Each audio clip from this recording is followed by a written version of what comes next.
Tantor Audio, a division of Recorded Books, presents Forbidden Mafia Prince by Brooke, Blaine, and Ella Frank. Narrated by Aidan Snow. Chapter 1.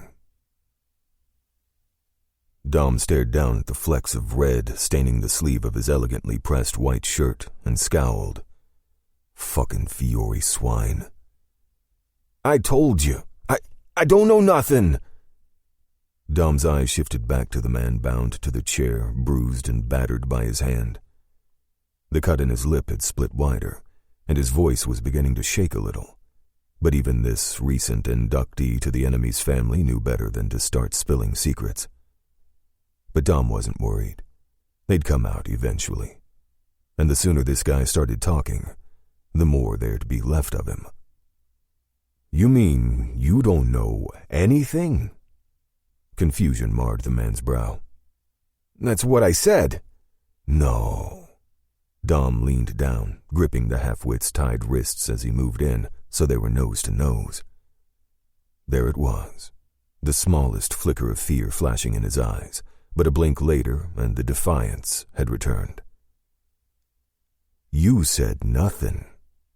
Is it your boss's common practice to swipe you before you graduate, or are you all naturally this obtuse? The man opened his mouth to answer when Dom added, Actually, don't bother. You should probably save your breath instead. Lightning fast, he gripped the guy's throat, digging his thumb and fingers in deep until the force of his hold had the chair canting back on its two rear legs. Oh, see? Now that's the smartest response you've given me all day. Fiore's lackey narrowed his eyes, clearly confused since he hadn't said shit. Your flight response. It's hammering at my fingertips. Dom pressed his fingers a little harder against the guy's racing pulse, the strength of his fingers making it increasingly difficult for the guy to breathe. You know how this goes. You tell me what I want to know, or you never tell anyone anything again. Bulging eyes blinked up at him. The code of silence was often the most difficult oath to keep under these kinds of circumstances, but Dom had to give the guy credit. He hadn't faltered. Yet. There's word the Fiories had a little family reunion the other day. Well, calling it a family reunion might be a bit of a stretch considering two of the three family heads are... Dom gave an almost maniacal grin. Dead. He cocked his head to the side, sizing up the man in his grasp. Are you trying to tell me you weren't invited? Because if you're that unimportant, then we have the wrong guy. And you know what that means. The guy squirmed under Dom's penetrating stare, the fear from seconds ago flickering in his eyes again. What was your name again? Or should I send you back in a body bag with no note? He clenched his jaw, but then spat out. Ennio. Ah, Ennio, is that with two N's? When the man locked eyes with him, Dom smirked. Just making sure that lack of education doesn't affect your headstone. Vaffanculo. Without warning, Dom released his hold, causing the chair to slam back down on four legs so hard that Ennio winced. Reaching down to the holster at his ankle, Dom slid out the knife he always carried and took pleasure at the way Ennio's eyes latched onto the smooth, sharp steel. Ennio, he said, letting the word roll around on his tongue as he slid his fingers along the flat of the knife. A good, strong Italian name for such a coward. He let that sink in as he began to slowly pace the length of the basement. So dark, so quiet, so hidden in the bowels of the glitzy high-rise casino in the middle of Manhattan. Down here, no one could hear you scream, which was about to come in handy. Once again, Dom's eyes caught on the blood staining the sleeve of his shirt. It was custom-made Versace, the only kind he deigned to wear, and the fact that a Fiore had been the one to spoil such a masterpiece made his blood boil. If the man didn't prove useful, Dom was going to especially enjoy this. Still pacing, Dom flipped the knife up in the air, easily catching the handle. Ennio, I'm afraid my patience is running out. But I'm a reasonable man. I'll give you one more chance to tell me what I want to know." "For the last time, I don't know noth." Ennio's lies cut off with a scream that echoed off the walls as Dom stabbed the knife into his right hand, so deep that the steel anchored itself to the chair, pinning Ennio in place as he wailed. But that wasn't the only weapon Dom carried on him, and as he reached down for another knife, he thought of all the ways he'd make this piece of shit suffer. He was taking a step toward Ennio, about to go to work, when the door to the basement slammed open. Dom turned his head to see who dared interrupt him. When Tony Borelli, one of his men, stepped inside, his eyes flicked to Ennio whimpering behind him. Dom let out a frustrated sigh and tilted Ennio's head up with the tip of the knife. "So sorry for the interruption, but maybe this will give you a second to think about what is going to happen to you if you continue to lie to me. Capisci?" Dom walked over to Tony, his fingers tightening around the hilt of the knife as he tried to curb the adrenaline coursing through him. It was difficult to rein in the hellfire once it was unleashed. As he tried to tamp down the sudden, insatiable urge for violence, Dom barked. "What?" Hate to interrupt this little getting-to-know-you moment you're having, but we've got some news." Dom ground his molars together as he followed Tony out into the hall, his silence conveying loud and clear that Tony should hurry up and continue talking if he wanted to keep breathing. "So that lab guy we have on payroll, he's here." "Here? As in—" "Joe!" Tony called out over his shoulder to his twin brother, and Joe the Bull Morelli meandered around the corner, his meaty hand gripping the elbow of a skinny nerd in a tweed jacket. It was clear to anyone around which one the lab guy was. "This better be good." "Oh, it is. You're going to want to see this, boss." Joe shoved the lab guy forward. "Show him." The guy reached into the pocket of his jacket and pulled out a folded piece of paper, his hand shaking as he held it out to Dom. The hall fell silent as Dom looked at the document. This was what they'd been waiting for. "You found him." Joe and Tony stepped up behind the shaking scientist and nodded. "We did." Dom neatly refolded the piece of paper and went to step around the three men, his mind recalculating, focusing on what he should do next as he walked away. Then Tony called out, making him pause. "What should we do with Ennio?" "Keep him alive." Dom turned to leave. "And can one of you retrieve my knife? It was a gift from my father. I'd like it back." Chapter 2. It was a breezy fall day in New Haven, Connecticut, when Luca Davis stepped out of the Sterling Hall of Medicine building, his eyes glued to the paper he held in his hands. He skimmed through the instructions, flipped the page to get to the good stuff, and grinned when he saw the first word listed on the schedule. "Heads up!" he heard someone yell out just before he jolted to a stop. Someone gripped his arms from behind, holding him back from slamming into the group of people headed up the stairs in his direction. When they passed, Luca turned around to see Silas, one of his classmates, shaking his head, a smirk on his face. "You can't be head of the class if you get trampled to death by a bunch of newbies. Or did you just want to hand me that spot?" Luca rolled his eyes and shrugged his backpack up his shoulder as he headed down the stairs, Silas walking alongside him. "That's pretty cocky, considering you wanted to drop out last week." "I didn't want to drop out. If I'm a doctor, I make Mom happy. If I'm a lawyer, then Dad's on cloud fucking 9. If they had their way, I'd be in med school and getting a law degree. Be glad your parents aren't divorced." "Oh, I am. Very." Luca smoothed out his schedule on his jeans, but before he could read it again, Silas snatched it from his hands. "Your first rotation's general surgery? Jesus! You really are the favorite." He handed the schedule back to Luca, who frowned. "What's your first stop?" Silas groaned. "Guess." "Well, you don't look ecstatic, so I'm guessing not OBGYN?" "I'd never be so lucky." pediatrics. Luca had to fight hard not to let his grin show. It wasn't like there was a bad rotation, not really, but he couldn't picture the big guy in a pediatric ward. His hand was bigger than a newborn. Silas gave him a side eye, saw the twitch of Luca's lips and sighed. Yeah, go ahead.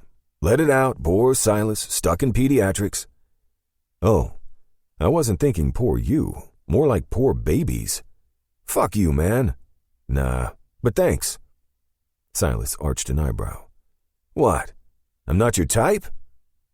Luca looked his friend up and down, taking in his ripped jeans, crinkled shirt, and ball cap. Let's just say I like my guys a little more put together. Silas looked himself over, then shrugged.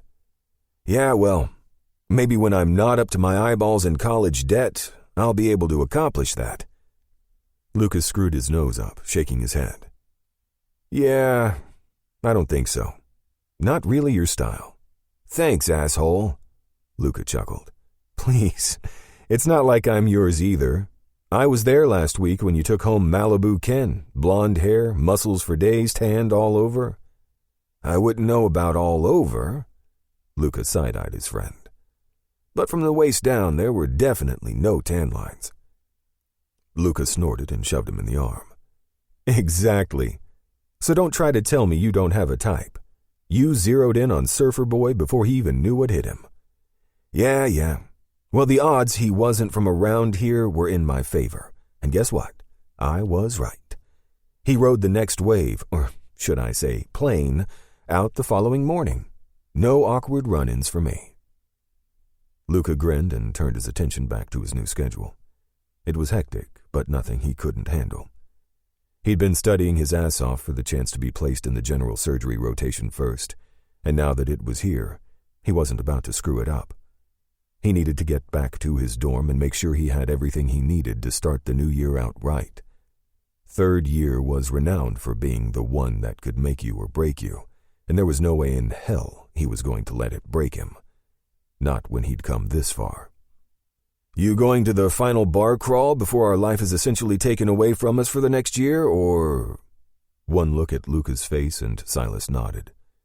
Yeah, okay, stupid question. You plan to sit back at your place and study your schedule and any and all possible procedures you may be asked to perform. Silas let out a sigh and hiked his bag a little farther up his shoulder. You really should give yourself one more night of freedom, Luca.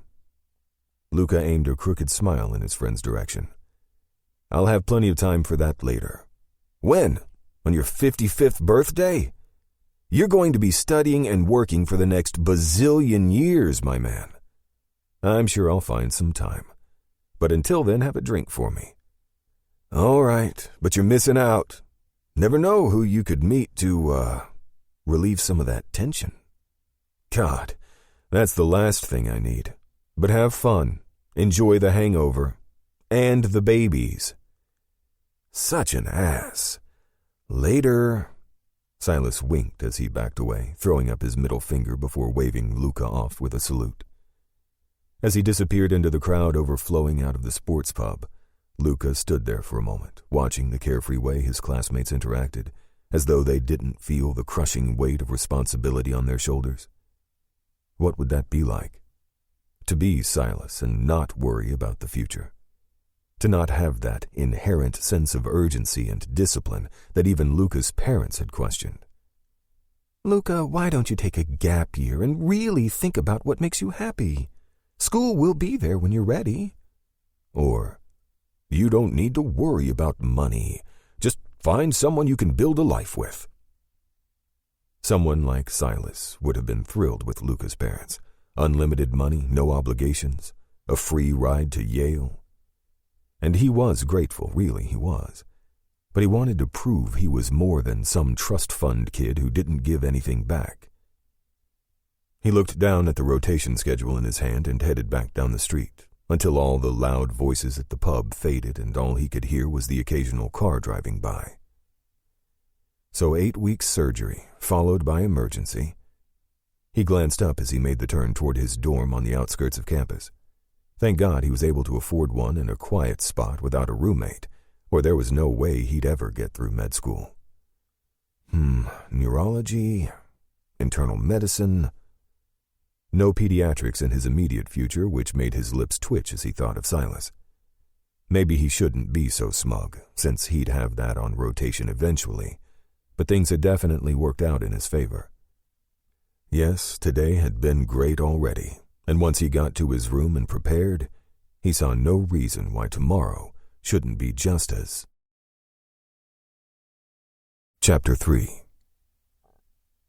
From his vantage point high above the casino floor, Dom had a 360-degree view of every person, every machine, every table in Midas. Nothing escaped his attention, nor that of the pit boss, even with the hotel at max capacity. He had to hand it to his father. Building the only casino in Manhattan had not only been incredibly lucrative, it had given the family a legitimate safe space. Law enforcement hadn't been an issue, not with the donations the Rossettis continued to roll out, which meant he could conduct whatever business he needed to without prying eyes. Especially helpful, considering the prize currently being kept in the basement. It was shocking how unprotected the kid had been. How easy it had been for Dom's guys to grab him with no one the wiser. Hell, no one probably even knew he was gone. Out of the corner of his eye, he saw Tony step off the elevator and head his way. "He's awake." Dom didn't waste any time heading downstairs. He stepped inside the private elevator. As the doors slid shut behind him, Dom moved to the back of the car and cracked his neck from side to side. It was a ritual of sorts. This moment he took for himself as he slipped from his on-floor persona to this other side of himself. Dom smoothed a hand down the black tie neatly knotted at his neck before tugging the cuffs of his sleeves into place. Then he straightened the gold cufflinks until the obsidian R was the right way up and matched the ring that adorned his right hand. The ring was an heirloom, one passed down from his father, and the cufflinks were Dom's subtle way of reminding himself of who he was, where he came from, and who he was representing. A reminder that was of the utmost importance when it came to the family business. When the elevator reached the hidden floor of the casino, Tony stepped aside and Dom walked out into the dimly lit hall. A stark corridor stretched out ahead of them, and at the end of it stood two of Dom's men guarding a solid iron door. As he headed toward the room, the silence that met him was a testament to just how monumental this moment was. There were no greetings, no information updates. His men knew how important this was to the Rossetti family, and they were smart enough to hold their tongues, in fear of losing them. Dom stopped by his men and looked down at his ring, twisting it around his finger. Then he looked back to the iron door, the one thing that now stood between him and the vengeance he and his father had sought all these years. He nodded once, signaling the guards to release the heavy bolts from their locks. As the door opened, the lights flickered on, and the young man sitting tied to a lone chair jerked his head up. "Hello?" he asked. Dom walked closer, the soles of his leather shoes the only sound in the cavernous space as he made his way around the man, taking a moment to look him over. With a black hood covering his head, the guy wouldn't be able to see a thing, but from his immediate reaction to Dom's entry, it was clear the rest of his senses were on high alert. "Who's there?" His voice trembled as Dom came to a stop behind him. "Who are you?" Dom took in the Nikes, jeans, t-shirt, and leather jacket. This kid was younger than he'd expected. Then he leaned down until his mouth was by his captive's ear. "Now that's the million-dollar question, isn't it?" When the kid shivered and tried to turn, a wicked smile curved Dom's lips. "But you know what's worth even more than that? The answer to this question. Who are you?" Dom took hold of the hood and yanked it free, then watched as the young man cowered. I don't understand." "No, it's a simple question. And you're supposed to be smart, right, college boy?" The kid's head snapped up, his eyes on the wall ahead, but he didn't say a word.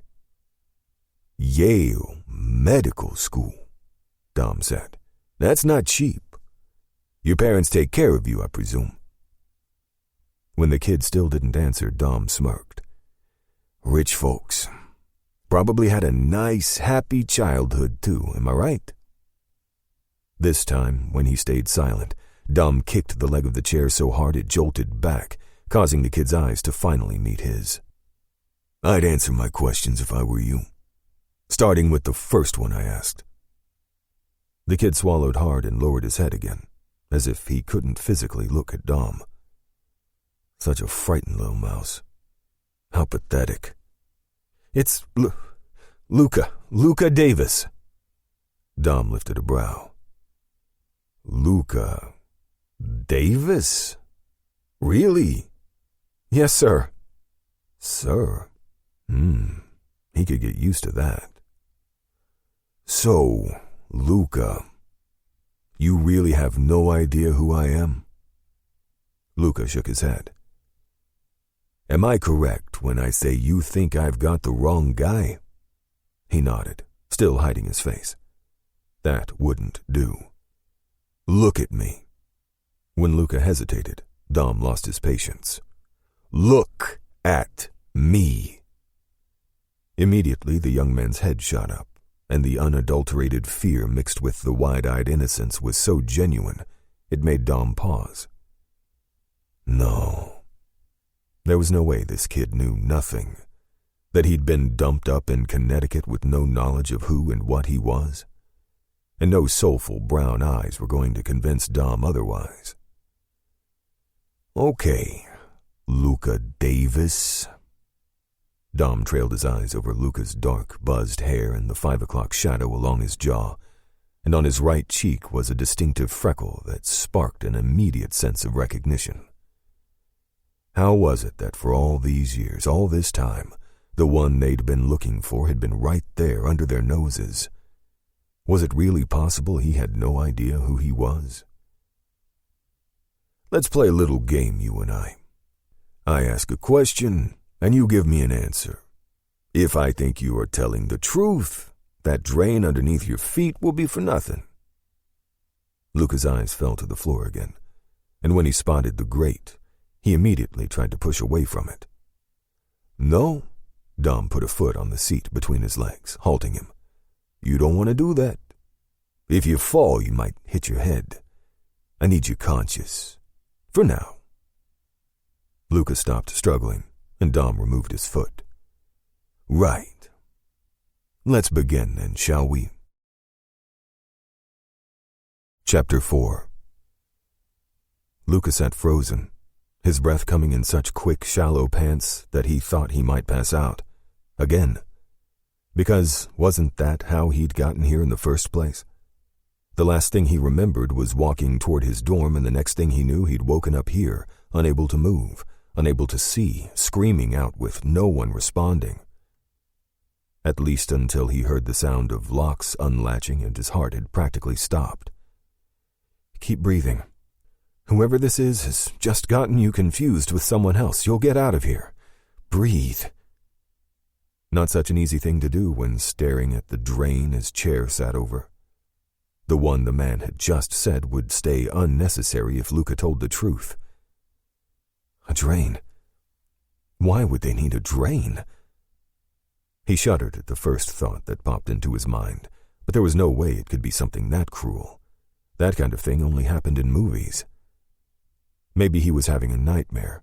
He'd made it to his room, passed out looking over his schedule, and was now dreaming about a sinfully sexy torturer hell-bent on extracting some kind of information from him. Over a drain. In what looked like a windowless basement in God knew where. Yes, just a dream. A seriously fucked up one. Right. Let's begin then, shall we? Luca shivered at the cool and composed statement coming from his kidnapper and wondered how someone who was threatening his life could come off as both sinister and sophisticated at the same time. But then again, wasn't that how the devil would appear? Again, it's just a dream. Luca Davis of New Haven, Connecticut. So far we have a name and place, so let's go with an easy question for your first round, while I'm feeling generous. How old are you? Not about to test this guy's patience, Luca immediately replied, 24. Very good. You can tell the truth. So that was a test? Luca let out a breath, relieved he'd gone with the truth. It wasn't like he had any reason to hide. He fiddled with his fingers behind his back and only hoped whatever else this guy wanted from him was that easy. If this was a dream, surely Luca could steer him in that direction, right? Maybe he could ask Luca his favorite color. Do you think your parents would care if you never came home again, Luca? The shock of the question made Luca's eyes widen. So, not a dream? Fuck. Not an answer.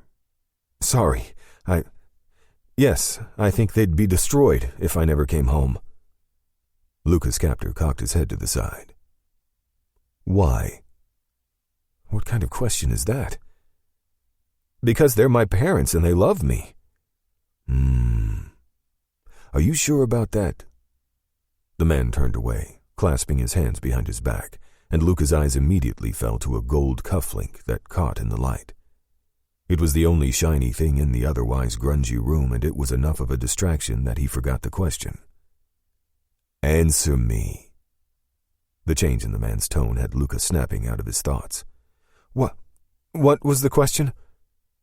The dark eyes watching him narrowed, and the man came to stand so close that Luca had to arch his head back to look at him, not because he wanted to, but because he feared the man's wrath if he didn't. For a college boy, you're really not as attentive as I thought you'd be. Luca held his tongue. The cold and pain were kicking his frustration and panic to another level, and how could anyone focus under these circumstances? But he wasn't about to say that part out loud, not when the look in this man's eyes told him he'd probably hurt others for much less. It surprised Luca, though, when he finally opened his mouth and words he hadn't expected to say fell out. Yes, my parents love me. They're good people, and yes, they'd miss me if I went days without being in touch. I don't understand what that has to do with anything, or why I'm here, or who you are, or where I am, or... In a flash, the man had moved, and it wasn't until Luca saw the glint of the knife that true fear struck his heart. Oh, God!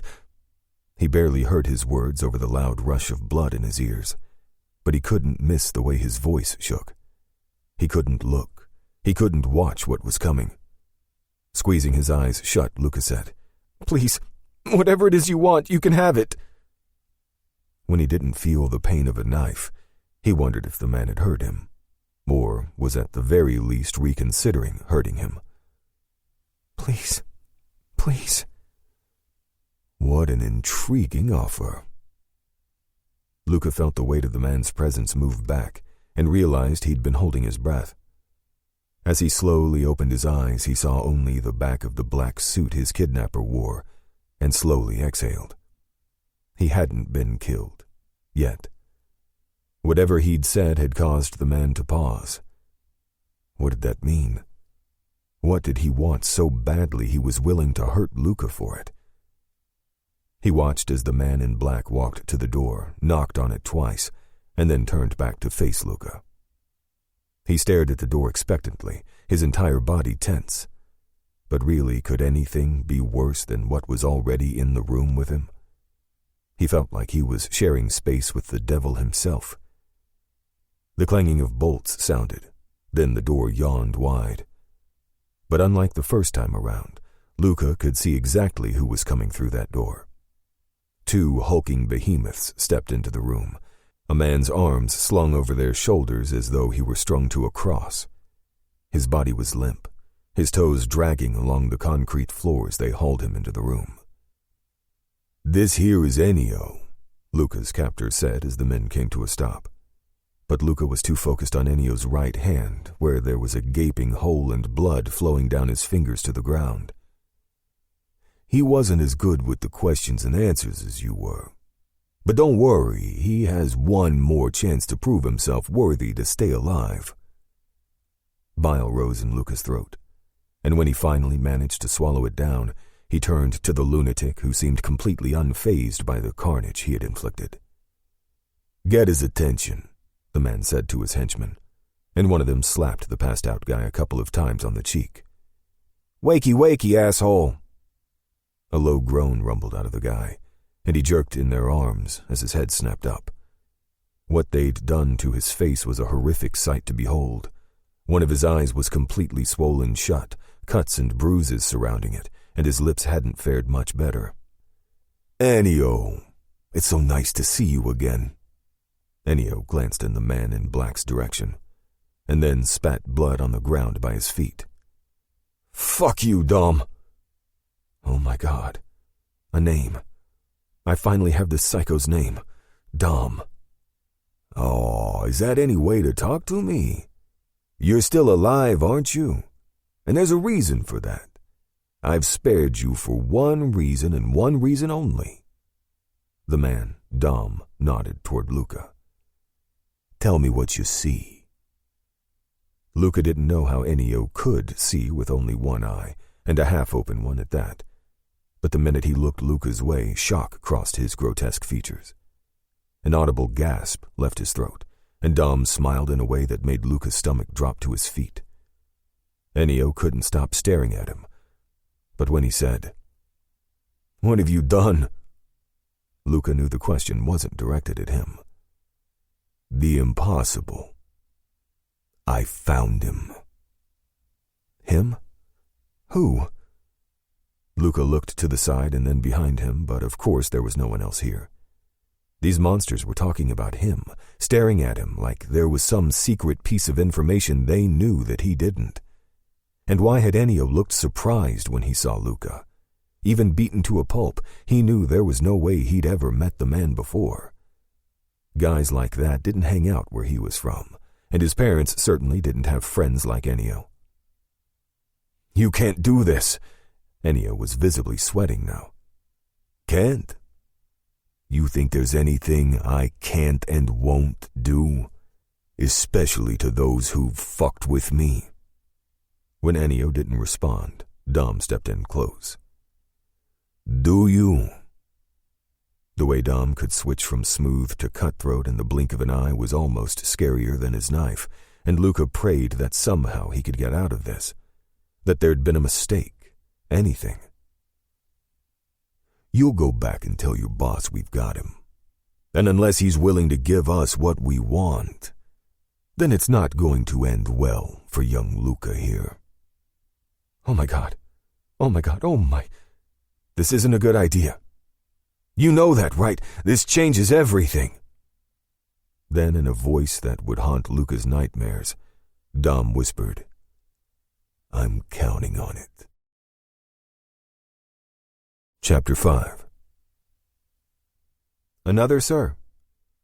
Dom gave a clipped nod to the waiter, who refreshed his sparkling water and quickly walked away, giving him privacy as Dom waited as patiently as he was able. He didn't like to wait, not when there was always something or someone grabbing his attention, like the kid he'd left downstairs shaking in his boots. But when the boss demanded FaceTime, you didn't ask questions, especially when the boss was your blood. Fire crackled nearby, but the rest of the fine dining establishment was quiet and empty, not yet open for the dinner crowd. With low ambient lighting showing off the richly textured walls, and a new Michelin-starred chef creating masterful menus behind the scenes, Serafina was one of the gems of Midas, one that even Dom's father ventured out for from behind his high walls. And there he was now, striding into the restaurant with the confidence of a man who knew his worth and dared anyone to challenge him. But along with that self-possession came the charm, and Vincenzo Rossetti greeted each and every person he passed by name and with a smile, leaving them feeling better than they did before he came. It was a gift for sure, one Dom didn't feel he possessed, but that wasn't his job as second in command, at least for now. Following close behind were Vincenzo's handful of bodyguards, a necessity nowadays, though as he headed toward Dom, they stayed off to the side, watching over them both. Dom stood, both men standing a tall 6'2", and greeted him with a kiss on both cheeks. "Father? Son?" Vincenzo grabbed Dom's face and gave him the usual once-over, as if making sure he was all right, that there was nothing that needed to be addressed. Once he was satisfied, he released his son and moved to the seat opposite Dom's. "I see you visited the tailor recently. That color suits you." Dom glanced down at his suit. "Black?" Vincenzo's lips tugged to one side, a mirror image of Dom's smirk. "Yes. It goes hand in hand with the expression on your face. Really, son, you're about to have dinner. You can't muster up a smile for your father?" Dom arched a brow as the waiter appeared by their table and watched as the smirk on his father's lips curved into an engaging smile.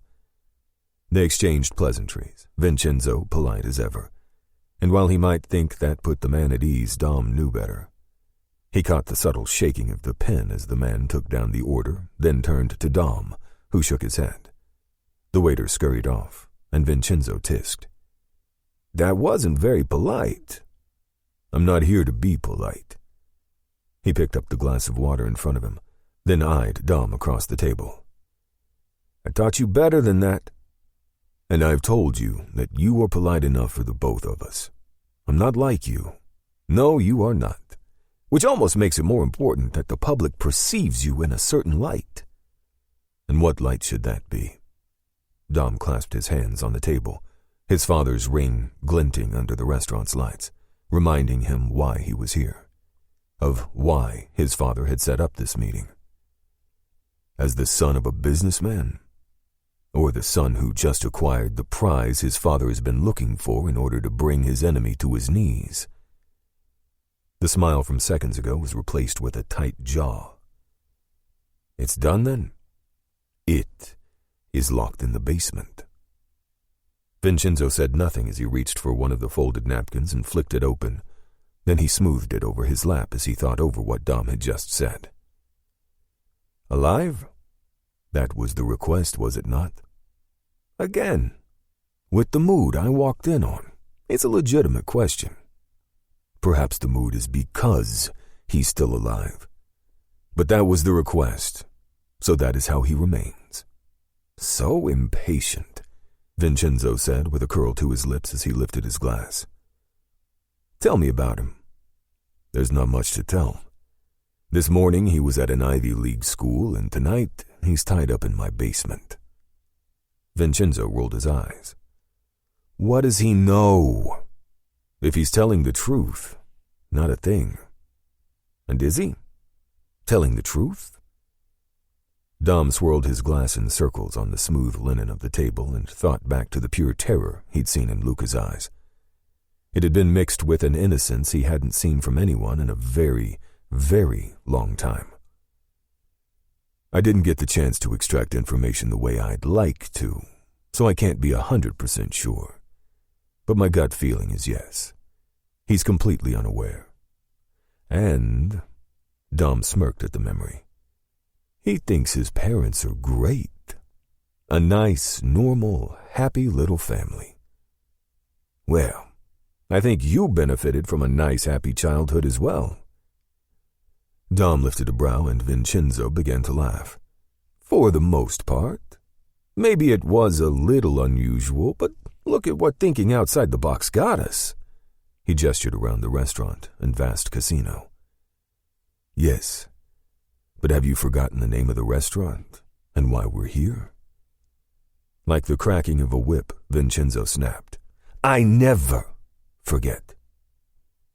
Dom stared into eyes dark as night, an ice-cold shiver racing down his spine. The stark reminder of who the boss was at this table had been received loud and clear. "You're right," Dom said, lowering his eyes. "I apologize." Just as quickly as he'd lashed out, Vincenzo relaxed and sat back in his chair, the tension between them smoothing out. He drummed his fingers along the edge of the table, and the faraway look he had told Dom he was lost in a memory. "It's no small thing the boy fell into our lap. Such an opportunity. And at the perfect time. You sent Ennio as a messenger? I did. No wonder you're in a mood. No blood spilled today. I wouldn't say that, but he's alive. Our guys trailed him straight to Fiore's place. Once their mourning period is over, we can count on things getting ugly. I'd say so. We should expect they'll be coming out as full force, especially at you. Good. I'm looking forward to it. No, not this time. Dom reared back as though his father had slapped him. No. What does that mean? It means you've played your part here. The whole point of this was to wipe out the Fiore heirs, not to lose mine as well. Do you really think I'd let you roam the streets when they retaliate? It wasn't often that Dom was at a loss for words, but as he stared at his father, his boss, he couldn't get past the word no. No? He'd never heard it before, not in relation to doing the job he'd been brought up to do. What the fuck? With all due respect, I think that's the wrong decision. You need me out there when shit goes down. No, I need you safe. I'm always safe. Vincenzo shook his head. Not this time. This time, you lie low. And how do you expect me to do that? By staying here. Dom blinked. Here. In the penthouse. A derisive bark of laughter left him. You want me to stay in the penthouse of a high-rise like it's some gilded fucking cage? That's ridiculous. What's ridiculous is your stubborn resistance to what you know is right. You are my heir. You are also the one who took something essential to their family's survival. That makes you their number one target. But enough. I'm done with this conversation, Dom. You will stay at the penthouse, and Chef will be on you like glue. He has to be fucking kidding. It was one thing to sentence him to a full lockdown, but to saddle him with Chef? Don't you think that's a touch extreme? I think you need to stop questioning me. Vincenzo glanced over his shoulder where the waiter was now headed their way with a tray of food. Once we are through here, you head upstairs and stay put. If I hear from anyone that you have left for any reason, I will not be happy. Capiche? Fuck. Yes, sir. And the kid? What should I do with him? Keep him alive, for now. And keep him close. Chapter 6. Luca was going crazy. He'd been locked up, tied up, sitting in the dark for who knew how long, and what was worse, he didn't understand why, or where, or how. A spot by his temple began to itch, and he automatically went to rub it, only to struggle against the zip tie he'd been bound with. All the struggling he'd done earlier made his wrists sting something fierce from the chafing, and he wasn't about to make it worse. Not when breaking free only meant trying to escape the room, and there was no way that was happening. Not with the behemoths Dom had working for him probably outside the door. Dom. The name seemed appropriate for someone like him. A dominating, takes prisoners and beats the shit out of them type. Somehow he was more intimidating than the bigger guys carrying Ennio around on their shoulders. Quick to anger when he didn't get what he wanted, and seeming to produce weapons out of thin air. Jesus, how had Luca managed to escape that form of torture? So far, anyway. It wasn't a great sign that he'd been left here or that the poor guy they'd beaten had been tossed out the door with a message that we've got him. Him being Luca? That didn't make any sense. The only people who would care would be his parents, and they were about as far removed from this world as he was. His stomach growled, momentarily interrupting his thoughts, and for that he was somewhat grateful. The more he sat there trying to figure out what was happening, the more his body wanted to send him into a full-fledged panic attack. You're fine, he told himself. You're hungry, you're tired, and you're scared. But you're not actually hurt. They'll realize soon they have the wrong person and you'll be back at school, on rotation. Shit. Rotation? He didn't know how long he'd been here, but it had to be hours. God, hopefully not days. How long had he been out before he ended up in this place? The sudden sound of the locks being unlatched was like a gunshot in the silence. Luca sucked in a breath and straightened, trying to put on a brave face as the lights flickered above him. It wasn't Dom who stepped into the room this time, but the two burly guys. And as they moved toward him without a word, Luca's stomach clenched in fear, especially when he caught sight of something that glinted silver in one of the men's hands. He couldn't stop his trembling as they moved in close, and when the man lifted his hand, Luca squeezed his eyes shut. "Please don't," he managed to get out, just as his wrist was grabbed tightly and his arms were freed. Then his legs. "On your feet!" The gruff command caught him off guard as he rolled his wrists, testing that the joints still worked, and when he didn't immediately comply, a massive hand gripped his bicep and hauled him upright. Oh God, is this the moment they take me to wherever they had kept Ennio? Where I meet the same fate? They tugged on Luca's arm, directing him toward the door, and despite the fear roiling in his gut, Luca fought against their grip. I really think you have the wrong guy." Luca tried in vain to dig his heels in, to somehow halt their progress, but since the floor was made of concrete, he didn't accomplish much. When they got to the door of his cell, they drew him to a stop and shared a look, and before Luca could say anything more, everything went black. The hood. The hood was back on his head, and that couldn't mean anything good. In, out. In, out. As Luca reminded himself to breathe, he wondered if this was the end for him. Maybe they wouldn't even take him to another room. Maybe the plan was to just end it here, put the hood on his head and take him out. If he was closer to the door, he'd be easier to move, right? Wow, way to think positive there, Luca. "Let's go." The two words jolted him out of his morbid thoughts as the fingers around his arm tightened and he was once again pulled along beside his guard. The material of the hood was thick, so thick that no light, no shapes or shadows could be seen through it, and with as hard as he was breathing, it was becoming stifling. Luca had the fleeting thought that he needed to calm down or risk passing out, because while the idea of not being conscious sounded appealing if torture was in the near future, he figured it would be best if he could gather some kind of helpful information to escape, or even maybe to tell the cops if he made it out of this place alive.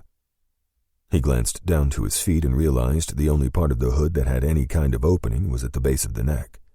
They hadn't tied it off, thank God, no doubt thinking their presence was enough of a deterrent to not try ripping it off and fleeing for his life. They were half right. He wasn't that stupid.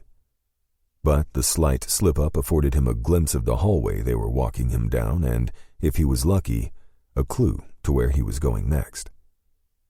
Luca kept his eyes trained on his Nikes where the concrete continued out of the room and down what felt like a never-ending hall. It felt like some sort of dungeon, but no one had those anymore, so maybe a basement? That was all kinds of creepy because who took people down to concrete basements? Serial killers or hired hitmen, that was who. Luca's feet faltered slightly at the thought as his mind wandered back to Dom. He knew exactly which category he thought he fit in, and it wasn't the John Wayne Gacy type. A mechanical whir jarred Luca out of his thoughts as the two holding him drew him to a stop. Then a loud ding echoed off the concrete walls and Luca's entire body perked up. An elevator? That's an elevator. Maybe they're going to let me go after all. Luca held on to that morsel of hope as the elevator door slid open. The men guided him inside, then thrust him toward the back of the car and punched a couple of buttons. Luca looked to his feet, and this time there was no concrete. Instead, the floor under his Nikes was a shiny black marble with what looked like a shimmering moon and flecks of gold stardust. It was so shocking to see after what he'd been through that for a second, Luca forgot about what was about to happen next, and instead tried to think if he'd ever seen a pattern like that before. Think, Luca. Think. But nothing was coming to mind as the elevator continued to climb. That was one thing he could work out at least, because a couple seconds in, His ears popped. Finally, the car came to a stop, and the soft whoosh of the doors opening made Luca raise his head. "Move it," the gruff voice said by Luca's ear, and Luca began to walk.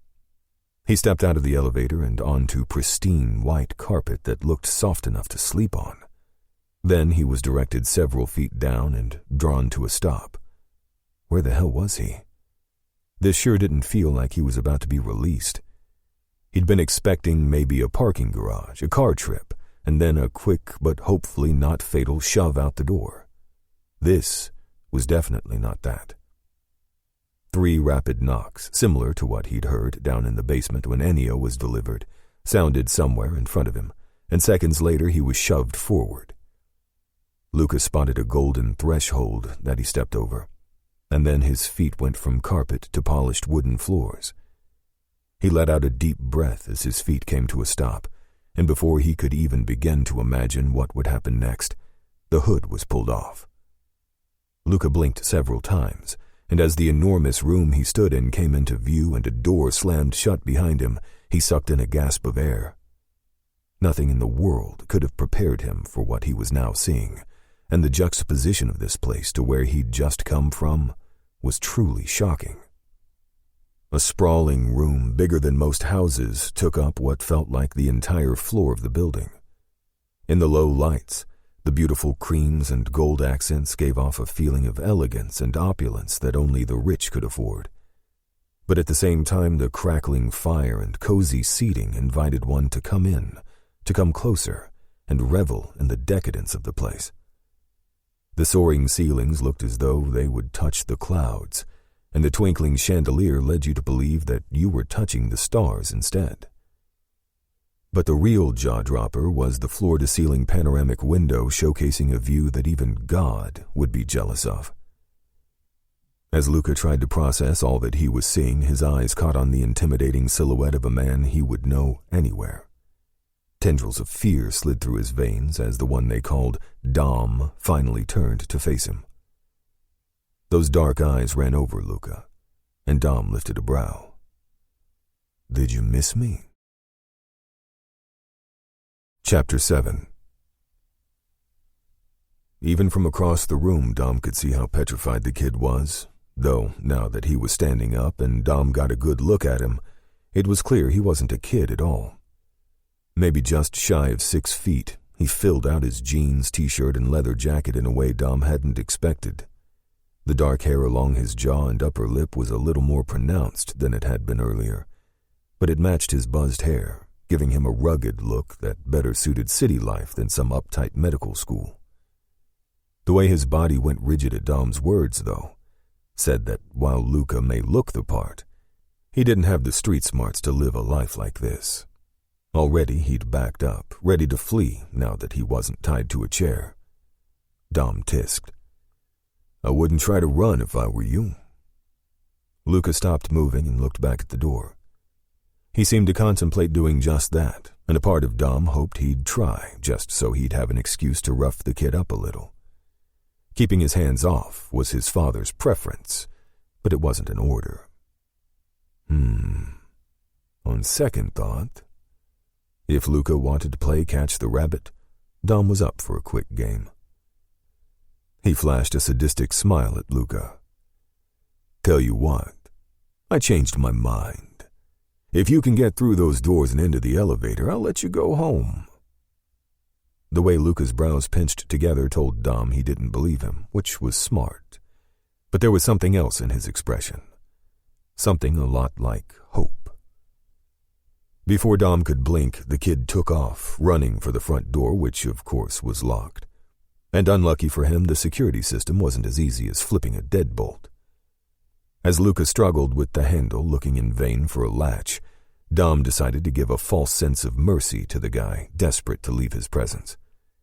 He removed his cell phone from his pocket and tapped a button, and watched as the front door flew open, knocking Luca back into the ground. He didn't stay down for long, though, only glancing at the open door and then back at Dom, who stood unmoving before scrambling to his feet. It was almost flattering the way Luca practically tripped over himself to get away. Dom enjoyed the effect he had on others with just his reputation preceding him, though Luca claimed not to know about any of that. He had no idea how much worse things could be. Luca took off, making it through the front door, but he didn't realize what was waiting around the corner. From their usual spots guarding the elevator and the penthouse's entrance, the Borelli twins stepped into view. Their massive bodies blocked the hallway, and the sight of them made Luca stop suddenly to reassess. But his moment of hesitation cost him dearly. Before he could risk it all to keep going or give up and turn back, one of the twins reached out and gripped him by the throat. "Going somewhere," Joe said. With a hand that had crushed many windpipes, he began to squeeze, pushing Luca back down the hall as the boy struggled to get free. When they crossed the threshold to the penthouse, Joe's eyes met Dom's. "Playing hide-and-seek, boss?" "I thought Luca here could use some exercise after sitting all day. Too bad he couldn't get any further. What a shame." Dom gave Joe a nod, and he let Luca go suddenly. Luca fell to the floor, struggling to breathe.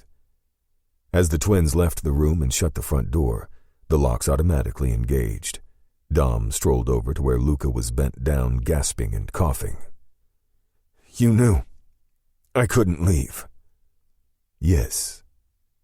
Luca shook his head. "I don't understand why." He sat there still, looking at the floor. "You're a smart kid. Surely you're piecing things together by now." "I'm not." His words came out hoarse, and he coughed and tried again. "I'm not a kid. And I'm not whoever you think I am. You have the wrong person." "No, I have the right person. The problem is you have no idea who you are."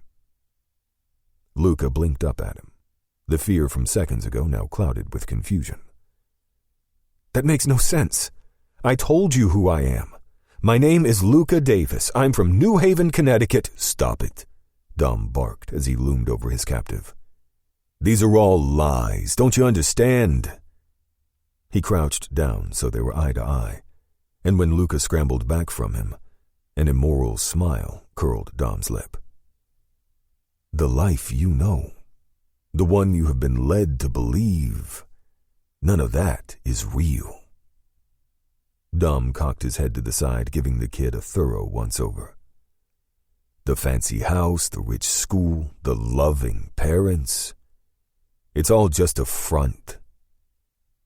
Luca's brows pinched together. "A front? A front for what? My parents are the most normal, everyday people you will ever meet. They go to work, come home. They barely even go out, let alone into the city. I'm telling you, you have the wrong person." Dom got to his feet and smoothed his hand down his jacket. "Get up." Luca's eyes widened, but he otherwise remained still. "I said, get up." The tone of his voice was one any smart man would understand meant trouble, and lucky for Luca, the one thing he did have going for him was his brain. He got to his feet, making sure to keep his distance, but Dom wasn't about to make him comfortable. He walked around Luca, looking him over from head to toe, taking in every little detail of the one he was now tasked with keeping close and alive. Luca glanced over his shoulder as Dom moved behind him, his fight-or-flight response no doubt signaling like a motherfucker. That was what happened when you were the prey in a predator's sights. "Luca," Dom said by the man's ear, "do I strike you as a man who gets things wrong?" The only movement Luca made was to breathe. "No." "Exactly. So when I tell you I have the right person, don't fucking argue with me." Luca did just that and shut his mouth. But the wheels were turning, that much was obvious, and after a long moment he said, "Then who am I? If you say that my life as I know it is a lie, then tell me what you think you know." "If I did that, I'd have to kill you. And luckily for you, someone higher up the ladder wants you alive." "There's someone higher than you?" The second after he said it, Luca clamped his mouth shut, as though he realized how mouthy he was getting. Dom arched a brow. Only by one rung? And don't take too much comfort in that. He takes my advice more often than not. And you want to kill me? I wouldn't be opposed to it. Luca swallowed and shook his head, muttering to himself. What was that? His brown eyes flicked back to Dom's. The fear from earlier was again present, but so, apparently, was his resolve. Luca tilted his chin a fraction and said, I said you're a monster. Dom smirked.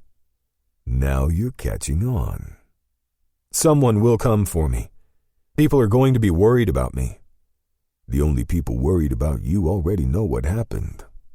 They were in on it. What? Luca paled instantly. Dom slid his hands into his pockets and took a step forward. You were a favor, nothing more. And that's all I'm going to tell you tonight. Now, come with me. He led Luca up 2 flights of stairs and down the hall, passing by several empty bedrooms before stopping at one. Dom opened the door, pushed it wide, and gestured for Luca to go inside. From the look of apprehension on his face as he walked by Dom, it seemed he'd been expecting another chair and windowless room. Instead, he was getting a 5-star hotel room complete with luxury bedding, a large floor-to-ceiling window, and even a chandelier. Not bad for someone Dom would have preferred to be in the gutter. Luca turned around, a frown on his face. What? Dom said. Not up to your standards? I'm staying here alone? Would you prefer company? Dom smirked and leaned against the door jamb. I could stay. Or perhaps you'd prefer Joe. No, Luca said quickly, running a hand over his hair. I just wasn't expecting this. That makes 2 of us, Dom said under his breath.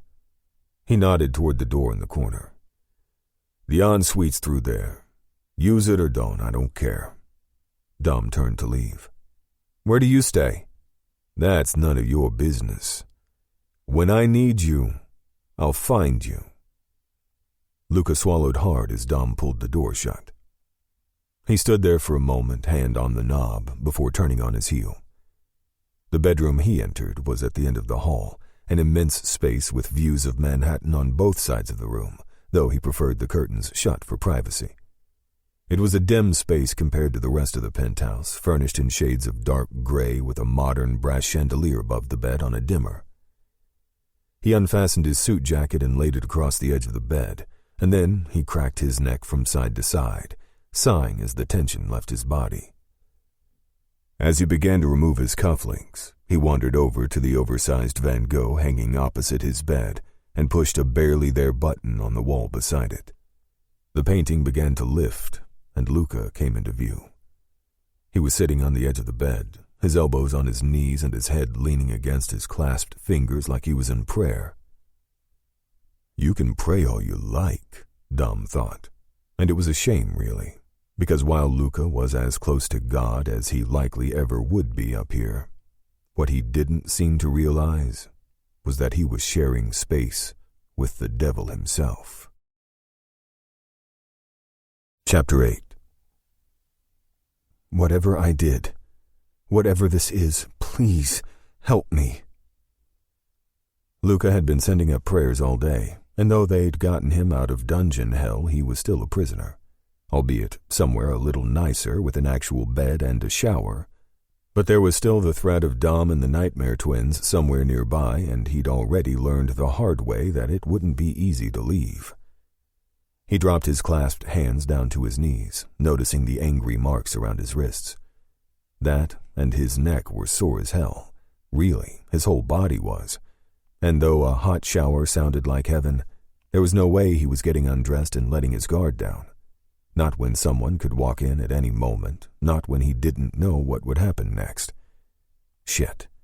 Were there cameras in here? Were they watching his every move? Glancing around the room, he didn't notice any obvious cameras, but that didn't mean they weren't there. Kidnapped, confined, watched, injured by the biggest bodyguard he'd ever seen. Luca was someone's prisoner, prisoner. It didn't sound real. This wasn't something that happened, yet he hadn't woken up to find his life was back to normal as he knew it. God, had it only been a day since he woke up in that room? It felt like his body had been running on adrenaline for a week, and even now, the thought of just standing up felt like it would exert so much effort he'd fall over. He tried to keep his eyes open, but exhaustion was pulling him under. Stay awake. Just stay awake. Luca woke to blinding light as the sun poured in from the open curtains. For a moment he thought he was back in his dorm room, the whole crazy nightmare something that would fade when he opened his eyes. Instead, he looked up at the ceiling to see a chandelier still burning bright above him, and with a gasp, he bolted up in the bed. Oh God, not a dream. Not a dream. He quickly scanned the room, breathing a sigh of relief to see it was empty. But the reassurance was short-lived when he realized someone was probably standing guard outside his door. Collapsing back on the bed, Luca fought the sting of tears. Right now, he should be at his first rotation, the one he'd worked so hard for. They'd think he was skipping out, that he didn't care about general surgery, when that couldn't be further from the truth. Would anyone come by his dorm to check on him? Silas, a professor? The thought of losing his spot made him sick to his stomach. Between being held hostage by a madman and getting kicked out of medical school, he couldn't decide which was worse. No, fuck this. I'm getting answers and I'm getting the hell out of here. He pushed up off the still-made bed and caught sight of himself in the long horizontal mirror on the wall. He was still dressed in his outfit from yesterday, though his white shirt looked a little worse for wear. At least he'd thrown on his leather jacket before heading out, which had probably saved him a few bruises from the twins' unrelenting grip. Luca stepped in closer to the mirror, noticing the dark shadows under his eyes. He looked like shit. He felt like shit. And, as his stomach began to protest loudly, he was hungry as shit. He headed into the bathroom, eyeing the large tiled shower wistfully. No time for that, not to mention he didn't have a change of clothes, so he made quick work and splashed some cold water on his face to get ready for whatever he was about to encounter, if he was able to leave his room. Luca took a deep breath and ran a hand over his short hair, then squeezed the back of his neck. He needed to keep his wits about him. Listen, pay attention, don't piss that Dom guy off. Then maybe, just maybe, he'd live to see another day. With that in mind, he quietly made his way out of the bathroom, determined to see if the bedroom door was unlocked. He was halfway across the room to the door when, "Rise and shine, I hope you're hungry." It pushed open, and a clean-cut guy in gray slacks, a navy crew neck, and a white apron stepped inside. The man, and what he'd just said, was so unexpected, so out of left field, that Luca's brain had difficulty playing catch-up. "Ah, there you are. Luca, am I right?" What the hell is this? And who? Luca took in the guy's easygoing smile, short, perfectly styled, sandy-colored hair and blue eyes, and thought he might have slipped into some kind of alternate reality. The man bore no resemblance to the terrifying men Luca had been surrounded by last night. But as the man took a step toward him, Luca automatically took one back. "Hey, hey!" The man held his hands up, and Luca noted a spatula in his right one. "No need to be jumpy. I was just coming to see if you wanted some grub." "Grub?" "Yeah." The guy smirked as he lowered his hands, then gestured over his shoulder. "Breakfast. You gotta be hungry after last night." As if it knew Luca was about to protest, his stomach growled, reminding him not to look a gift horse in the mouth. But at the same time, this all seemed a little too good to be true. Didn't it? "Who are you?" "I'm Chef." Luca's eyes fell to the spatula again, and Chef held it up. "See? And I've cooked you breakfast. So you can either sit in here all day and be hungry and miserable, or..." "I could eat your food and be full and miserable, maybe even dead?" Chef began to laugh, a deep, throaty chuckle that was comforting, but at the same time disturbing because it was so comforting. For all Luca knew, this chef Dom had sent could be here to poison him. "No dying for you this morning. I'm just here to feed you." Chef turned and headed for the door. "So you can come with me now and eat, or stay in here until Dom gets back." As he walked out the door, his words lingered in Luca's head until they finally landed on, "until Dom gets back," and Luca raced out into the hall. "Wait, Dom's not here?" Chef said over his shoulder. "Nope." And Luca got moving.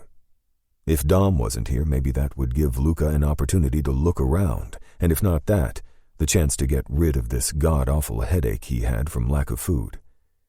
Maybe then he'd be able to devise some sort of plan to get the hell out of there, or at least keep himself alive.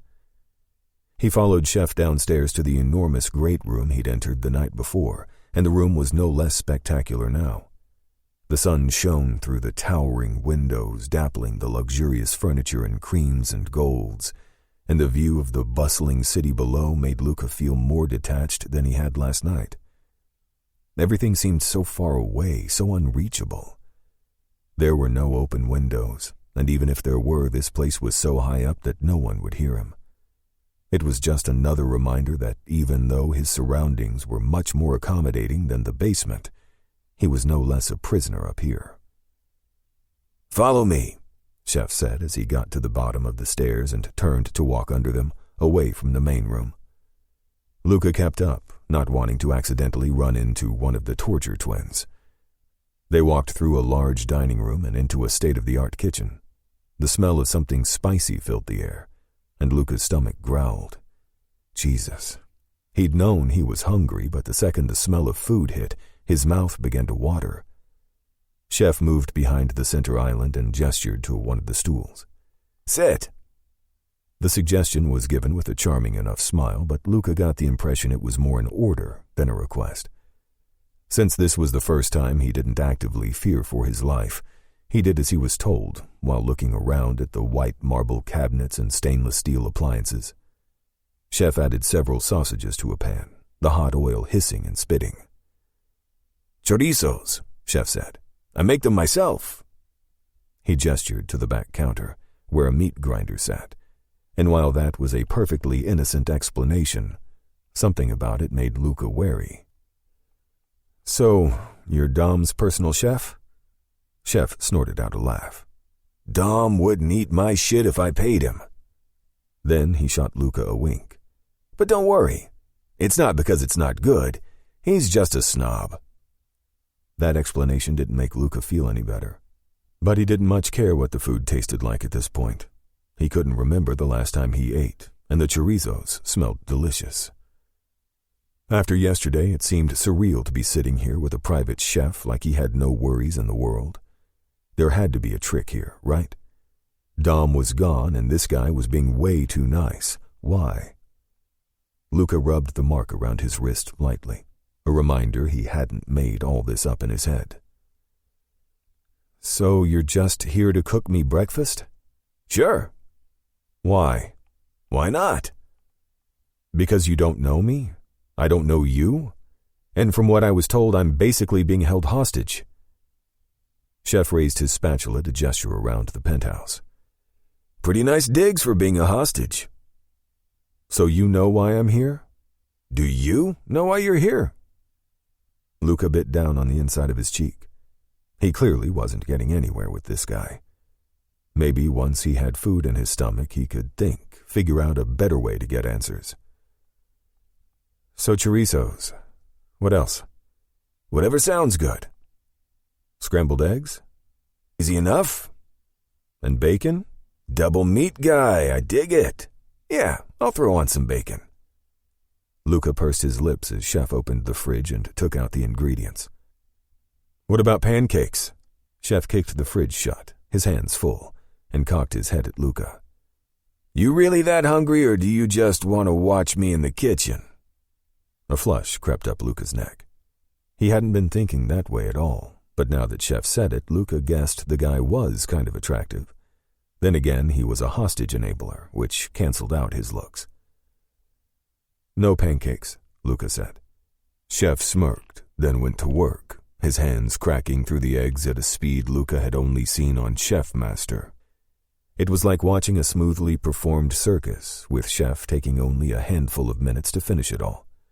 It wasn't until he began to plate the food, topping it all off with unmarked seasonings, his back toward Luca, that Luca wondered if it was a smart idea to eat it all. This guy was a stranger, one aligned with a man who'd had him kidnapped, which didn't exactly speak volumes about his character. He was a whole hell of a lot friendlier than anyone else Luca had encountered, but that didn't mean he hadn't poisoned the food with a smile. Chef set a plate mounted high with scrambled eggs, bacon, and the homemade chorizos in front of Luca and grinned. "Manja, kid." As Luca stared down at the plate, salivating, his stomach protesting, Chef started to clean up the kitchen. Was it safe? Part of Luca didn't even care, but... "There a problem?" Chef was staring at him, hands spread on the counter, and it was only then Luca got a peek behind the friendly veil. Luca swallowed. "How do I know you didn't put something in this?" "I did. Salt, pepper, some red crushed pepper. You want the full rundown?" Luca hesitated, and Chef began to laugh. "Oh, I get it." He grabbed a fork, scooped up a bite of eggs, then followed up by tearing into the bacon and chorizo. With a moan, he pointed at the chorizo. "That's some good fucking sausage right there." He dropped the fork into the sink and held out his hands. "See? Not dead yet. Eat the damn food." Satisfied, Luca began to dig in, and it was like he'd never eaten before. He usually grabbed a hard-boiled egg out the door, but this? It was practically sinful how good this food was, especially the chorizo. If this was how he was going to go out, it wasn't a bad way to go, that was for damn sure. After a quick cleanup, Chef brought over the rest of what he'd made and dumped it on Luca's plate before taking a seat at the bar a couple chairs down. "Good shit, right?" he said with a knowing smile. Luca could only nod, and the words "thank you" were on the tip of his tongue, but he held them back. Why the hell would he thank any of these people? He shouldn't be there, so being fed was the least they could do. As he continued to eat, his mind raced through what to say, how to get any kind of information out of this guy since he seemed only slightly more open than the others. "So," Luca said, clearing his throat. "This place, is it Dom's place?" "No." "Is it a hotel?" "No." "We're kinda high up. That's Times Square down there, right?" "Maybe. I can't see that far down." "Oh, come on. Maybe I haven't been to Manhattan before, but I know what Times Square looks like." "Then why are you asking me?" "I don't know. I just thought..." "That's your first mistake right there." Luca frowned. "Thinking. Let me give you some advice. While you're here, don't think. Just do. And you might make it out of here alive." "So you do know why I'm here?" Chef shrugged. "You're here because Dom wants you here." "And I'll be dead if Dom wants me dead?" Chef said nothing, but his silence was answer enough, and Luca got the impression this was the way any conversation would end, non-answers followed by a frustrating silence. Chef was here to do Dom's bidding and nothing more, and apparently that included feeding Luca. Well, at least they didn't plan to starve him to death. One thing Luca would prefer over all else was a quick and easy ending, as opposed to a long, drawn-out death. Not that he wanted to think about that. But with no answers and no escape in sight, these kinds of thoughts were inevitable. So for now, the best thing he could do was eat the meal in front of him, build his strength, and look for any kind of opportunity or weakness that presented itself. Then he'd make his move. Chapter 9. Dom floored it through an empty stretch of Brooklyn for only seconds before having to slam on his brakes as a cab pulled out in front of him. He cursed, quickly switching lanes only to hit a red light. The downside to living in the city was that it didn't give his poor Staycan a chance to really stretch her legs, and if he wasn't technically on lockdown, he would have kept driving somewhere upstate. As it was, he wasn't even supposed to be here, Not in his car, not in Brooklyn, and certainly not heading to his brownstone. If his father knew he was taking this risk, he'd be tempted to lock him in the casino's basement. But Dom needed a fucking breather and to grab a few things from his place.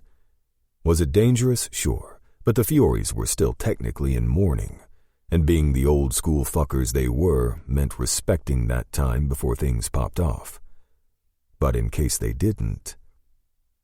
Dom glanced at Gino in the passenger seat, a gun in his lap at the ready and his eyes constantly scanning for danger. Bringing him along had been Dom's one concession because even as reckless as he could be, he wasn't stupid. He'd never go out alone. "Streets are quiet," Gino murmured. "Doesn't mean shit, though." Dom glanced at his rear view and side mirrors. "Haven't been followed. Too busy shitting themselves over the newest development." Gino stopped his inspection of the streets long enough to grin at Dom. "Speaking of, how's that going?" "For him, well enough. For me, he's still fucking alive, isn't he?" "But you left him with Chef." "So?" Gino chuckled and looked back out his window. "An interesting choice." Maybe so, but Chef was Dom's oldest friend and most trusted confidant, even if he wasn't technically a part of the family. He'd never betray a Rossetti, and that, along with his more favorable traits, was exactly why he was the perfect person to watch Luca when Dom wasn't around. Dom made a right, hitting the gas again until his corner brownstone came into view. Built in 1900 with 4 stories, including a private garage, it had always been considered by Dom a safe place in the city, once you were inside. Nothing beat the top-tier security at Midas or his father's place, which was why he'd reluctantly agreed to stay there instead. But the penthouse didn't exactly have all the comforts of home, or the weapons. "Clear?" Dom asked, scanning the streets on his side. "Clear," Gino replied. Dom hit the garage button, and no sooner had the door begun to lift than shots rang out.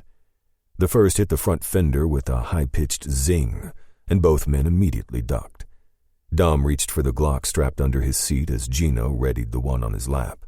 Several more bullets hit the back of the car, and one shattered the rear window. "Fuck, where are these assholes?" Dom shouted as he tried to get a look out the window, but he didn't risk sitting up. Gino reached for the rearview mirror and angled it toward the back of the car. "I got eyes on 2 Fiore fuckers across the street, but I can't see Dick on your side." Dom gritted his teeth and braved a glance out the window and up the side street, but like his passenger, he couldn't see shit. Shots rang out again. One whizzed by his window and blew off the side mirror, and that really set Dom's blood to boiling. There weren't too many things he cherished in this world, but his Porsche and his life were definitely in the top 5. Dom shifted into reverse, and as he flew back into the street and brought the car around, shots began to fire from behind the stone staircase leading up to his front door. Just as his father predicted, these Fiore fuckers had been waiting for him, and wasn't that going to be a fun conversation when it happened? But there was no time to think about that, not when Gino was winding down the window, then leaning out the car with his Glock aimed toward the stairs. Pop, pop, pop.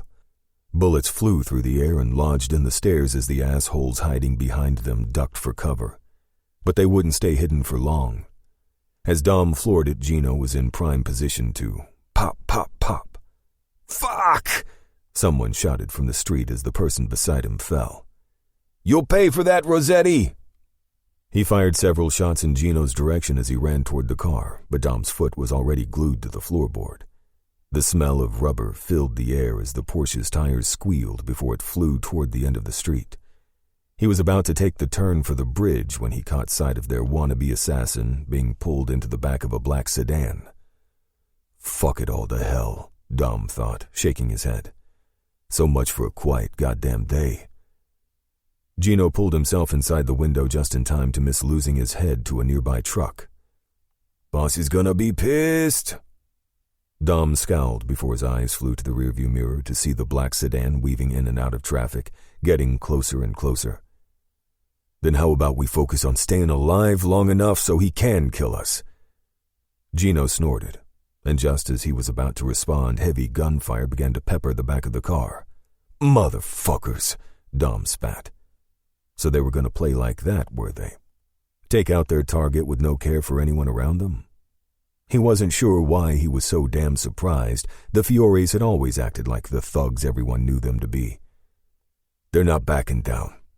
"Fucking assholes," Gino muttered as he looked between their seats to the back window. "You think you could move a little faster, Dom? These shitheads are gaining on us." Dom kept one eye on the rearview mirror and one on the bridge. It had been an unspoken rule that none of the families warred in the streets with pedestrians in such close proximity, but apparently the Rossettis had set the Fioris off.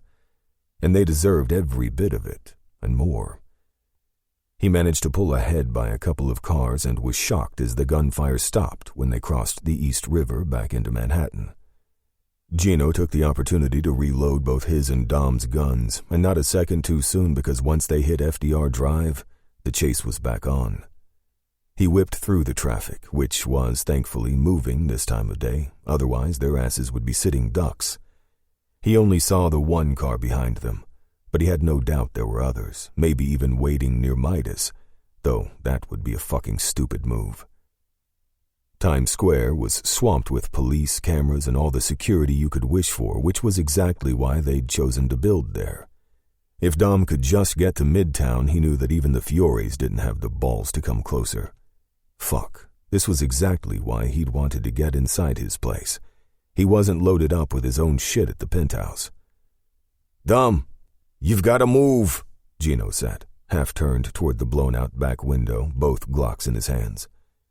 As Dom raced through the traffic, his adrenaline pumped, not so much from fear but the thrill of the chase.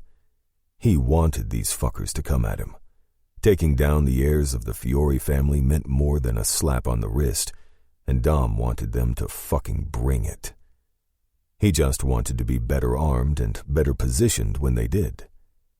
"They're coming in close," Gino said. "Push it!"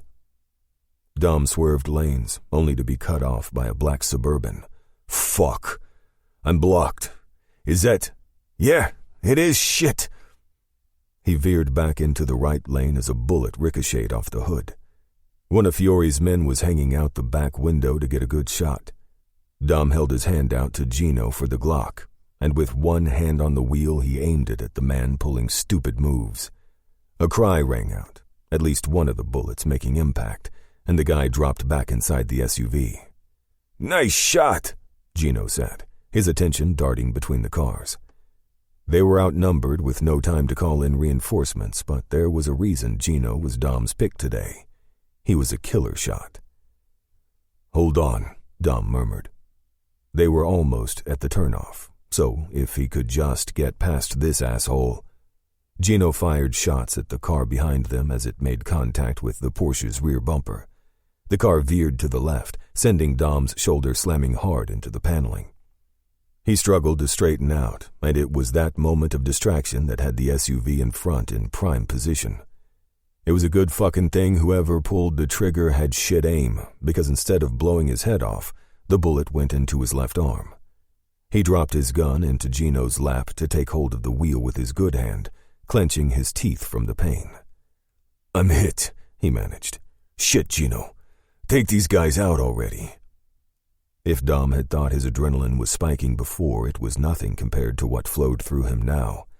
The Fioris had gotten a hit on him, and that was unfucking acceptable. He didn't give a shit about road rules now. Even shot to hell, his Porsche could do laps around these assholes, pedestrians be damned. Gino took out the front tire of the sedan behind them, which sent the car spiraling, slamming into the innocents behind him. Dom didn't have time to think or care about that, not when he had to get them safely back to Midas without shock settling in. He could deal with that later.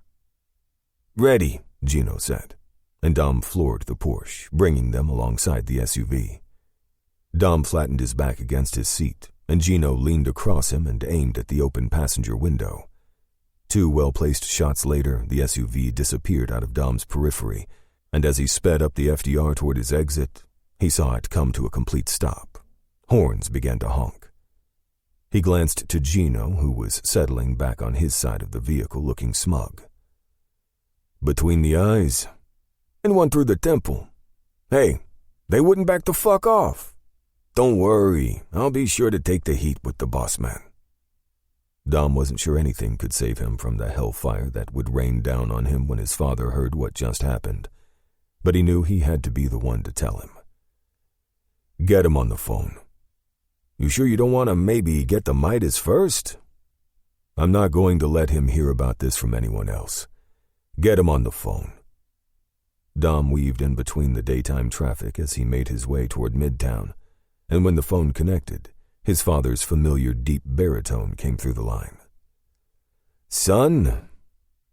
Dom looked down to his blood-soaked shirt and then tightened his grip around the steering wheel before he said the one thing he knew his father would understand without question. The mourning period is over. Chapter 10. After breakfast and with nothing to do, Luca decided to get a better look at his surroundings. If anything was supposed to be off limits, Chef didn't mention it, and Luca figured if there was anywhere he wasn't supposed to be, he'd be told real quick. Even with the guy's seemingly friendly demeanor, Luca didn't trust Chef. How could he? Chef was clearly in on whatever this was. Luca walked over to the window in the main living area, the one that seemed to be about 2 floors high.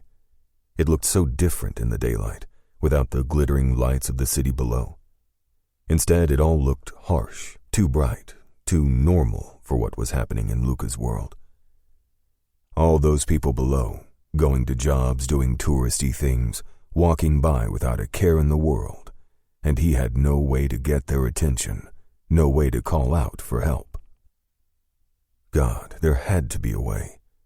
Somewhere in this place there had to be a phone or something that could help him. He looked over his shoulder to where Chef was still banging around in the kitchen, cleaning up, and then scanned the room. He'd already walked through the dining area where nothing but a long white table and chairs sat empty and pristine, as though they were rarely, if ever, used. The living room contained several modern couches and chairs, again with the creams. And other than a handful of trinkets, there was nothing of use there either. But maybe where Dom slept. With Chef preoccupied, Luca took the opportunity to head upstairs. Surely in a place this size there had to be something that would tell him who Dom or the people connected to him were. At the top of the stairs was another seating area, a smaller version of the one downstairs, along with a meeting table. It didn't take him long to realize there was nothing for him there, not even a hidden button under the table for emergencies. Or maybe he'd just seen too many thrillers. Down the hall he went, going into each and every bedroom, all of them similar to his, but none of them sparing any detail about its owner. Even the room set up as an office had just a desk, chair, fireplace, and a couple of sculptures. No drawers, no phone, no printer. Just like the rest of the place, it was extravagant, but completely devoid of anything personal. There wasn't one picture, one rogue notebook, nothing that suggested it was a home where Dom or anyone lived. It felt more like a stopover, or in Luca's case, a place for hostages, masquerading as a luxurious hotel room. Luca cursed in frustration, heading back to his room, and noticed the door at the end of the hall. Was that where Dom stayed? Even though Chef had said Dom was out, Luca's heart still raced as he reached for the knob, only to find the door locked. He twisted again, but no, this was the one locked door in the entire place, which meant it definitely had secrets behind it. But before he could begin to think of how to get inside, shouts sounded from downstairs. Something was wrong. Hell, everything was wrong, but the voices of alarm had Luca racing down the hall to see what was happening. He leaned over the glass banister, catching a glimpse of several men he'd seen before and one he hadn't. Loud voices rose, one over the other, and he could only make out the words "shot" and "fiores" over the stream of curses. Wait, did someone get shot? Who? Luca saw Chef running to the dining table, towels in hand, but couldn't see past the backs of the Terror twins. As quietly as he could, he ran down the stairs to get a better look, and as he peeked around the corner, the reason for the chaos became clear. Dom stood in the center of the group, blood soaking through his left sleeve. Even pale and obviously headed toward shock from the blood loss, he looked no less in command, especially when he let out a piercing whistle that had the rest of the men shutting up. "Let's not make this a big fucking deal," he said as he dropped into one of the seats at the table. "Help me get this off." Chef took charge, carefully unbuttoning Dom's shirt and starting to remove it. When he reached the bloody sleeve, Dom grunted in pain, clenching his jaw, but seconds later the shirt was off. Chef grabbed a wet towel, wiping off some of the blood. "I think the bullet just grazed you. But this is pretty fucking nasty. We should call Doc." "We don't need to call Doc," Dom said. "If there's no bullet, it's not that bad." It sure as shit looks that bad. This gash is deep, man." "Just put a fucking Band-Aid on it." "It needs more than a Band-Aid, Dom." "Then get me the first aid kit and figure it out. There's no need to call Doc for this." From where he stood, even Luca could see that Dom's injury needed more than a patch, and in that moment, a switch was flipped. He was no longer watching someone he hated. He was back in medical school, analyzing and coming up with how to fix someone who needed help. Before Luca realized what he was doing, the side of him that lived to be a doctor took over, and he called out, "Wait!" All eyes turned toward Luca, and he swallowed when he saw they weren't all friendly ones. He stepped forward anyway, holding his hand out. "If you don't call someone to do it right, it's going to get infected, and it'll definitely leave a bad scar." As they all stared him down, Luca swallowed, wondering why the hell he'd bothered to say anything. Damn the fact that his instincts had taken over. He didn't care whether Dom's arm got infected or not. It wasn't his business. Hell, if the arm fell off, it'd be better for Luca. "Good job, genius." Dom's eyes narrowed on Luca. And even through what had to be terrible pain, he smirked. Yes. Gentlemen, did you know we have a doctor in training on our hands?" "Is that right?" Chef said. "It is." Dom raised a brow.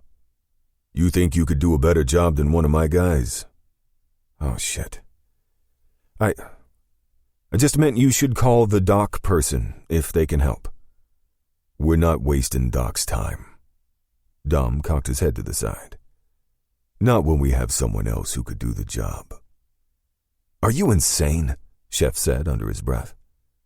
"The longer we stand around arguing about this, the more blood he's losing," someone Luca didn't recognize said. "Luca can do it," Dom said calmly. "Can't you?" Again, instinct took over. "Yes."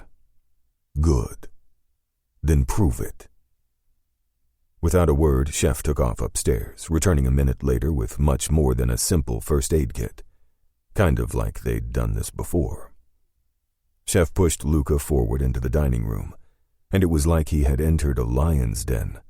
Surrounded on all sides by Dom's men, it was all Luca could do to stay on his feet. He took a deep breath and stepped closer to Dom to get a look at what he was working with. No signs of a bullet, but the wound was deeper than he'd expected. How Dom hadn't passed out from the pain he didn't know, but somehow Luca didn't think this was the first time he'd been injured, or even the second. "Someone needs to help him press down to stop the bleeding, like this." Luca demonstrated, and Dom nodded at the man Luca didn't know. "Gino." As Gino took over, Luca moved over to the kit Chef had brought down. The amount of tools and supplies they had didn't come from a corner store, that was for sure, and it would make his job a lot easier. "I'm just going to wash my hands," Luca said, heading toward the kitchen. As he soaped up, his mind whirled. Was he really about to do this? Help his kidnapper? Shit. Now that he was surrounded by guys who could snap his head off in less time than it took him to blink, he was kind of stuck now, wasn't he? God, why had he opened his mouth in the first place? He toweled off and took another deep breath, trying to shake off his nerves. This wasn't exactly an ideal situation to work, but he didn't have another choice. He grabbed a pair of gloves from the kit, snapped them on, and then took what else he needed. He laid everything out on the table beside Dom and nodded at Gino that he was ready. Gino stood up slowly, his eyes narrowing to slits as he went toe-to-toe with Luca. "You fuck this up, and you're dead. Got it?" Luca swallowed and nodded. As Gino moved out of the way, Luca took the seat beside Dom, closer than he wanted to be to the man he'd tried to avoid at all costs.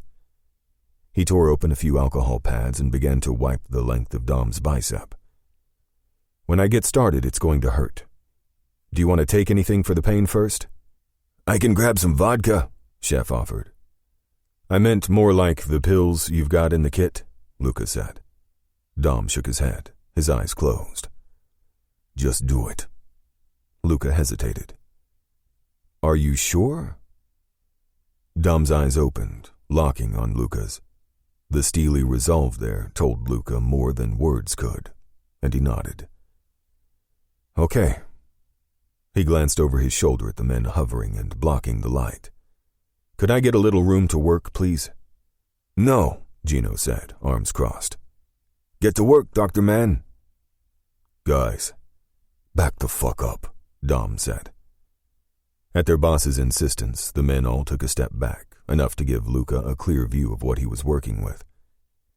He tried to block out the death stares he could feel on his back and focus on what needed to be done. But as he began to clean the wound, Dom hissed, and Joe jerked Luca up by the back of the neck. "What the hell?" Luca said on a gasp. "You think you can try something funny?" "No, of course not. He didn't want the pain meds, so it's going to hurt."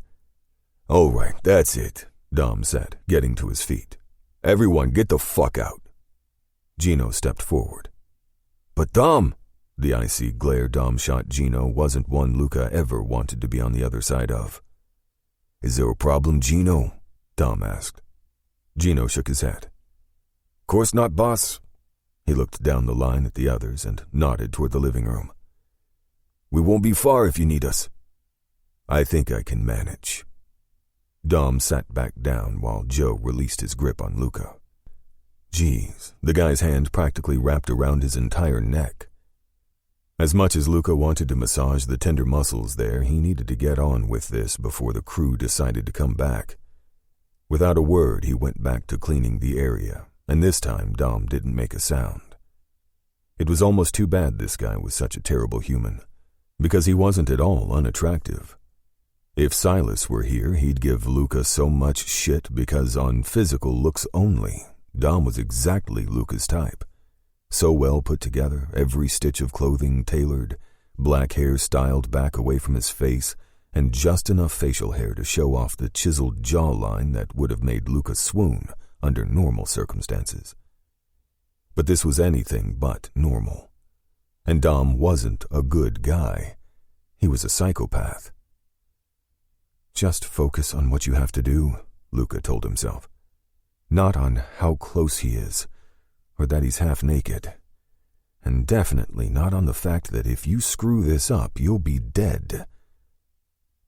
Luca glanced over his shoulder to where Dom's men paced around the living room, shooting him daggers every time they looked his way. Shit. Maybe dead was the better alternative. Chapter 11. The kid was nervous. Dom could tell by the way Luca looked over to Gino and Joe as if to make sure they weren't coming back to snatch him up again. Fucking hotheads.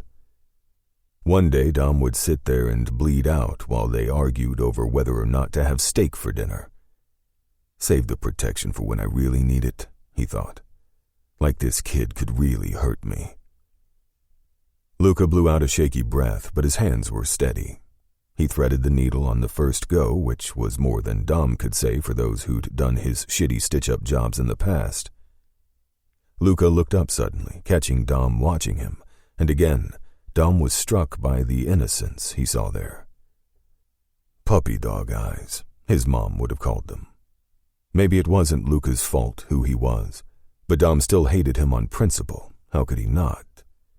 Something in Dom's expression must have scared Luca because he said, "I know what I'm doing." I know you do." "Oh." Luca's shoulders relaxed a little as he lifted the needle. "You may not want to watch this part." Dom let out an inelegant snort. If Luca knew half of the things Dom had done in his life, he wouldn't be worried. Hell, he wouldn't be sitting in that chair. Why had Luca interjected in the first place? Maybe he'd thought it would gain him favor? But with as terrified as Luca seemed of Dom, it made more sense that he would choose to stay the hell away, locked up in the bedroom, rather than interacting with any of them. Luca took hold of Dom's arm, his left hand holding the wound closed, while his right hand steadied the needle. It went through the skin so smoothly that Dom barely felt it. For some reason, he was more focused on the hand holding his arm. With sure, steady fingers, the kid clearly knew what he was doing as he pierced the jagged skin on the opposite side of the wound. As Luca weaved his way up the length of the gash, Dom's gaze traveled up Luca's arm to where his white t-shirt hugged his bicep. His clothes had been deceptive, hiding a frame that Dom had thought would be easily overpowered. But seeing him up close like this, Dom realized the kid probably would have given him a good fight. Maybe he'd still get the chance when Vincenzo finally gave the green light to dispose of the one ray of hope the Fiores were clinging to. "This going to take much longer?" Luca paused as he glanced up from the stitch he'd just administered. Those puppy dog eyes were a little less innocent now, and his frustration shone through. "I just started." "And you're supposed to be some whiz-kid med student. So, we nearly done?" Luca's jaw twitched as he looked to the bloody wound and then back to Dom. "In case you hadn't noticed, you got shot. I'm trying to help you, so we'll be done when I say I'm done, which would be much sooner if you'd quit interrupting me." Dom raised a brow, the backtalk the last thing he'd expected. Well now, isn't that an interesting turn of events? That backbone was definitely not something Luca had inherited from the Fiores, but something that seemed hardwired with the confidence he had in his own skill. Unfortunately, it was also a characteristic that made Dom detest Luca a little less, and that wouldn't do. "You talk to me like that again, and the only interrupting that's going to happen here is my gun finishing your sentence." Luca said nothing, but the next time the needle passed through Dom's skin, it was done with a lot more force, causing a sharp pain to ricochet through his nerve endings. Dom jerked his arm in response. "Motherfucker!" Luca raised his head, his brow arched. "Sorry, did that hurt?" Dom merely glared at the shithead, and a smirk tugged at the corners of Luca's lips. "So," Luca said, keeping his eyes on the needle, "is this an everyday thing for you?" "What?" "You know, getting shot, taking hostages." Damn. Dom had to hand it to the kid. He wasn't cowering. Instead, he was pushing Dom's buttons. And while that would normally be reason enough for Dom to lose his cool, he found himself responding. "Not every day," he said. "But often enough you keep a professional medical bag. Where did you even get that? You ask a lot of questions. I don't get a lot of answers, and I deserve them." Dom clucked his tongue as he thought that over. "It was easy enough to take you. Do you honestly think a medical bag would be more difficult?" "Why did you take me?" "Next." "What are you going to do with me?" "Whatever the hell I want." Luca's eyes widened, and for a second Dom swore he saw a flicker of heat pass through them. Like instead of terrifying him, the threat had turned Luca on. It was even more evident when Luca dropped his eyes to Dom's chest before lowering them to his abs, and then he quickly jerked his head away. Holy shit. The kid's attracted to me. Luca had every reason in the world to hate Dom, and here he was, all that sexual energy coming off him in waves. How was that even possible? And why did it have Dom's dick kicking up with interest? Fuck, That was the last thing he needed. But now his curiosity was piqued. "That a problem?" Dom said. "Yes. For you? Or someone back at home?" "Like you care." "I don't. But you seem to want small talk." Luca shook his head as he made another stitch. "I'd rather have answers. Or should I just ask Chef next time?" That almost made Dom laugh, but he bit it back. "So you liked him?" "I wouldn't say that. But he didn't tie me to a chair when he made breakfast." Dom sat up in alarm. "He cooked for you?" "Yeah? Why? Was I supposed to starve?" Just the thought of Chef in the kitchen was horrifying. But actually eating something he made? "Don't ever let him cook for you again." "I didn't ask him to. He offered." "What did he make?" Luca shrugged. "Eggs, bacon, and some really good chorizos he made from scratch." That smart-ass, charming fucker. The kid obviously thought Chef was Dom's personal chef. Good God. Luca said, "Fine, I'll make my own eggs, or is that not allowed?" "Eat, don't eat, I don't care." "So you've said." Luca finished the final stitch and began to tie it off. "Who is it keeping me here then? Alive?" Dom waited until Luca had cut off the end of the stitch. "To you, I'm the only one that matters. Remember that." Luca held his gaze for a long moment before he said, "I'll remember." "Good. We done here?"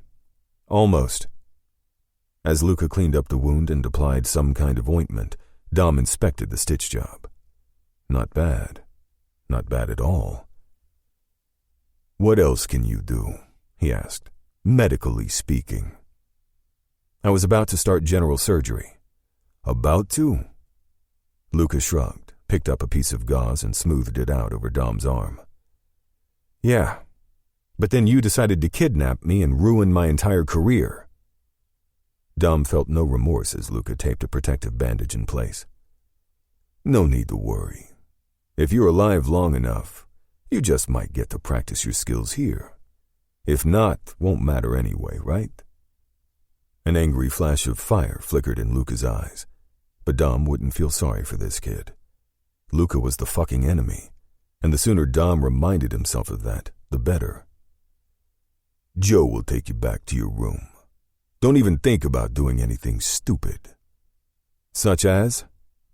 Dom looked to the door, then back to Luca. "You're smart. You'll figure it out."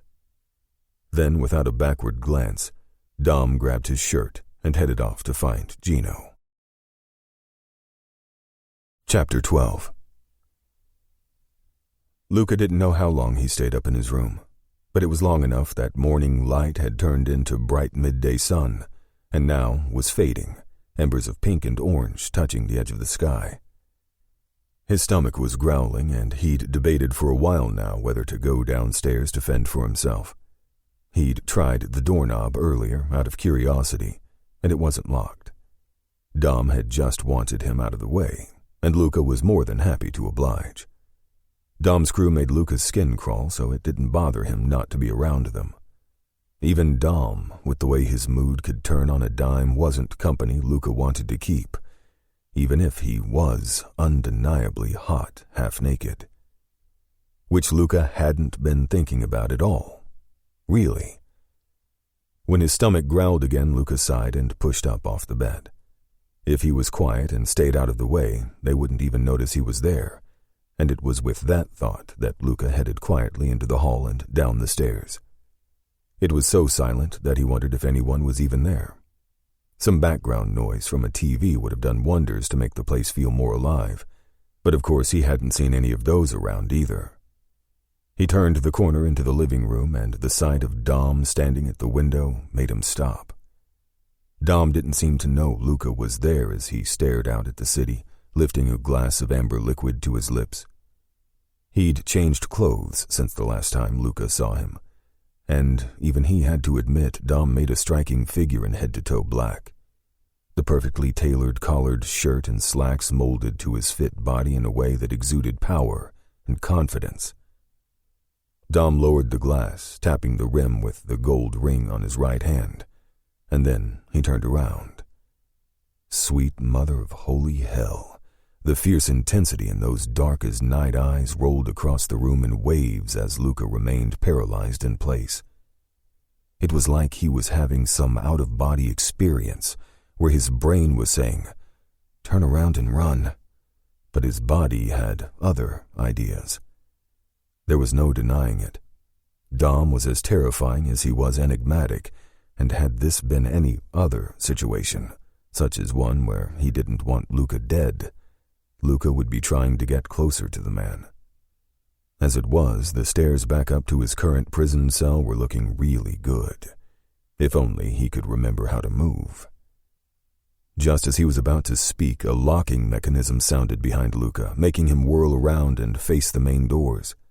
They flew open with a force that made Luca jump back as a man dressed in an impeccable suit marched in as though he owned the place. He didn't bother with a glance in Luca's direction as he strode across the living room to Dom. Luca had pretty much figured that Dom was the boss of everybody and everything when it came to who entered this place. But when the man stopped toe-to-toe with Dom, Luca's eyes almost fell out of his head. "You disobeyed a direct order," the newcomer barked, and when Luca expected Dom to tell the man to back the fuck off, he merely stood silent, a twitch in his jaw the only visible response to this dressing down. "I told you to lie low, and what did you do? Go out and get yourself shot." Dom started, but the man snapped his fingers and Dom's teeth clicked shut. "You what? You thought I was making a suggestion when I told you not to go anywhere? You thought you knew better than me?" "No, sir." "Then what the hell do you think you were doing out there?" The man let out a sigh, shaking his head. "Figlio mio, what are you trying to do? Put me in an early grave?" Luca sensed a form of affection between them as the initial outrage passed. "I'd never want that," Dom said finally. "I just wanted to get some of my belongings before I was otherwise sequestered." "And what was so important you would put your life at risk, huh?" The man ran a hand through his thick, gunmetal-colored hair. "I'm not keeping you here to punish you, Dom. I'm keeping you here to make sure you're safe. And you can't even bother to call me and let me know you got shot?" "I knew it would upset you. And there was no need. I'm fine." "Where were you shot? Did you call Doc?" "There was no need." Dom's eyes shifted to Luca. "It was just a graze on my arm, and it turned out we had a budding young doctor right here under our roof." "Oh God, please don't bring me into this." But it was too late. The man turned to pin Luca with inquisitive eyes. They widened slightly. "Dio mio." Then he walked toward Luca, who could do nothing but stand there as this man, whoever he was, stopped in front of him and grabbed his chin. He turned Luca's head from side to side, and Luca felt like he was being inspected for an auction. The man dropped his hand and stepped back, giving Luca a long once-over. He smiled. Smiled? "Luca, is it? How does he know that?" There was a pleasant enough look on the man's face, but Dom answered to him, which meant he wasn't someone to mess with, and Luca had a hard time finding his tongue. Finally he managed. "Yes, Luca. Luca Davis." The man smiled wider. "Davis." He looked over his shoulder at Dom, who arched a brow and lifted his glass to his lips. "Well, Luca, it seems like you're a good man to have around in a bind." No mention of the fact that Luca was being forced to be around. Obviously, the man knew that. Hell, he was probably the one in charge of orchestrating it. Maybe it was the fact he didn't know who the guy was, or that he hadn't seen him blow up the way the others had, but something made Luca straighten his spine and say, "I'd like to go home." The man's brows shot up and he rubbed his jaw. "I'm sure you would like that, Luca. Just as I'm sure Dom would as well. Unfortunately, current circumstances make it impossible for the two of you to go anywhere right now." "Why?" Luca blurted out. And from the look on Dom's face, he guessed people didn't usually question this man. But God, he needed answers, something, anything. Already he'd learned this wasn't Dom's home at all, and for some reason, now both of them were stuck here, not just Luca. The man stared at him, and just when Luca wondered if he'd say anything at all, he clasped his hands behind his back and began to move. As he walked the length of the room, he said, "Have you ever had to fight for something you wanted? Something you believed should be yours?" The first thought that popped into Luca's mind was the way he'd worked so hard for a spot at Yale, and then to be the top of his class. It hadn't been easy, but he sacrificed to make it happen. He wasn't about to tell the two men in the room that, though. Whatever it was this man wanted, their circumstances were not the same. Luca stayed stubbornly quiet, grinding his molars together. "I understand if you're upset," the man said, turning back to face Luca. "That you feel you don't belong here. But trust me when I say this is the safest place for you right now." Trust him? Trust any of them? Without explanation or answers, just blind trust? Was he insane? As if reading his mind, the man shrugged, not looking sorry at all before turning back to Dom. "And you don't leave the casino." Dom opened his mouth as if to protest. "The families are feuding. You understand that, right? You're a target. So you lie low and let the rest of us handle this." Feuding families? Casino? What the hell is going on here? But before Luca could make any kind of sense of it, the main doors opened again and two hulking men in suits stepped inside. He noted a gun in one of the men's hands. "Boss, we need to get going soon. You've been here too long as it is." The man's lips tightened, but then he nodded. "I need another minute up here, then I'll be out."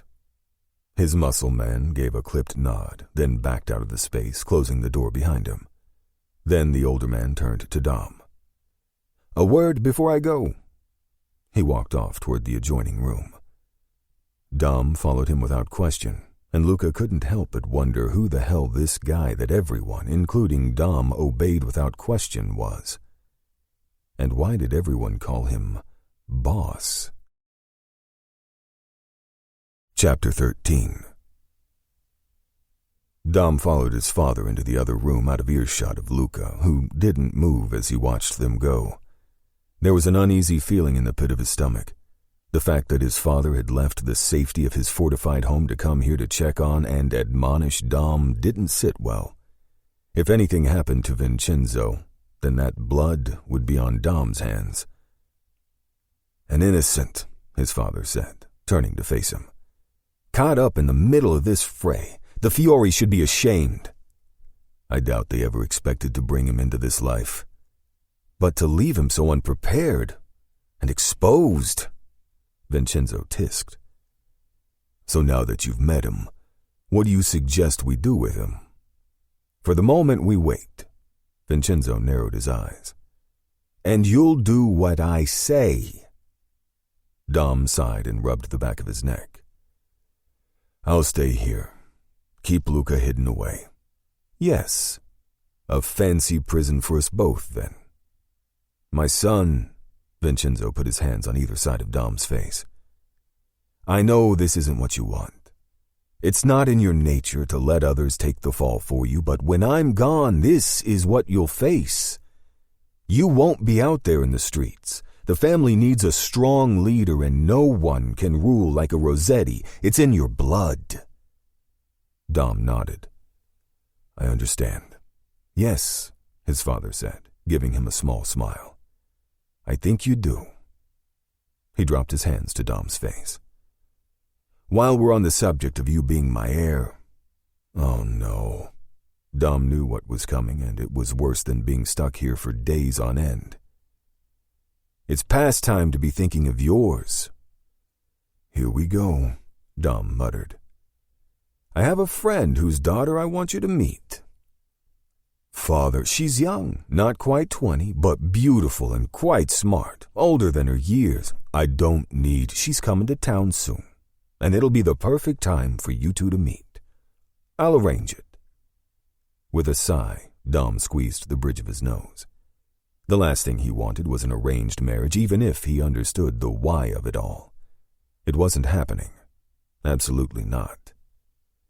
You know what's expected of you, Vincenzo said, his tone growing serious. I've given you all the time in the world to do this your way, but you're 35 now. It can't be put off any longer. Dom had heard this lecture for years, feeling the pressure of the clock ticking down and the burden on his shoulders. He'd never expected he'd be a man who could marry for love the way his father had. Things were different now. With their status, there was more expectation, more for Dom to live up to. But this was one area in his life he'd been stubborn about, the last area he felt any real control over. If he allowed his father to set up this meeting, that would set off a chain reaction amongst their people, and once that happened, it would be difficult to pull back from. I hardly think this is the time for courtships and wedding bells, Father. I was shot today, remember? Don't get smart with me. Vincenzo's eyes fell to his son's arm. If anything, it's a reminder that wedding bells are exactly what you need. You need a reminder that your life is important, that you have a legacy and a name to carry on, and you can't do that if you are shot dead on the FDR. Dom gritted his teeth, his father's tone making it crystal clear he was not going to get out of this. But right now, I thought I was to stay locked up here in the Gilded Tower. How will that work? Is someone going to escort her up here for dinner with me and the kid? I'm sure that'll go down well when he tells her he's being held against his will. Vincenzo arched a brow. The kid, huh? Is that how you see him? Dom shrugged and slipped his hands into his pockets. I don't see him at all. Really? Vincenzo glanced over his shoulder to the room where they'd left Luca. The glittering lights of the surrounding buildings silhouetted his figure as he stared out at the city below. He had his hands shoved in the pockets of his jeans, and Dom couldn't stop his eyes from traveling down the toned arms and tall frame filling out those clothes. 2-day-old clothes, mind you. Huh. They probably should get him something different if he was going to be there a while. Dom hadn't thought of that. You don't see him? I find that difficult to believe. Not when you have a penchant for such attractive things. Clothes, cars, men. Vincenzo cocked his head to the side. Don't fool yourself, Dom. You see him. Dom looked to Luca and nodded. You're right. I see him. But not how you think. I see him as the answer to every single thing we've ever wanted, a way to finally take what our family rightly deserves. He is the key. He is. Which is why it's so important he stays alive. Vincenzo reached inside his jacket and pulled out an envelope. It's time you have a talk with him. Explain a few matters. Dom took the envelope from his father and slid out the photo that lay inside. As his eyes fell on the image of the immediate Fiore family, his fingers tightened around the edges. It took everything he had not to scrunch the damn thing up when he saw them all together like that. But one thing in particular kept that photo safe. The picture proof of what they now knew from DNA. Fucking hell. He'd known the resemblance was strong, but seeing this... He looks just like her. I thought you didn't see him. Dom looked up in time to catch his father's smirk. You can't lie to me, son. I know you too well. Now, I have to leave. Dom nodded and slid the photo back inside the envelope and then into his pants pocket. I'm sorry you had to come. It won't happen again. I know. Vincenzo headed to the front door, but then paused, turning back to look at Luca before focusing on Dom. Don't make this hard on yourself, Dom. Don't touch him. Excuse me, you heard me. You'll say it hasn't crossed your mind, but don't forget. I know you. Dom crossed his arms, feeling annoyed his father felt like this even needed to be brought up. I thought the rule was as long as I'm discreet with my personal life that anything goes. Yes, but not with him. Anyone but him. Don't make me regret this. Dom held up his hands, not saying a word, but giving his father the peace of mind to leave here and hopefully never bring the topic up again. I'll see you at the gala Friday. Make sure the boy's there. Vincenzo kissed Dom's cheek, then the other, and after he knocked on the door, his security whisked him away in a matter of seconds. As the door closed, the lock automatically engaging, Dom put a hand out to steady himself and sighed. How is it possible in such a large penthouse to feel like the walls were closing in on him? His life wasn't his own. He'd always known and accepted that, but the leniency he'd been shown regarding his extracurricular activities now seemed to be in the past. He turned, leaning against the door, and his eyes caught on Luca still looking out at the city, probably wishing he was home, definitely thinking of a way to get back there. Don't touch him. Anyone but him. His father's words felt less like a warning and more like a taunt. He wasn't used to being told what or whom he could and could not do. The rebellious streak in him was already thinking thoughts he shouldn't be. But no, Dom wouldn't go there. He may be stuck with Luca alone for who knew how long, but he'd do his level best to remember exactly who he was. Then again, that was all easier said than done. Chapter 14. In the reflection of the glass, Luca watched the scene play out between Dom and his father. They'd seemed to be arguing about something Luca couldn't hear, but by the end, Dom seemed to come around to whatever it was the older man said. A sinking feeling in Luca's gut told him that the conversation had to do with him, and suddenly, he wasn't hungry anymore. As Dom's father left and the door shut behind him, Dom put his hand on the frame and dropped his head. For a moment, it looked like the weight of the world was on his shoulders, but Luca didn't have time to wonder why, because then Dom turned around. Luca quickly averted his eyes, focusing on a building in the distance. He had so many questions. The more he learned, the more nothing made sense. But if he'd expected Dom to start talking to him as soon as his father left, he was wrong. The room was so silent that Luca could hear Dom's slow, measured footsteps as he moved from the front door, and a moment later, he began to speak, but not to Luca. Good evening, Gloria. Could you send up 2 of the usual, please? And I'll also need you to connect with the shops downstairs for some clothes. Yes. Bring me an assortment, a size smaller. Thank you. Luca turned to face Dom, who was sliding his cell into his pant pockets. I have questions, Luca said. Dom smirked and began to roll up one of his sleeves as he crossed the room. He grabbed his empty glass and said, I'll bet you do, before heading to the kitchen for a refill. Luca followed him. That was your father, right? What did he mean about feuding families? Dom rolled up his other sleeve and shook his head. Give me a minute. And then you'll answer my questions? With a sigh, Dom poured himself a glass of liquor and held it up in question to Luca, who shook his head. He needed to be thinking clearly, and alcohol wouldn't help right now.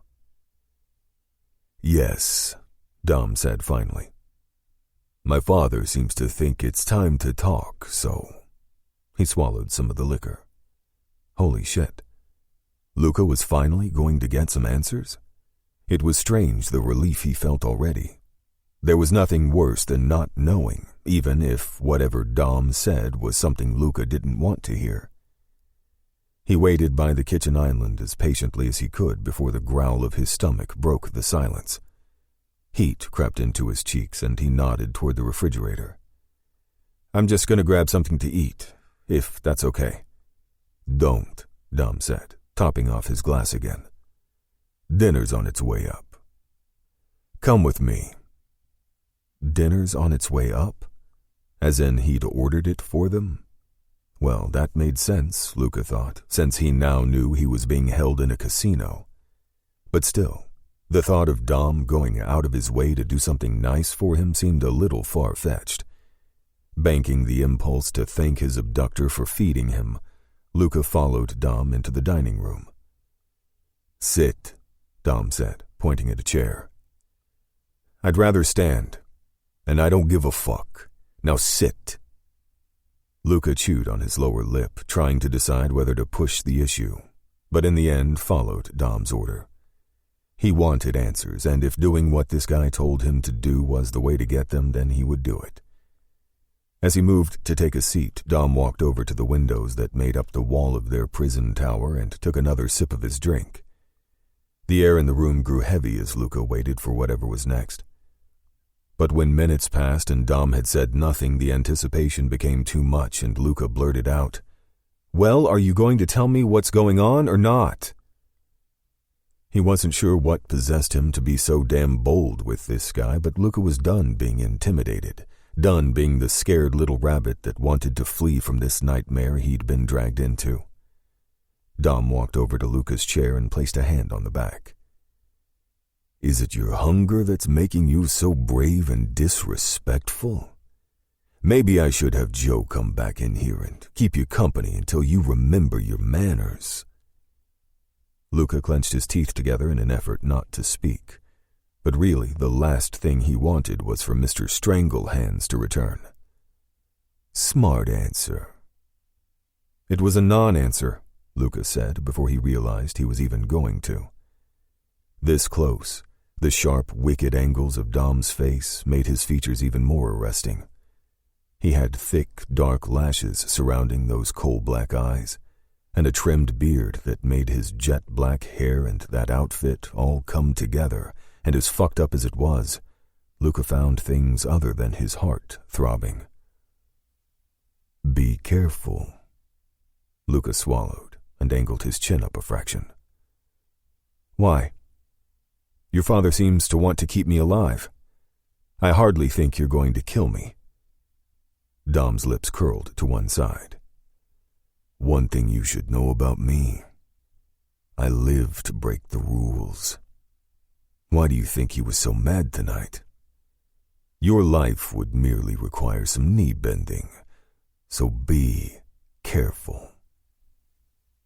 Luca sighed and was about to speak when there was a knock at the door. Dom straightened. Don't move. Where the hell would I go? Luca thought as Dom disappeared to hopefully collect their food. Not that he was really thinking about that anymore. His mind was too busy trying to put two and two together. He would happily skip the meal if Dom would just tell him what the hell was going on. A minute later, Dom reappeared with 2 dome-covered plates and placed one down on the table in front of Luca. Dom handed him a fork and nothing else, and Luca raised a brow. What, no knife? Scared I'm going to attack you? Dom took the chair to his left and eyed him. A fork is a deadly enough weapon when you know how to use it. But in this case, he removed the dome to reveal a simple but beautiful pasta dish. You won't need one. Luca's stomach growled at the familiar aromas wafting off the plate, but before he dug in, he looked at Dom. How do I know this isn't poisoned? You don't. Luca looked at his meal, then back to Dom. I'm not testing it for you. Dom dug into his own pasta. If you want to eat, eat. Well, shit. Luca wasn't dead yet, and the food did smell amazing. Harnessing a little more of that bravery, he twirled some of the pasta around the tines and shoved it into his mouth. When he was still alive after several hearty forkfuls, Luca glanced at Dom to see him remove an envelope from his pocket.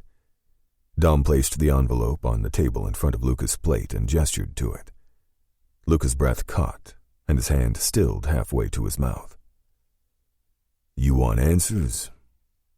Your first one is there. Dom picked his fork back up and scooped up another serving of pasta.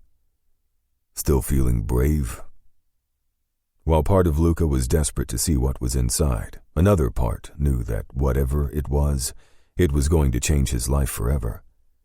Then again, everything had changed the moment he'd been abducted, so why not just go all in? Food forgotten, Luca moved his plate aside and reached for the envelope. It was small and thin, not nearly big enough to give him the who, what, when, why, and where. It's okay, just open it. Nothing has to really change if you don't want it to. He pulled out the contents, a single photograph, and looked up at Dom in confusion. What is this? It helps if you look at it. But I don't know any of these. Luca's words cut off as he zeroed in on a woman in the center of the photograph. His heart skipped a beat as he looked at her. Her medium brown hair covered her shoulders in waves, but it was the same dark eyes he looked at in the mirror every day that had him barely able to breathe. And on her cheek, Luca reached up to feel the freckle that matched hers and found himself shaking his head. I don't understand, he said. You've never seen these people before? He shook his head, still staring down at the picture. There was a broad, older man with silver hair and jowls that sagged standing beside the woman. Flanking the two of them were two younger guys, maybe in their early 30s. They had the same sunken eyes as the older man, but there was a fierceness in all the men's expressions. Luca didn't get the feeling they were good guys, or ones he'd want to meet face to face.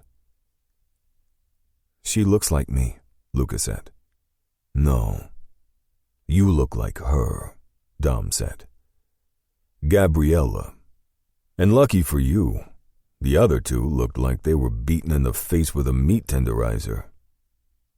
Who is she? You know who she is. I don't.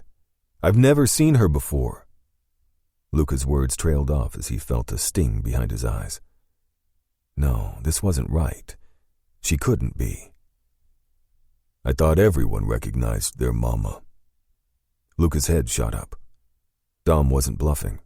The smirk that always seemed to be on his lips was gone, replaced with a thin line of pure loathing. Oh, God. Luca's heart pounded as realization set in. He'd never looked like his parents, but that hadn't seemed so unusual. He still had their darker coloring, but seeing the woman in the photo blew everything he knew out of the water. That was his mom. His mom. How was this possible? He looked at the men beside her again, not recognizing himself in any of them. I'm related to them too? An unlucky roll of the dice, I'm afraid. Luca dropped the photo and put his head in his hands, rubbing at his temples. But how? Why? This makes no sense. Dom put his fork down and sat back in his seat. If I have to tell you the how of it all, I think you should probably get a refund on that fancy school of yours. As for the why, let's just say you are the Fiore's insurance policy. Luca blinked at him. None of that made any sense. The Fiores? Is that their name? Dom slapped his palm down on the table and leaned over. I'm about done with this deer-in-the-headlights routine. It's not a routine. I don't know who these people are. Well, let me give you a quick rundown. They are the scourge of this earth. They're vile, detestable, horrible human beings, and you, Luca Davis, are related to each and every one of them. Luca shook his head and dropped the photo. No, you're wrong. I'm never wrong. Well, you're wrong about this, Luca shouted, and shoved back from the table. This couldn't be happening. It couldn't be real, because if it was, that would mean his parents, or the people he'd thought were his parents, had lied to him his entire life. You're lying. You're trying to play some fucked up mind game with me. Trust me, that's not my style. Dom got to his feet and Luca did the same. It felt imperative to keep some kind of level playing ground here, some kind of grip on reality. Not that he even knew what that was anymore. As Dom began to move, Luca automatically backed up. "Stay away from me." "Or what?" "Good question." Luca looked at the fork he'd left on the table, and Dom smirked. "I dare you." When his back hit the wall, Luca flattened his palms against it and felt his pulse fluttering at the base of his throat. His mind was spinning with everything he'd just learned, and with the threat of Dom closing in, he felt his knees grow weak. It was clear Dom hated these Fioris, whoever the hell they were, and considering he thought Luca was related, what did that mean for him? He had no idea, but the sooner he could convince Dom he was not related in any way, the better. "Look, I don't know what you think you know or who you think I'm related to, but you're wrong. I don't know these people. I've never even seen them before. I mean, you're talking a mob family, right?" Luca almost choked on the words. "I'm from New Haven, Connecticut. I go to Yale, for God's sake." "Shut up." Dom punctuated his words with a hand by Luca's head, and Luca bit down on his cheek. "DNA doesn't lie, and we have yours." "So? Maybe they're wrong." "So now everyone's wrong except you?" "No, I just mean that things can get messed up. I'm in the medical field and know that. And besides, I've spent years studying to be a surgeon. Whether I'm related to these people or not, what do you care? I don't want anything to do with them. I don't want to be a... "Mobster?" Dom chuckled. "Not one of your top 3 job choices?" A shiver of dread raced up Luca's spine. "No. I want to help people, and you're telling me I have to stop my life and..." "No. I'm what's supposed to stop your life. Because you see, you're not just part of the family. You're the heir. And we can't let that happen." Chapter 15. From the one-sided glass, Dom watched Luca pace in front of his bed. He hadn't stopped moving since they parted ways over a half hour ago. When he entered the room, Luca was still in a state of shock, but he'd quickly gotten over that and seemed to be talking to himself, though Dom couldn't hear the words he muttered. It was all out there now. Who Luca really was, where he came from. He'd been too overwhelmed to ask the why of it all, but it was probably occurring to him now to file that away for later. Luca rubbed his face and finally dropped down to sit on the edge of the bed, and Dom stepped closer to the glass. How could anyone think it was a good idea for someone raised outside this life to suddenly insert themselves into one of the families? It was close to impossible as it was to rise through the ranks, and that was after many years of proving themselves to the boss. For someone as naive as Luca, the Fioris were just throwing him to the wolves without a care in the world. So really, Dom and his father were doing this kid a favor. He'd already be dead in the Fioris' world. Dom cocked his head to the side as he watched Luca swipe away a tear. How different would he have turned out if his father hadn't sent him away? He'd be just as power-hungry and bloodthirsty as the rest of them, something that was hard to imagine looking at him now. But downstairs had been a different story. Luca hadn't cowered to Dom. He demanded answers, and whether or not he wanted to admit it, Dom admired that. But he couldn't focus on that. It didn't matter whether Luca was as green as the grass on his fake family's suburban lawn, or sitting in his room crying over the fact he'd been lied to his whole life. He was a Fiore, and Dom needed to remember that. He took another good look at the young man he was now sharing this prison with and couldn't help but wish Luca resembled his father more than his mother. That sure as shit would have made this niggling feeling of sympathy dissipate. It was always harder to want to break someone's face when you were busy admiring it. Luca looked up at that exact moment, almost as though he could sense Dom's presence. But when Luca reached up to touch his fingers to the mark on his cheek, Dom knew it had nothing to do with him, and everything with trying to understand his new reality. After all, the kid was going to be a doctor, He knew all about genetics. Surely he'd looked at his caretakers in the past and wondered why he didn't share any true resemblance. Or maybe he'd just chalked it up to being a mishmash of the two of them. Like some random beauty that came out of an artist throwing different blots of paint at a canvas. Not that Dom was saying Luca was beautiful. Dom clenched his fist by his side, frustrated with himself and the situation he was in. The last thing he needed was a distraction like this. He needed to get out there and track down the motherfuckers who had shot him, not be trapped up here like some precious fucking princess. It grated on his last nerve. Turning away from the glass, Dom began to pace the room, his mind tracking over everything that had happened. But what he really needed to know was the plan going forward. Since his father had deemed him an unnecessary player in this particular part of the process, he knew jack shit. It was time to rectify that. He might not be able to leave here, but that didn't mean others couldn't be brought to him. In fact, this was where they brought these assholes to make them talk. So why couldn't he get involved? If anyone deserved a little payback and cathartic stress relief, it was him.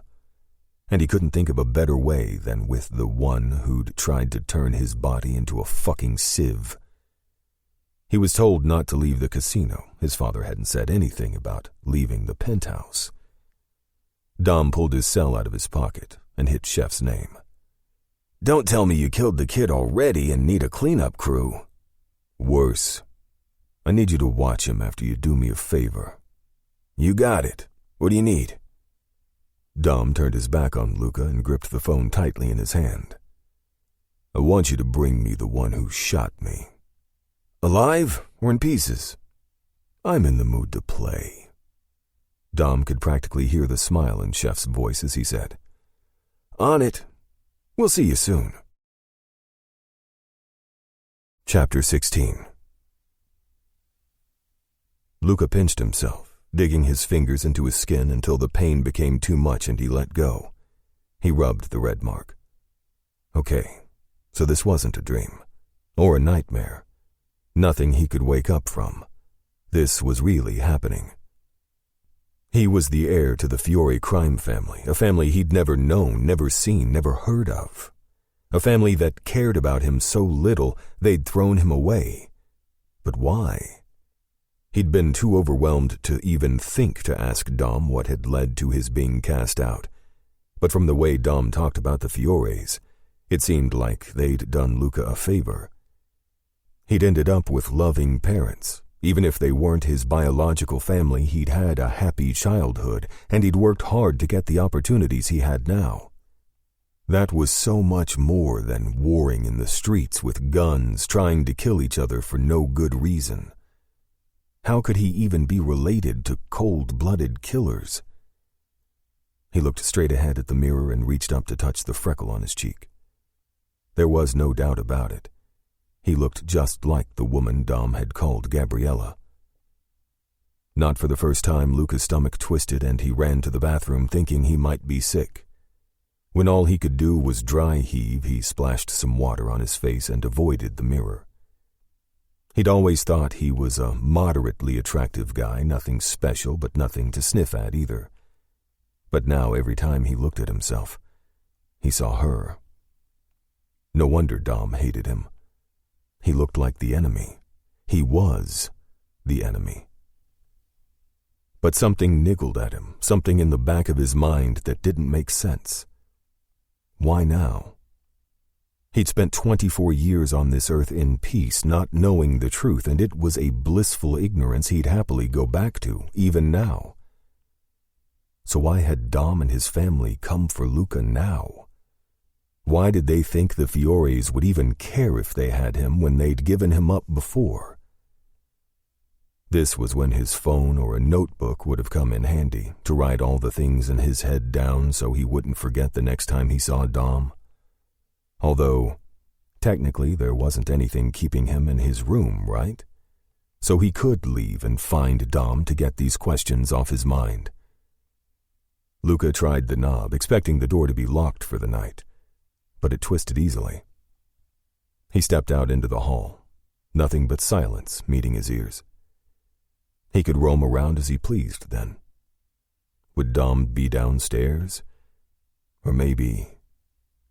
Luca glanced at the closed door beside his, the one room he couldn't get into before. With a firm hand, he knocked on the door and waited. A few seconds passed with no response, so he knocked again, this time pressing his ear to the door to see if he could hear anything. "Go to bed, Luca." He jerked back from the door at Dom's voice. "I can't sleep," Luca said. "I need to know why." "No, but I'm not answering any more of your questions tonight. I'm done. So unless you want to go to sleep permanently, go the fuck away." Luca opened his mouth to respond, but he found he no longer had the energy to keep fighting. He headed back to his room and leaned against the door as it clicked shut. He took in a breath and let it out slowly, hoping it would calm some of the craziness flooding his head. There was no way he'd be able to sleep tonight, not with everything he'd just learned. But on the flip side, he knew he needed to get some kind of rest. God knew what they had in store for him, and with 2 meals in his belly, the best thing he could do for himself right now was try to rest up in case they came at him again with something physical. It was clear these guys had no qualms at using brute force and violence to get what they wanted, so the better shape he was in, the better off he would be. Luca scrubbed his hand over his face, not wanting to think about that. Get through one day at a time. Hell, 1 minute. That's all you have to do right now. He pushed off the door, about to head to bed, and that was when he spotted a clothing rack standing in the far corner of the room. When had that gotten here? He hadn't seen it earlier in the day, but then again, when he came back here after dinner, he was so distracted he could barely see straight. Who had even brought it up here? He hadn't seen anyone come and go from the penthouse since Dom's father. Luca slowly made his way across the room as though someone might jump out from the ensuite or closet and ask him what the hell he thought he was doing. But when that didn't happen, he kept going. Several hangers of pants, shirts, and garment bags hung side by side, and on the bottom of the rack were shoes and toiletries, along with packets of briefs and boxers. It was weird, like some kind of mini department store had been delivered to his room. Luca reached out to take a look at one of the shirts closest to him, and when he saw his hand was shaking, balled his fist. "Pull yourself together. It's a shirt, not a time bomb." He was about to try again when he spotted a note pinned to one of the garment bags. "Your clothes are rank. The basement will do that to you. Maybe these will inspire you to stay out of it." Wait, so these were for him? That made no sense. He was their prisoner, and yet now was being given clean clothes? As if this all wasn't a mind fuck on its own, let's add in a brand new wardrobe. Almost on principle, he wanted to say fuck you to Dom and his suggestion. But then he sniffed at himself and, yeah, the adrenaline plus 2 days in the same clothing had made him a little ripe. With a steadier hand this time, he pulled a hanger free, and when his eyes landed on the label, they almost fell out of his head. Versace? Seriously? Luca quickly shoved it back in place. That thing cost more than his entire wardrobe, and the last thing he wanted to do was damage it in any way and give Dom another reason to punish him. He moved away from the rack, not wanting to have to think about this place, those clothes, the man in the room down the hall from him, any more tonight. His entire life had been turned on its head in a span of days, and he was going to need every ounce of courage and determination just to make it through the night.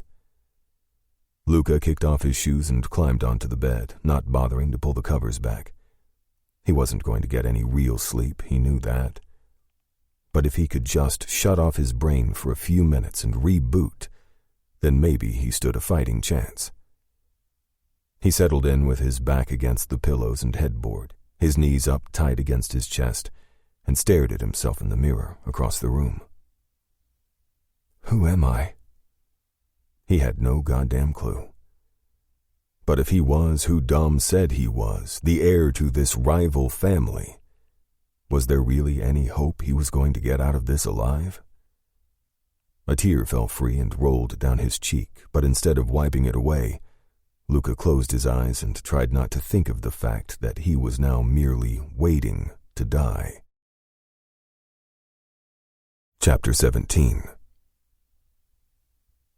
One of the best things about Chef, he was quick. Less than 2 hours after he called, Dom opened the penthouse door to see a grin on his friend's face, along with a shallow red scratch across his cheek. Someone got handsy. Chef shrugged as he walked inside. I gave him that one for free. I didn't think you did anything for free. Oh, I don't. I'll get my fun later. If Dom wasn't so keyed up, he would have cracked a smile at his friend's enthusiasm. Where was he? Caught him coming out of his mistress's house. Dirty fucker. Chef hit the sink, soaping up his hands and wrists with a vengeance. You have the talk with Luca? Good guess. Not a guess. Something had to set you off, and you were fine earlier. He shut off the water and ripped off a paper towel, then leaned back against the counter. How did he take it? Who cares? Ah, come on. I can't imagine the kid was thrilled to learn he's the heir to a family of fucks. Denial's a powerful thing. He doesn't believe it? He won't let himself. Not yet. But he saw a picture. He saw her. Chef let out a low whistle. No denying those genes. Thank fuck he didn't take after Daddy. That's what I said. Though, Dom stopped himself. He'd been about to say, though it would have been more helpful if he was. Jesus. That would have been admitting he found Luca attractive, and that was the last thing he needed to say, or think. But Chef knew everything about Dom in a way the rest of the family didn't, and he said, He's not a bad-looking guy if he takes after her. Under other circumstances, enough. Dom ran a hand through his hair. Don't even go there. I fucking mean it. Chef nodded, and Dom turned on his heel to leave.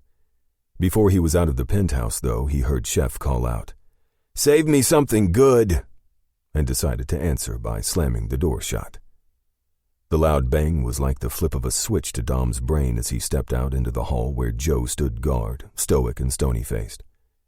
It was an instant reminder that Dom had been sidelined for the foreseeable future, and that his father, though concerned for his safety, thought him unable to look after his fucking self.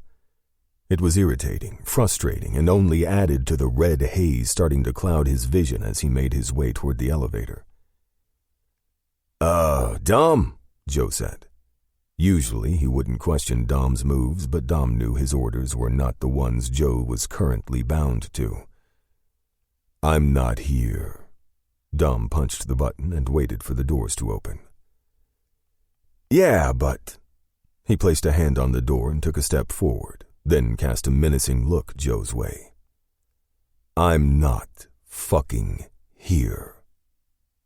Joe grumbled and ran a meaty hand over his head, but said nothing else as Dom let go of the doors and they slid shut behind him. Fucking prisoner in my own damn family. Dom hit the button, then moved to the back of the car, closed his eyes, and took in a breath. This was exactly what he needed. This gift that Chef had brought tonight was the perfect remedy to this toxic inadequacy Dom was starting to feel slip in. With the focus of a surgeon about to operate, Dom reached for the cufflinks at his wrists and removed them from their holes. He slipped them into his pockets and flicked the buttons free, then rolled the sleeves up his forearms. One ruined shirt was enough for the day, before he held his hands out in front of him. As he looked at the scars and strength in them, things he'd always worn as a badge of pride, he found himself thinking back to the smooth, dexterous hands that had stitched him up that afternoon. Hands that had healed him. Stop it. Dom flexed and tightened his hands into fists as he cracked his neck from side to side. Stop fucking thinking about him. This was his time. A moment for him to feel like his old self, not this trapped animal he'd become in the last 48 hours. Though the fucker downstairs was about to discover just how feral he could be. As the elevator plummeted deeper underground, Dom concentrated on the pain in his arm, letting that fuel his rage. The Fiore asshole may have gotten a shot off at Dom, but he'd left him alive, and that had been a deadly mistake. The elevator doors opened to the basement, and Dom stepped into the silent hall. Tony stood watch down here when there was a special guest, and when he saw Dom, he nodded and moved aside. Dom stood in front of the door, his adrenaline pumping. Then he gave Tony the signal, and as the door opened and he stepped inside, the lights flickered on, giving the man sitting in the chair a good, long look at who was about to rip his world apart. "Hello," Dom said, striding into the room. "You missed." What felt like hours later, Dom stepped back into the elevator and punched the penthouse button. He'd satiated his rage with his fists to the point of exhaustion, and as he leaned back against the wall, he closed his eyes. He hadn't even bothered asking the fucker's name before knocking his jaw loose. It didn't matter. He was no one important, just a lowly soldier doing the boss's orders. There were dozens more where he came from. He wouldn't be missed. Dom flexed his beat-to-shit hands, stretching them out, and didn't bother opening his eyes until the elevator doors opened on his floor. Of course, the first thing he saw was Joe's ugly mug. He took one look at Dom and knew exactly where he'd gone and what he'd done, and there wasn't an ounce of disapproval in his expression. Any of them would have done the same. Dom hit a button on his phone, unlocking the door, and when he stepped inside, he was surprised to find Luca sitting on the couch opposite Chef. Both men glanced in his direction, and the expressions on their faces couldn't be more different. Chef smirked, as though he were proud Dom had just gone and pummeled that dirtbag to within an inch of his life, whereas Luca's eyes widened to the size of saucers, and his face turned a pasty gray. Dom knew the picture he made. The broken skin on the knuckles, the blood splatter up his arms, and most definitely on his face. His hair was flopping down in his eyes, and his pulse was still hammering from the workout he'd just put his body through. He could feel a distinct wetness on his arm under his shirt, but he wasn't about to stop and check it. Whatever was going on under there had been worth it, and for the first time in hours, he felt a sense of relief. Not about to apologize for the state he was in, he strode across the tiled floor to the bar cart and grabbed the ice bucket that sat on top. He pulled off the lid and shoved the most damaged hand inside. As the frigid water hit all the cuts, he reveled in the sting. "Feel better?" Chef sounded amused as Dom picked up the bottle of scotch on the cart and pulled the cork free with his teeth. "Yes." He took a swig of the hard stuff as Chef got to his feet, but Dom was too busy watching the kid's response to pay all that much attention. "You leave anything for me?" Luca's attention finally trailed back up to meet Dom's, and the terror from their first encounter was back in full force. "That's right. Don't forget who you're boarding with, kid." Dom tore his eyes away from Luca's and gave Chef a clipped nod. "I left enough. You bring your apron?" "Got a brand new one just for this occasion." "Good. Then you should have fun." Chef grinned and glanced over his shoulder to Luca. "Nice chatting with you, kid. Would you check out Dom's stitches again? I think he might have busted them." Chapter 18. What in the holy hell was going on? As the door shut behind Chef, Luca got to his feet, his eyes wide and roaming over the disheveled Dom. He looked like he'd been in a bar fight with the way he had his bloody knuckles shoved inside an ice bucket, but the splatter of red up his forearms and on his face told a different story. "What happened to you?" Luca said. Dom took a long swig of scotch, then another. "I thought you weren't allowed to leave." Dom finally looked at Luca. "The premises." "Did you—" Luca couldn't even say the words. They were too horrible to think about. Spit it out, Luca. Did I what? Dom dropped the bucket of ice back on the bar cart and strode toward him, the bottle of scotch dangling from his good hand. He looked every bit the dangerous villain Luca had first seen him as. Luca tried to get his feet to move, but he felt glued to the floor. This man is a monster. Whatever he did just now, he'll do the same to you. Dom leaned in by Luca's ear, the heat of his breath making him shiver. Did I kill a man? Is that what you're too afraid to ask? Luca swallowed hard. Did you? Dom moved back, no hint of regret or guilt in his dark eyes. Not tonight. The implication that this was nothing new for Dom had Luca reeling. It was one thing to hear it, but it was another to see someone else's blood on Dom's hands, and his forearms, and his face. Another shiver racked Luca's body, and Dom noticed. Let's go. He didn't wait for a response before heading toward the stairs. Now. Shit. Oh, shit. Am I next? He didn't finish off the other guy, and now he wants to send me back to my family in pieces? Luca would rather stay down here and take his chances. The kitchen was nearby, with knives, other utensils that could be used as weapons, or used against him. Fuck. He forced himself to follow Dom up the stairs, his legs shaking beneath him. No, he won't do anything here. That's why he left. He was probably in the place he kept me, so if he was going to hurt me, we'd be going downstairs, not up. Right? Maybe he'll just lock me in my room. But when Dom kept walking to the room at the end of the hall, Luca felt another wave of panic. Where are we going? Luca cursed at the way his voice sounded so high and reedy. But who knew what Dom kept in there? It was locked for a reason. Dom opened the door. Get in. Luca glanced inside, but when he didn't immediately obey, a strong hand clamped around his upper arm. He gasped, jerking his arm, but the fingers surrounding his bicep tightened, reminding him that Dom was more than capable of physical harm. Was I not clear? Dom shoved him forward inside the door. I said get in. Luca stumbled inside the room, his eyes on his feet as he tried to stay upright, and when the door clicked shut and locked behind him, he sent up a quick prayer.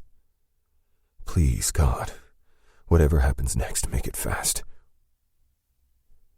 Luca noted the plush white rug under his feet and couldn't help but think that even someone like Dom wouldn't want to mess up something as pristine as that. Right? But that thought quickly vanished as Dom brushed by him and said, Follow me. Luca didn't dare argue this time. Hell, he didn't even bother looking at where he was. He was too focused on remembering how to breathe and do as he was told, all in the hopes that he'd somehow come out of this alive. He tracked Dom's footsteps across the room, careful not to make a sound. Dom pushed open a second door, and Luca dared to look up. Oh, hell no. His feet came to a grinding halt as his eyes latched on the white marble floors of an ensuite that had a drain in the center, and all Luca could think of was that cold, dank, dungeon-like place where he'd first been held. Then his mind started to spin. Why did a person need a drain in the middle of their bathroom floor? In the shower, yes, but the middle of the floor? That couldn't mean anything good. But then again, any kind of drain could mean possible disposal. Fuck, don't go there. Dom strode inside the enormous ensuite without a backward glance, then stopped in front of the mirror lining one entire wall of the room and eyed his reflection. Whatever he saw there clearly didn't please him because his scowl was as dark as his eyes. Second shirt today, Luca thought he heard as Dom reached for the waist of his shirt and began to tug it free of his pants. Shut the door, Luca. Luca opened his mouth, about to ask why, but the expression on Dom's face told him not to argue. He turned, quietly shut the door, and with his eyes on the glossy paint counted back from 10. "There's a seat over in the corner there. Use it." Luca spotted the chair over by a tub the size of a small swimming pool, and he moved to take a seat. There was a double sink and oversized vanity where Dom still stood, and a shower that could easily fit a football team. It was exactly what you'd expect of a penthouse of this caliber, and yet the last place on earth you'd expect to find a man covered in someone else's blood. Luca did a quick sweep of the space, wondering if there was any way to escape other than the door. "You could try, but I wouldn't recommend it. I'm not really in the mood to chase you."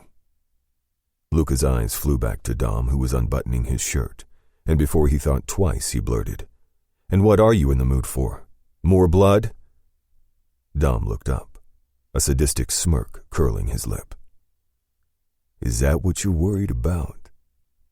I thought you were going to be a surgeon. Surely a little blood doesn't make you squeamish." Luca was about to respond when Dom shrugged out of his shirt, revealing a broad, sinewy back, rippling abs, and bloodied gauze wrapped around his crimson-stained arm. "Holy shit." Luca quickly averted his eyes. "No, blood doesn't bother me. But whose and how you got it does." Luca found himself looking to the busted stitches on Dom's arm. "You know you totally ruined your stitches." Dom balled his shirt up and threw it in the sink to his right.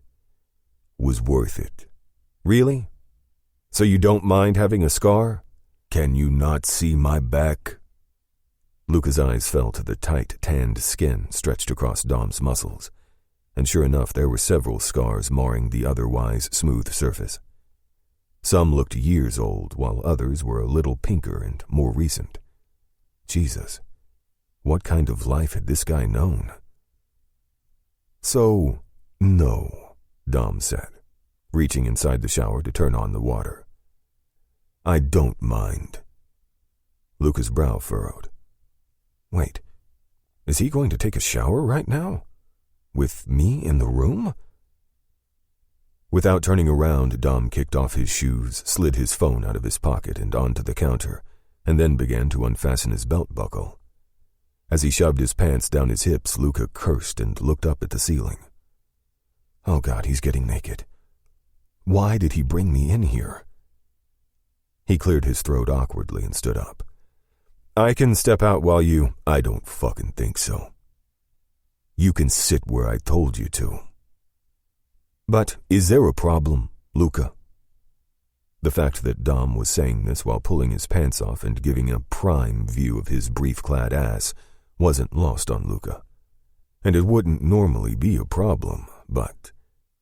Dom turned around, pinning Luca with a penetrating stare. Luca felt his face flame. Busted. So busted. But if Dom noticed his perusal, he didn't seem to care. "I don't need you getting too friendly with the kitchen knife while I shower. Sit or strip and get in here with me. Your choice." Luca's ass was back in the seat in a matter of seconds. If it hadn't been Dom demanding he join in, Luca would have definitely thought twice. Although, now he had to watch. He didn't know which was more torturous. You don't have to watch. You're choosing to watch. Oh, good God. After testing the water, Dom shoved out of his briefs, and as his full naked front came into view, Luca found his mouth parting. Dom's body was perfection.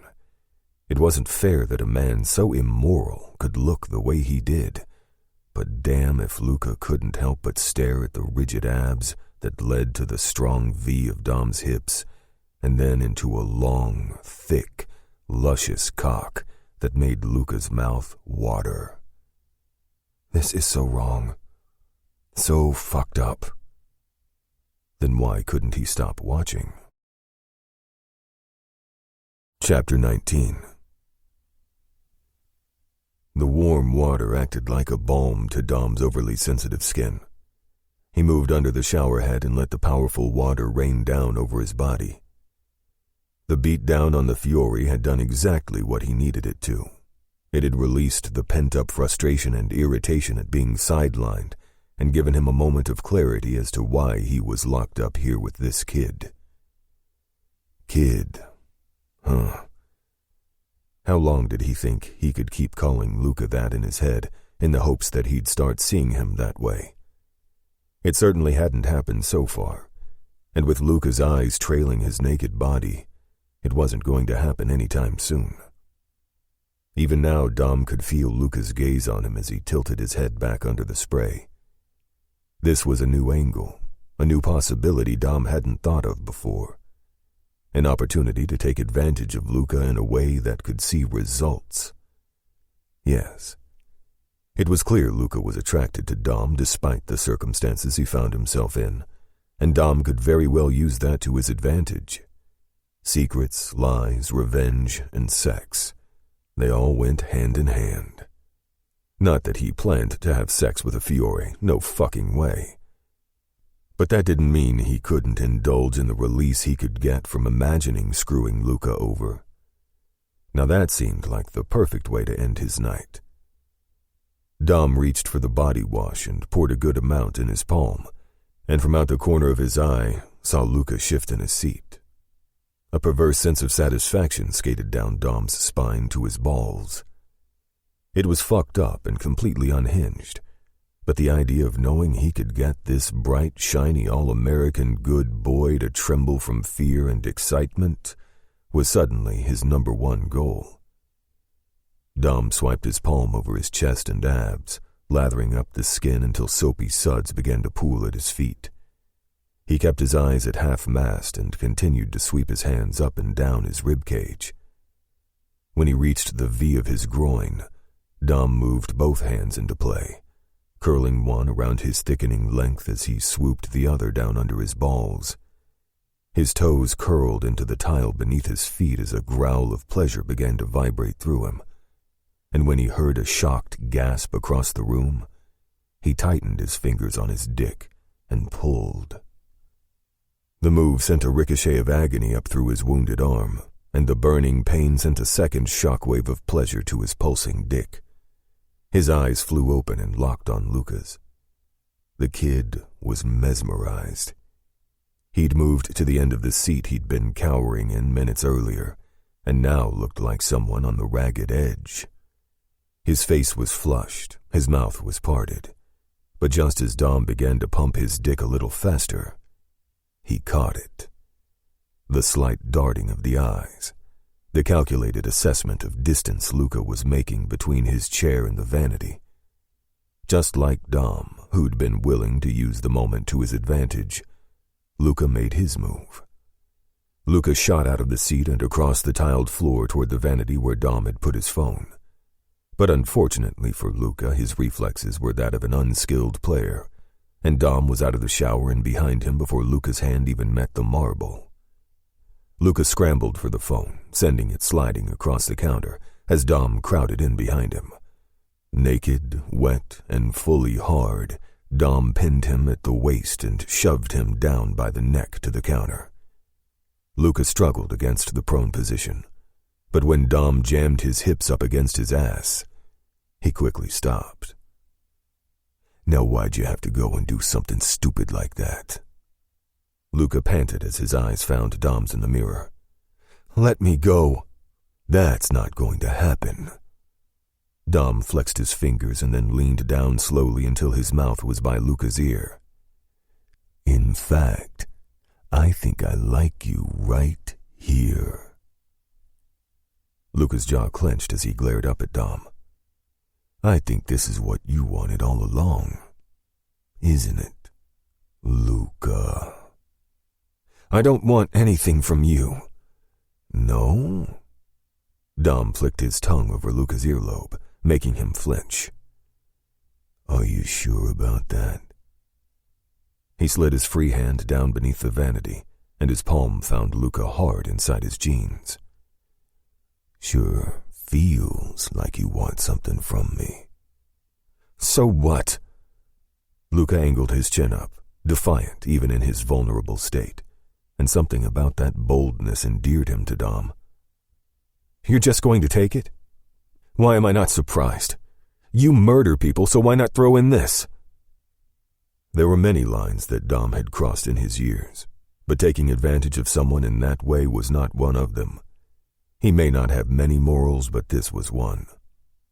The only people he ever had relations with were those who were willing, and that wasn't about to change, no matter how mouthy, frustrating, and tempting they might be. With a firm yank, Dom hauled Luca upright and spun him around until his ass was against the vanity. You try that again, I will kill you. He released Luca with a grunt and took a step back. Then he whipped a towel off the rack and wrapped it around his waist. As he scooped up his phone, he noticed rivulets of blood again marring his skin, and eyed Luca where he was still glued to the vanity. Come, I need you to fix this. Chapter 20. So close. How did he know I'd go for the phone? Luca brooded as he unpacked the medical bag for the second time in a matter of hours. If he didn't know better, he'd think this was his sole purpose for being here, to stitch up Dom and his buddies every day, because from what he could tell, they managed to find trouble pretty damn easily. You'll get another chance to escape. He can't have eyes on you all the time. Dom drummed his fingers along the edge of the table, so bruised and battered that Luca was surprised he could even move his hand. We need to get some more ice on that, he said. Dom stood up, his lounge pants resting low on his hips, and the rest of his chiseled body on full display. Hell, if Luca looked like that, he'd probably go naked or shirtless all the time too. But he wouldn't think about the way Dom looked, or remember the way he'd touched himself in the shower knowing full well Luca was watching. Why had Dom done that? Was he playing some kind of game, or did he really not give a shit who was around when he wanted to get off? Or, more implausibly, maybe he'd wanted Luca to watch for a different reason. Luca shook the thought out of his head. No, there was no way Dom would ever be attracted to him, not when he hated every ounce of Luca's being and threatened to kill him on an hourly basis. Besides, someone in his position couldn't be gay. Could he? Dom set the refilled ice bucket on the table and sat back down, then plunged his hand inside. At least he could take direction occasionally. When I fix this, try not to bust the stitches again, Luca said. I know that may be impossible for you, but if you could try, it'll actually heal. Are you really giving me a lecture? That's my job. Or it will be. You know, if I ever get out of here. You seem to think that's a possibility. One side of Dom's mouth curled up. Leaving. Going back to your boring lie of a life, studying instead of getting laid. You really want that? As opposed to being held against my will and being your personal fixer? Yes, that's what I want. So mouthy, Dom murmured as Luca began to clean up the reopened wound. You should see what I do to people who talk back to me. Aren't you gonna show me? 'Cause I'm next, right? All of what you're doing is just showing me what I have to look forward to. Your fists, your knife, maybe throw in Joe to fuck my face up. Maybe not your face. It's the one thing you got going for you. Luca paused, hand in midair. Did he hear that right? Because it sounded an awful lot like Dom just admitted Luca was attractive. Huh. He didn't even know what to do with that piece of information, if it was true. A flash of Dom in the shower crossed his mind, the way he'd been rock hard and ready for release. That couldn't have been because of Luca, right? Dom was a monster who got off to violence, not a man who got off to a pretty face. Or was he? Don't think about that. Focus. Luca finished removing the busted stitches and went to work threading the needle. But being so close to Dom, touching his warm skin, it was fucking with Luca's brain. Less than an hour ago, Dom had walked into this place with the blood of another man on him, someone Luca was sure wouldn't last through the night, if he wasn't dead already.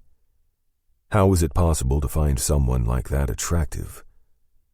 Luca should be disgusted, horrified, and he was. But there was also a part of him that couldn't help the reaction of his body when Dom wasn't being a complete asshole or covered in blood. Oh God, this is so messed up. Something about being here has me Stockholm syndroming all over the place. You don't like him, not even a little bit. He's a terrible person. And also, apparently, your mortal enemy. That made it sound a little too Romeo and Juliet for his tastes, because nothing about this situation had the makings of a love story. "Hello," Dom snapped his fingers in front of Luca's face. "You planning to do anything with that needle or just stare at it?" That, right there, proof that Luca wasn't himself, because he was too busy daydreaming instead of focusing on the job at hand. Dom narrowed his eyes. "I wouldn't bother trying to stab me in the eye with it. It won't end well for you." Now that he mentioned it, that should have been Luca's first thought. Hello, a weapon in his hand, and he was actually using it to heal and not harm. Everything about this situation was fucked. "I have a question." "Of course you do." "What were you and Chef talking about earlier? About an apron or something? Why, you want one?" With all the stitching up Luca had been doing, it probably wouldn't be a bad idea to have something to protect his clothes. But that wasn't what he meant. "No, he asked if you left anything for him and that he bought a new apron for the occasion. What did he mean by that?" Dom's lips twisted. "I'm sure you have a theory." "Then why would I ask?" "To confirm that the guy you think is so wonderful and charming is, in fact, just like me." Luca's mouth went dry. No, Chef wasn't like Dom. He was personable and decent and didn't treat Luca like gum stuck to the bottom of his shoe. He wasn't violent or a killer. But the sinking feeling in the pit of Luca's stomach told him he knew the truth. "Deceptive, isn't it?" Dom continued. "He's been the most dangerous one all along, but he's the one you feel most at home with. Interesting." Luca's mind whirled back to the smiling man who had made him breakfast, the one he'd sat at this very table with, and he tried to make sense of what Dom was telling him. Chef. The nickname had to mean something, right? And if not the literal sense, then what? Luca shuddered as several different possibilities came to mind, each more gruesome, more disturbing than the last, and decided he was best not thinking about it at all. But that was easier said than done, as Luca's mind kept wandering back to the words chef and apron, and Dom's warning never to eat Chef's food. Luca's stomach lurched, and Dom nodded.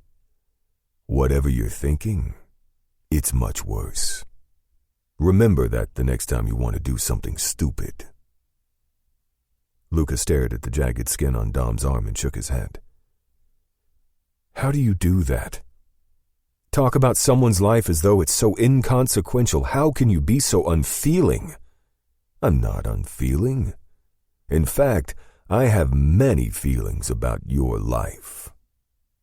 Luca didn't even bother to look at him before he stabbed the needle into Dom's arm. "As in you wish it was over? Too bad for you, your father seems to want me alive." "For now." Luca's hand froze, but then he made a second pass across the wound and tugged a little harder than necessary on the stitch, making Dom hiss. "Your life, your very existence, it's a complication to our overall plan, and I don't care whether you grew up in Connecticut or in the Fiore's fucking living room. You are in my way, and eventually I will move you out of it." Luca swallowed and went back to the task at hand, his thoughts never clearer than they were right then. "I need to get the hell out of here. Fast." Chapter 21. Dom attached his onyx and gold cufflinks to his tuxedo shirt and kept an eye on the mirror that gave him a front-row view into Luca's room. The kid was finishing off his look, sitting on the edge of the bed and slipping on a pair of shiny black loafers. Unease rolled off him in waves, but damn if he didn't look the part. As he stood up, he looked at himself in the mirror, unaware Dom was on the other side, and lifted the ends of the bow tie around his neck. It was obvious he'd never tied one before, but he gave a good effort before sighing and giving up. Then he reached for the black tuxedo jacket lying on the bed and shrugged into it. And when he faced the mirror again, Dom shook his head. "He looks too fucking good to be a Fury," he said as he put on his own jacket. Luca didn't have a clue what was happening tonight, but his presence had been requested, and it was up to Dom to make sure Luca was looking good and stayed by Dom's side all night. At least he'd nailed the looking good part, because while Luca probably preferred medical scrubs, his body was made for a tailored suit. And with the scruff along his jaw growing in, even Dom had to admit that Luca made a striking picture, one that would definitely get attention tonight. Dom gave himself a once-over in the full bathroom mirror and then slipped his cell in his pocket before heading out of his room. He didn't bother knocking on Luca's door before entering, and the young man startled at the surprise. "Hello? I could have been naked," he said. "So? So a heads up before you enter a room would be nice." Dom narrowed his eyes.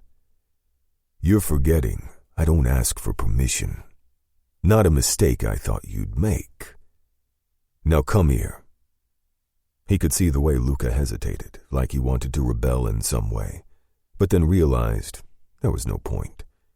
He walked over, looking every inch like a prize Dom wanted to show off, and tonight he'd get that chance. Dom reached toward Luca, and the kid flinched at first, but then his shoulders relaxed when Dom began to work on the bow tie he'd left undone. This close, Dom could smell the way his soap lingered on Luca's skin, and damn, why was that such an intriguing combination? He decided to hold his breath as he finished securing the bow tie, and when he stepped back, he gave Luca a long once-over. "Turn." Luca gave him a look, but did as he said. "Is there a reason you have me in a penguin suit?" "Yes." Luca waited a beat more, and when Dom didn't elaborate, he said, "Care to explain?" "No. You should be glad to be in something so refined." "Well, I'm not. There's no accounting for taste. Let's go." Dom started down the hall, Luca trailing after, and he should have known his companion would have a million questions. Maybe he should go back for the duct tape. "Is someone here?" Luca asked. "Or coming? Why are we dressed up?" Dom ignored him and reached into his pocket to unlock the front door. "Wait, I thought we couldn't leave. Where are you taking me?" "We're not going far." Luca backed up, the fear in his eyes confusing Dom until he realized what the kid was probably thinking. "Calm down, Luca. As long as you behave, there will be no dungeon tonight." "I don't believe you." "You don't have a choice." When Luca stayed stubbornly in place, Dom let the front door click shut. "Tonight is a very important night for my family. It's a fundraiser for someone very prominent in this city, and since my presence is required, so is yours." "So this is a party?" "Not the frat soirees you're probably used to, but yes." "I never—" Luca shook his head. "Okay." Dom nodded and unlocked the door again. Joe and Tony were waiting for them at the elevator. "Oh no," Luca said under his breath, and Dom took hold of his arm. He told himself it was to keep the kid moving, but somewhere in the back of his mind he wondered if it was to reassure Luca that they wouldn't hurt him tonight. "Do as I say, and they'll have no reason to touch you." Dom gave a clipped nod to Tony and went to step inside the elevator, but spotted Joe scowling at Luca. "That's enough, Joe. You have your orders. He's off limits tonight." "Doesn't mean I have to fucking smile about it." Dom's lips twitched as he shoved Luca past the hulking man. "Do you even remember how to smile?" As they turned inside the elevator and Dom punched the button, Joe aimed a gap-toothed grin, which looked more frightening than his scowl, in their direction. "Yeah, I just gotta think of him running again, and it comes back real easy." Luca moved in a little closer to Dom, who thought it funny that the kid was seeking safety from him over Joe. Clearly, Luca's head was all kinds of fucked up. That didn't last long, however, as the second the door slid shut, Luca plastered himself to the opposite side of the car, his eyes glued to the doors in front of him. Dom looked to his cuffs, making sure they were straight and aligned at his wrists. The second they stepped off this elevator, all eyes would be on him. "Tonight, you are to stay by my side at all times. You don't speak, breathe, or move without getting my permission first. Do you understand me?" Luca glanced over, and the defiant look in his eyes made Dom's dick kick despite himself. "And if I don't?" "You and I will go somewhere for a little reminder on what you are and aren't allowed to do." His words were meant as a threat, but instead of fear, something else flickered in Luca's eyes before he lowered them. "Do as you're told, and your night will go just fine. Don't, and it will end very badly." Luca shoved his hands in his pockets and shifted from side to side. "What are you going to tell people about me?" "Whatever the hell I like." "And you don't think I'm going to slip away and tell someone the truth?" Dom side-eyed him, not in the least worried. "I think you're too smart to do something so stupid. Now smile. I can't have you looking like you don't want to be here." On cue, the doors slid open and the bright, glittery lights of the casino greeted them as they stepped out of the small confines of the elevator and onto the marble floors. Dom took Luca's elbow and guided him out of the lobby and toward Midas's main floor, where the gala was being held. As they followed the sounds of a live band and people chattering, Dom couldn't help but wish he was suddenly back upstairs. This was literally the last place he wanted to be tonight, but he knew how important it was to their overall plan. Not only at getting New York's next mayoral candidate in their pocket, but also in showing off their latest acquisition. "Oh my God," Luca said as Dom directed him through crowds of people bustling about. "This is where I've been this whole time?" "I thought I told you not to speak." "I'm only speaking to you." "Well, don't. I said to stay quiet unless told otherwise. If you can't do that, I'm sure Joe would be happy to help you out." "You know, you really need to think of another threat beyond him. At some point, it just gets repetitive." Dom drew them to a stop and pulled Luca in close enough that their toes touched. "Okay, then. Maybe I'll just call Chef." At the mention of Luca's one-time safety net turned boogeyman, the kid shuddered. "Actually, he's right over there. Maybe we should go and say hello." Dom turned Luca toward a crowded red carpet where gorgeous people in designer gowns and suits were entering the event and posing for pictures. Chef was standing at one end watching the latest arrival slink her way down the carpet. Katerina, Dom's sister. "I'd put your eyes back in your head if I were you," Dom said as he reached Chef.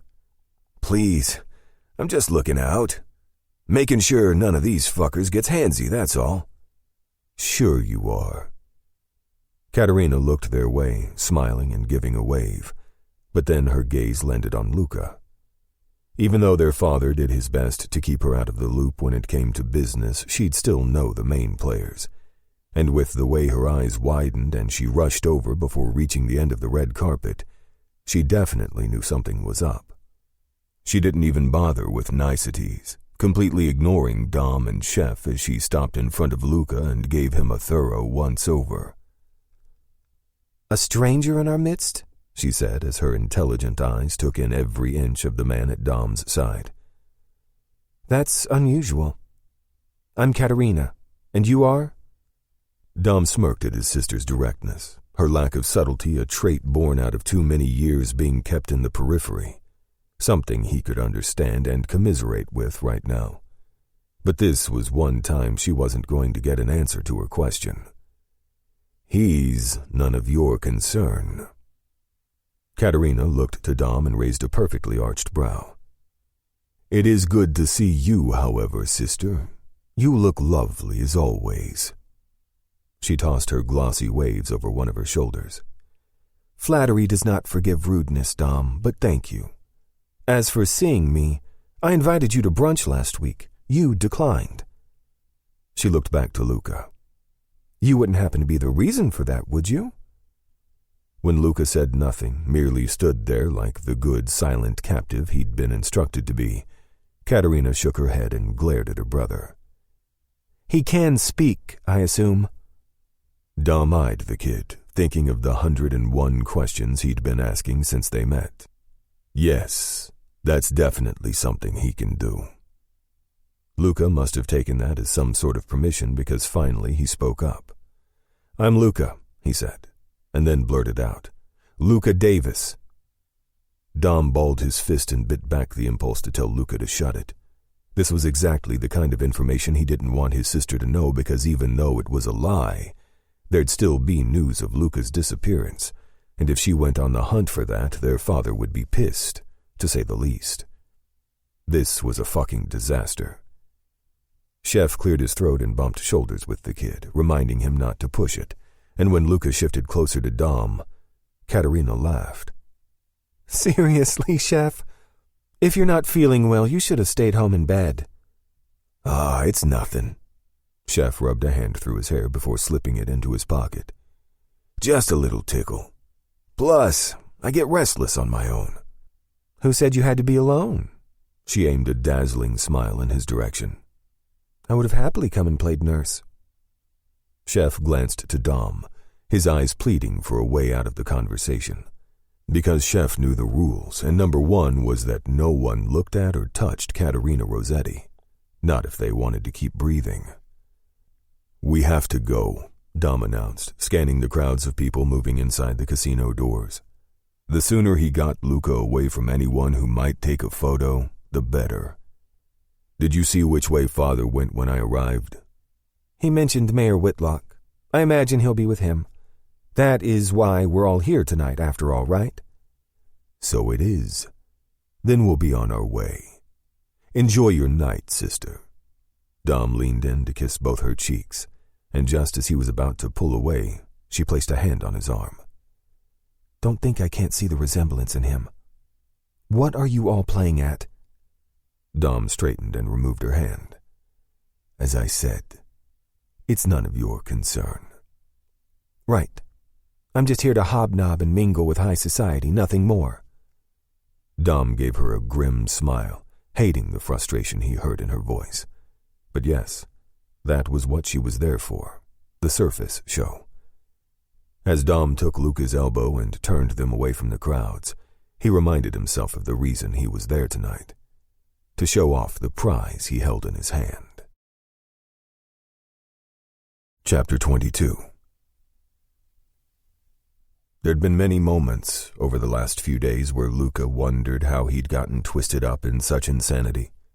But tonight might top it all. He tugged at the collar of his shirt as a bead of sweat fell down the back of his neck. He didn't belong here. Not in this fancy suit, not in a casino in Times Square, and definitely not with these people. Everyone they passed gave deference to Dom, which made seeking help impossible. Though, based on the dark looks Luca was getting from many of them, it seemed they already knew exactly who and what the situation was. As Dom led him through the crowd, being stopped every so often by the men they passed, Luca scanned the room. There had to be more than one way out in a place so big.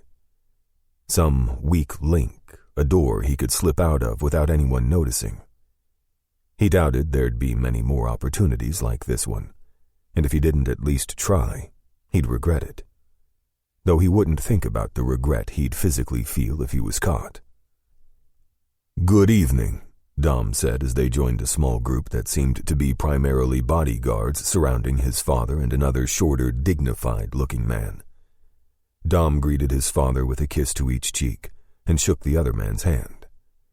Mayor Whitlock? The man Luca didn't recognize smiled. I will be soon if your family has anything to do with it." "Never doubt a Rossetti," Dom replied. "I wouldn't dream of it. This party alone will be the talk of the town." So this was the guy they wanted in charge and on their payroll.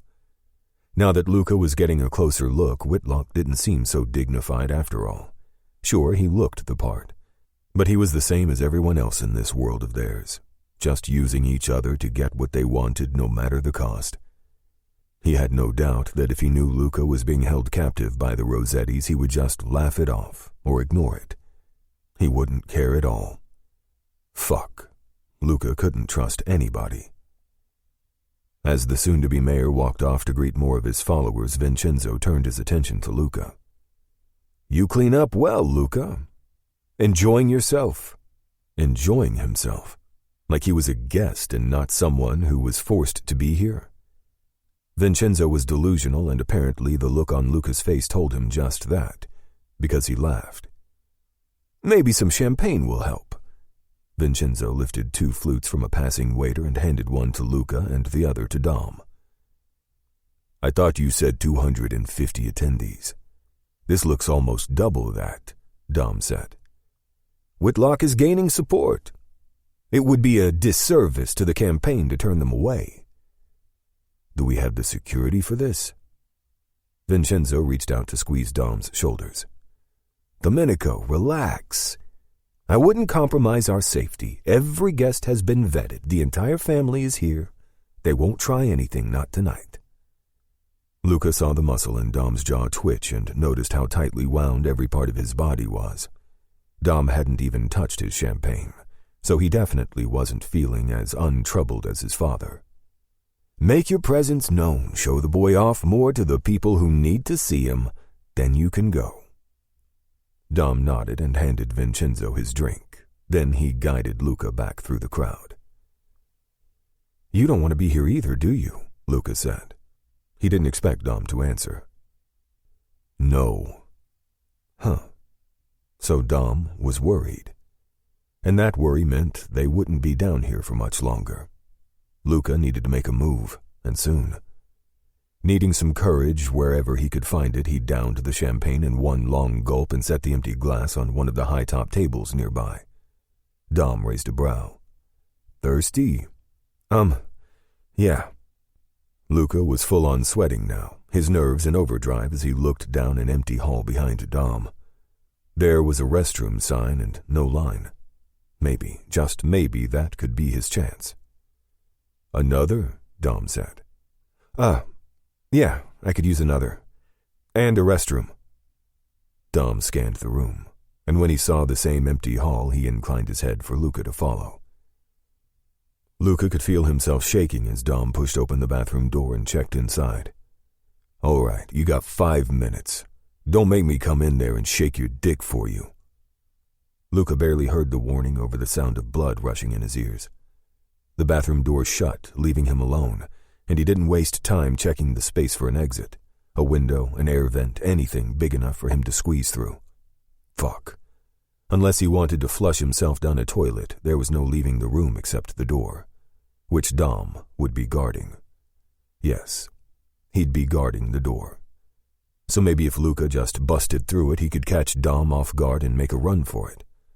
Luca could feel the adrenaline pounding through his veins. This plan was by no means a good one. Hell, he'd much prefer to sneak out under the cover of night. But considering this might be the only chance he had to make a break for it, he was just going to have to suck it up and go for it.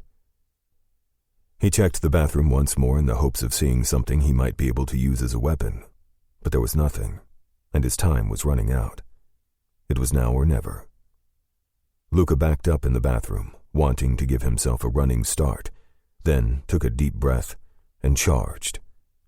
Like a bull at a gate, he bolted across the tiled floor, raising his hands, and shoved through the bathroom door with all the force he could muster. It swung open and slammed into Dom's back.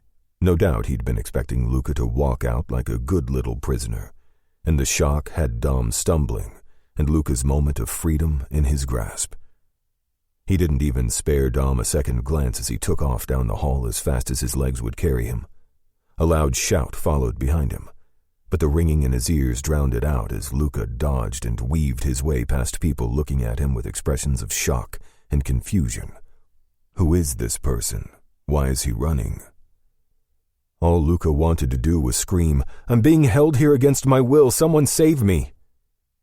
But that was more difficult to do than think when your heart was pounding so fast you could barely breathe. "Luca!"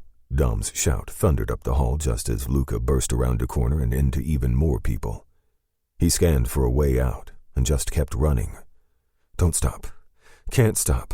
If Dom gets his hands on you, he will kill you." That was the mantra playing in Luca's head as he sprinted across one of the gaming floors and toward another hall that beckoned. It looked like it led off the floor, maybe behind the scenes. Maybe he could find somewhere to hide or some way out. He didn't know, but he had to try. Luca shoved his way through nosy onlookers, stopping to gawk at him. And when he found the next clear path, he took off, his legs pumping, his head pounding as he frantically searched for a way out. A door, I need a fucking door. But everyone he came to required a key card of some sort. It felt hopeless, like there was no way out of this place, until he spotted a fire exit sign on the ceiling and ran toward it. He shoved through it with more force than necessary, and when he practically fell outside into an alley, he almost burst into tears. He'd done it. He'd actually gotten away from Dom and outside this prison they'd been keeping him in. And just as that thought hit him, a large arm snaked around his neck from behind. "Fuck, no! Dom!" Luca gasped and immediately reached for the thick forearm crushing his windpipe, then tugged on it in an attempt to free himself. It was a big, hairy arm that told him immediately it wasn't Dom. He needed to get out of this person's hold, whoever it was. But the more he moved, the tighter that arm got. "We knew they couldn't help trotting you out tonight." The voice was unfamiliar but held a heavy Italian accent that made Luca's hair stand on end. This wasn't anyone he knew. Not Dom, not Chef, not even one of those two scary torture twins. He suddenly wished it was, and wondered how fucked that made him in the head.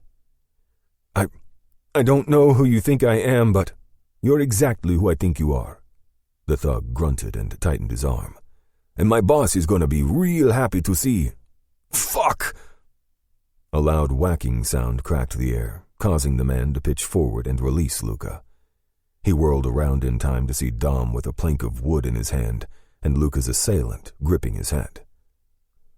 "You're gonna want to give me back what you just took," Dom said in a voice so eerily calm it made Luca's entire body tremble. "Took? Looks like he was running." "Oh, shit."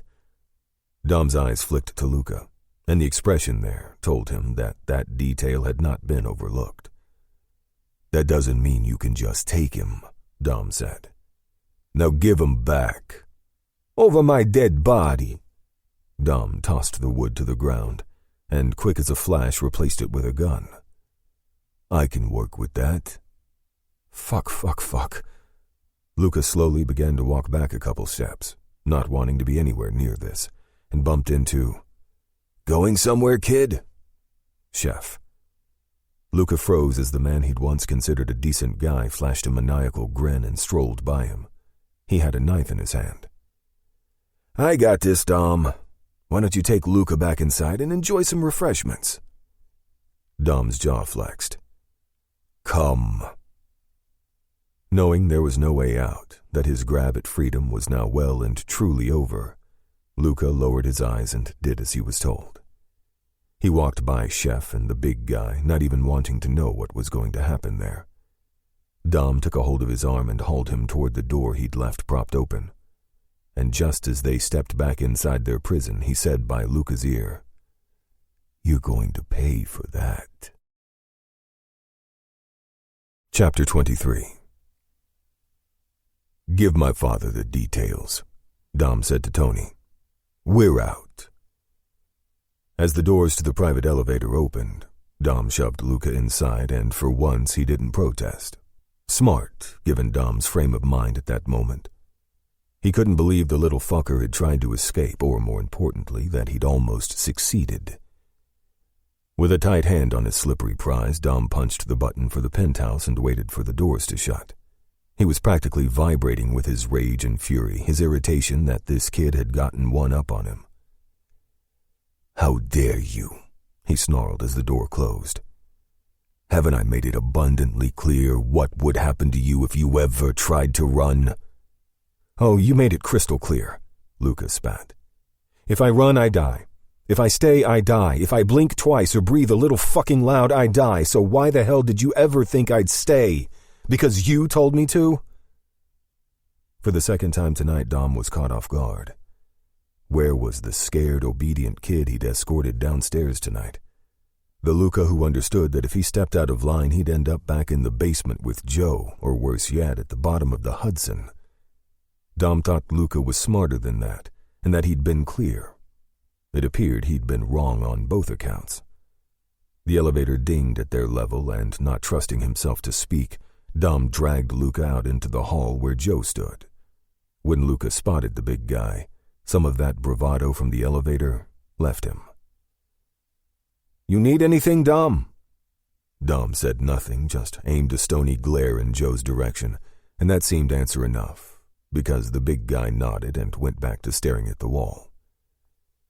"Get moving," Dom said by Luca's ear, and when he didn't budge, Dom added, "Unless you want to stay out here with Joe."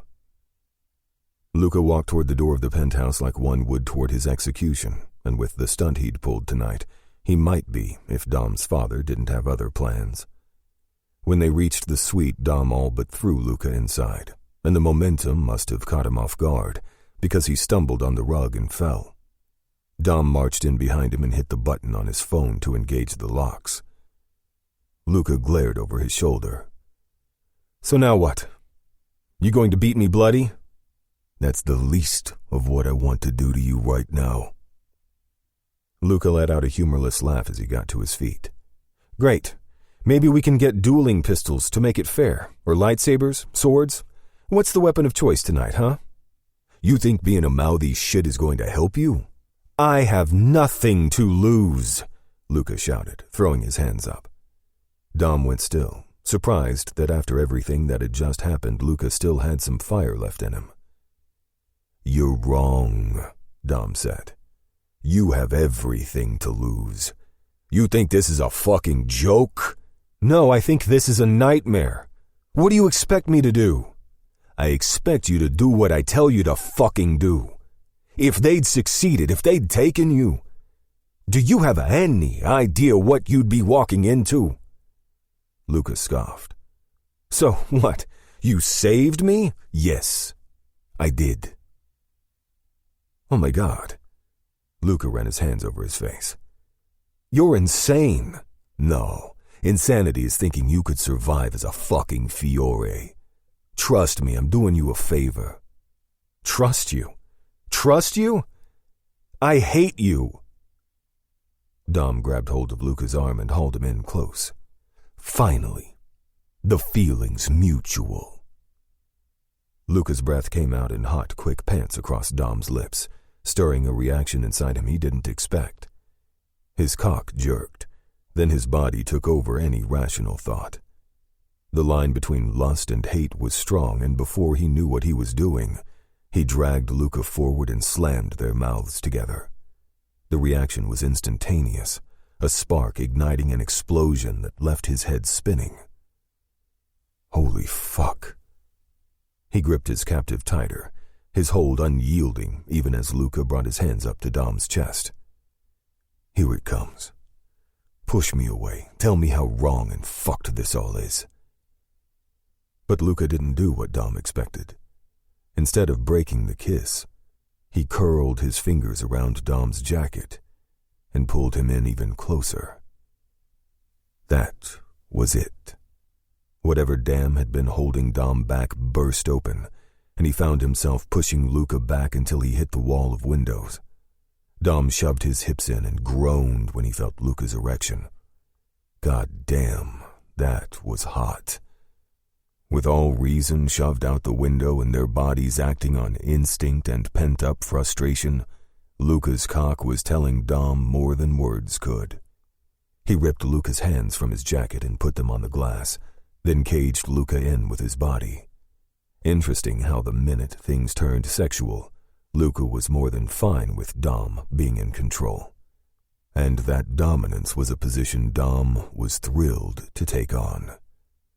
Determined to get in even deeper, he parted Luca's mouth with his tongue, diving inside. The heat and urgency he found there drove him out of his mind with desire. Between that and the tight, hard body beneath his, he knew this wasn't going anywhere good. But damn if he gave two shits about that. Wanting to see how far he could push Luca, Dom released one of his hands and took hold of his throat. He could feel Luca's pulse fluttering against his palm as he tested the kid's resolve. Dom chuckled and dug his fingers in a little tighter on Luca's skin. Hate me, huh? Sure doesn't feel like hate to me. Luca swallowed, his Adam's apple pressing against the V between Dom's thumb and index finger. Says the man who's hard while trying to strangle me? A sinister smirk curled Dom's lips. Who says I'm not hard because I'm strangling you? Luca jammed his hips forward again. Me. You were hard in the shower last night, too. So? So the only thing I see in common is me. Dom's eyes narrowed. The mouthy shit was talking him into a corner he had no hope of escaping. You want me. Luca licked his lower lip, and Dom's eyes automatically fell to the move. Despite everything inside you that absolutely loathes me, you want me. In fact, I'm starting to think you don't even want to kill me. Dom growled in annoyance. What the hell game is he playing? You saved me tonight. That doesn't seem like someone who wants to kill me. About done with this little therapy session, Dom pulled Luca off the wall of windows and spun him around. As he muscled in behind him, Dom grabbed Luca's hands and placed them on the glass. See that city out there? He whispered by Luca's ear, and felt a deep sense of satisfaction when Luca trembled. I run it. Me, my family. We own everyone who could possibly come up here and save your ass. So if I were you, I'd find something more important to do with your mouth than run it. Luca shoved back with as much force as he could, whether it was an attempt to get free or to rub himself on his captor, Dom didn't know. Unless, of course, you'd rather offer up this sweet ass of yours. Luca whipped his head around, eyes blazing. Fuck you, Dom chuckled, a low, ominous sound as he leaned in and said against his lips, I don't believe that was one of your choices. Well, my ass isn't up for discussion. Fine. Then your mouth it is. Dom moved back enough to turn Luca around and reached for his belt. As he unfastened it, he watched Luca slide his hand down over his erection. That's fucking hot, Dom said. But you'd be a hell of a lot hotter on your knees. Luca's nostrils flared, his breathing becoming more rapid. He was about to tell Dom to fuck off again, to go to hell, to suck his own dick. But it seemed like the temptation had gotten too much for him, too, because he reached out and ran his palm over Dom's cock. And again. Dom pushed his hips forward into Luca's hand. Fuck. I said, on your knees. Defiance flared in Luca's eyes, but then he reached down to unbutton Dom's pants. As he slid the zipper down slowly, his body followed, and he dropped to his knees in front of Dom. Damn, what a picture he made, especially when he pushed the sides of his open pants out of the way and licked a path up Dom's brief-covered cock. Dom braced a hand on the glass, but when Luca repeated the move, Dom reached down and grabbed his chin. I'm not your boyfriend. This isn't a romance. Now fucking suck it. Chapter 24. It shouldn't have turned Luca on to be on his knees with the words coming out of Dom's mouth. He was crass, arrogant, fucked up in every way. But somehow here Luca was, his cock hard to the point of pain and his mouth salivating at Dom's erection only inches away. He wanted to get inside those briefs and taste Dom on his tongue. God, had it just been too long since he'd been with someone that he took the first opportunity that came his way? No, he wasn't that desperate. Whatever this feeling was, it had been building since he got his first naked glimpse of Dom in the shower. The body was perfect. The man himself was not. But maybe Luca could just forget about that for 5 minutes and enjoy the feel of a thick velvet dick down his throat for the first time in ages. Dom stared down and dropped his hold on Luca's chin. He didn't have to say twice what he wanted. Luca curled his fingers around the waist of Dom's pants and briefs and drew them down under his ass, and his erection pulled free. It was even sexier close up than Luca remembered. Long, thick, and beaded with pre-cum at the tip. Luca leaned forward to swipe it off with his tongue. "That's right," Dom said, holding tightly to the back of Luca's head. "Open your fucking mouth." As the taste flooded his senses, Luca became ravenous with hunger. He grabbed Dom's hips, angling his head at the tip of the cock, and then felt Dom shove himself greedily inside. Damn, he was big, and Luca had to move a hand to the base of Dom's cock to steady himself. The feeling of having such a powerful man's dick in his mouth was an aphrodisiac like he'd never known. He sucked Dom in deeper, relishing the way he gasped. It was strange to have such control over Dom's pleasure when all he'd done for Luca was make his life a living hell. Then again, Dom had saved him tonight, and adrenaline still ran through his veins. He leaned back to tongue the slit of Dom's dick, then drew the plump head between his lips. Dom was moving his hips now, desperate for more of what Luca could give, but Luca couldn't resist the urge to tease. After all, he was in charge here. And for the first time since he'd woken up in that basement, he wasn't about to give up his power so soon. "Luca," Dom growled. He let go of Luca and slammed his hand on the glass. "Frustrated? Good. How does it feel?" If his mouth hadn't been full of Dom's cock, Luca probably would have said that too. But he figured his actions were speaking louder than anything he could say. Luca reached up between Dom's legs to cradle the full, heavy balls, dying for release, and Dom's legs tensed. Feeling pretty damn pleased with himself, Luca tightened his lips around the veiny shaft in his hand and again drew it deep inside his mouth. A low hiss of pleasure met his ears as he dug his fingers into the sensitive skin he cradled. "Unless you want my dick through the back of your throat, you're gonna want to stop fucking around." Luca looked up. And Jesus, had this been any other circumstance, the dark frustration staring back at him would have him cowering in a corner.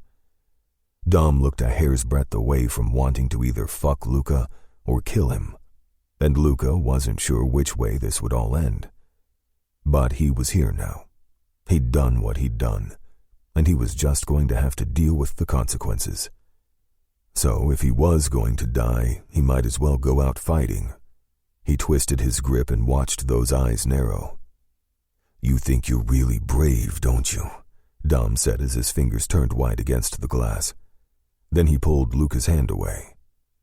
"Let's go." Luca's eyes widened, but he did as he was told, then knelt there with Dom's dick throbbing on his tongue. "You want to fight me?" Dom asked, his voice low. "Then let's see how strong this jaw of yours really is." Luca braced himself, knowing whatever happened next would be one hell of a rough ride. Dom slammed his hips forward and drove his thick shaft as far and deep inside Luca's mouth as he could get it. Luca's eyes watered from the force, his throat automatically gagging in response to the power and depth. But there was no time to stop and adjust, no time to adapt, because Dom was pulling out and driving into him again and again and again. He was relentless, a man hell-bent on getting off. Luca slammed his eyes shut, the cursing and groans from above echoing around the room like a depraved soundtrack to some horrifying sexual encounter. But his mind was playing tricks on him. and his dick, because while he should be mortified, disgusted by what was happening to him, Luca reached down to rub his own cock. Jesus, he was hard. He couldn't remember ever being so turned on. The warm, sticky pre-cum leaking through his pants was evidence that he was totally messed up in the head. So was the fact that he was now opening his eyes because he didn't want to miss the moment when Dom finally came. He knew how hot Dom would look, how goddamn sexy, and if he was going to die tonight or tomorrow, why not have that memory in his head, as opposed to Dom, the deranged murderer? Luca peered up and couldn't help but imagine what it would be like to see Dom completely naked in a moment like this. And then, without warning, a growl reverberated around the room as Dom dropped one of his hands to the back of Luca's head. His fingers trailed over the buzzed hair, and for a second it almost felt like a caress.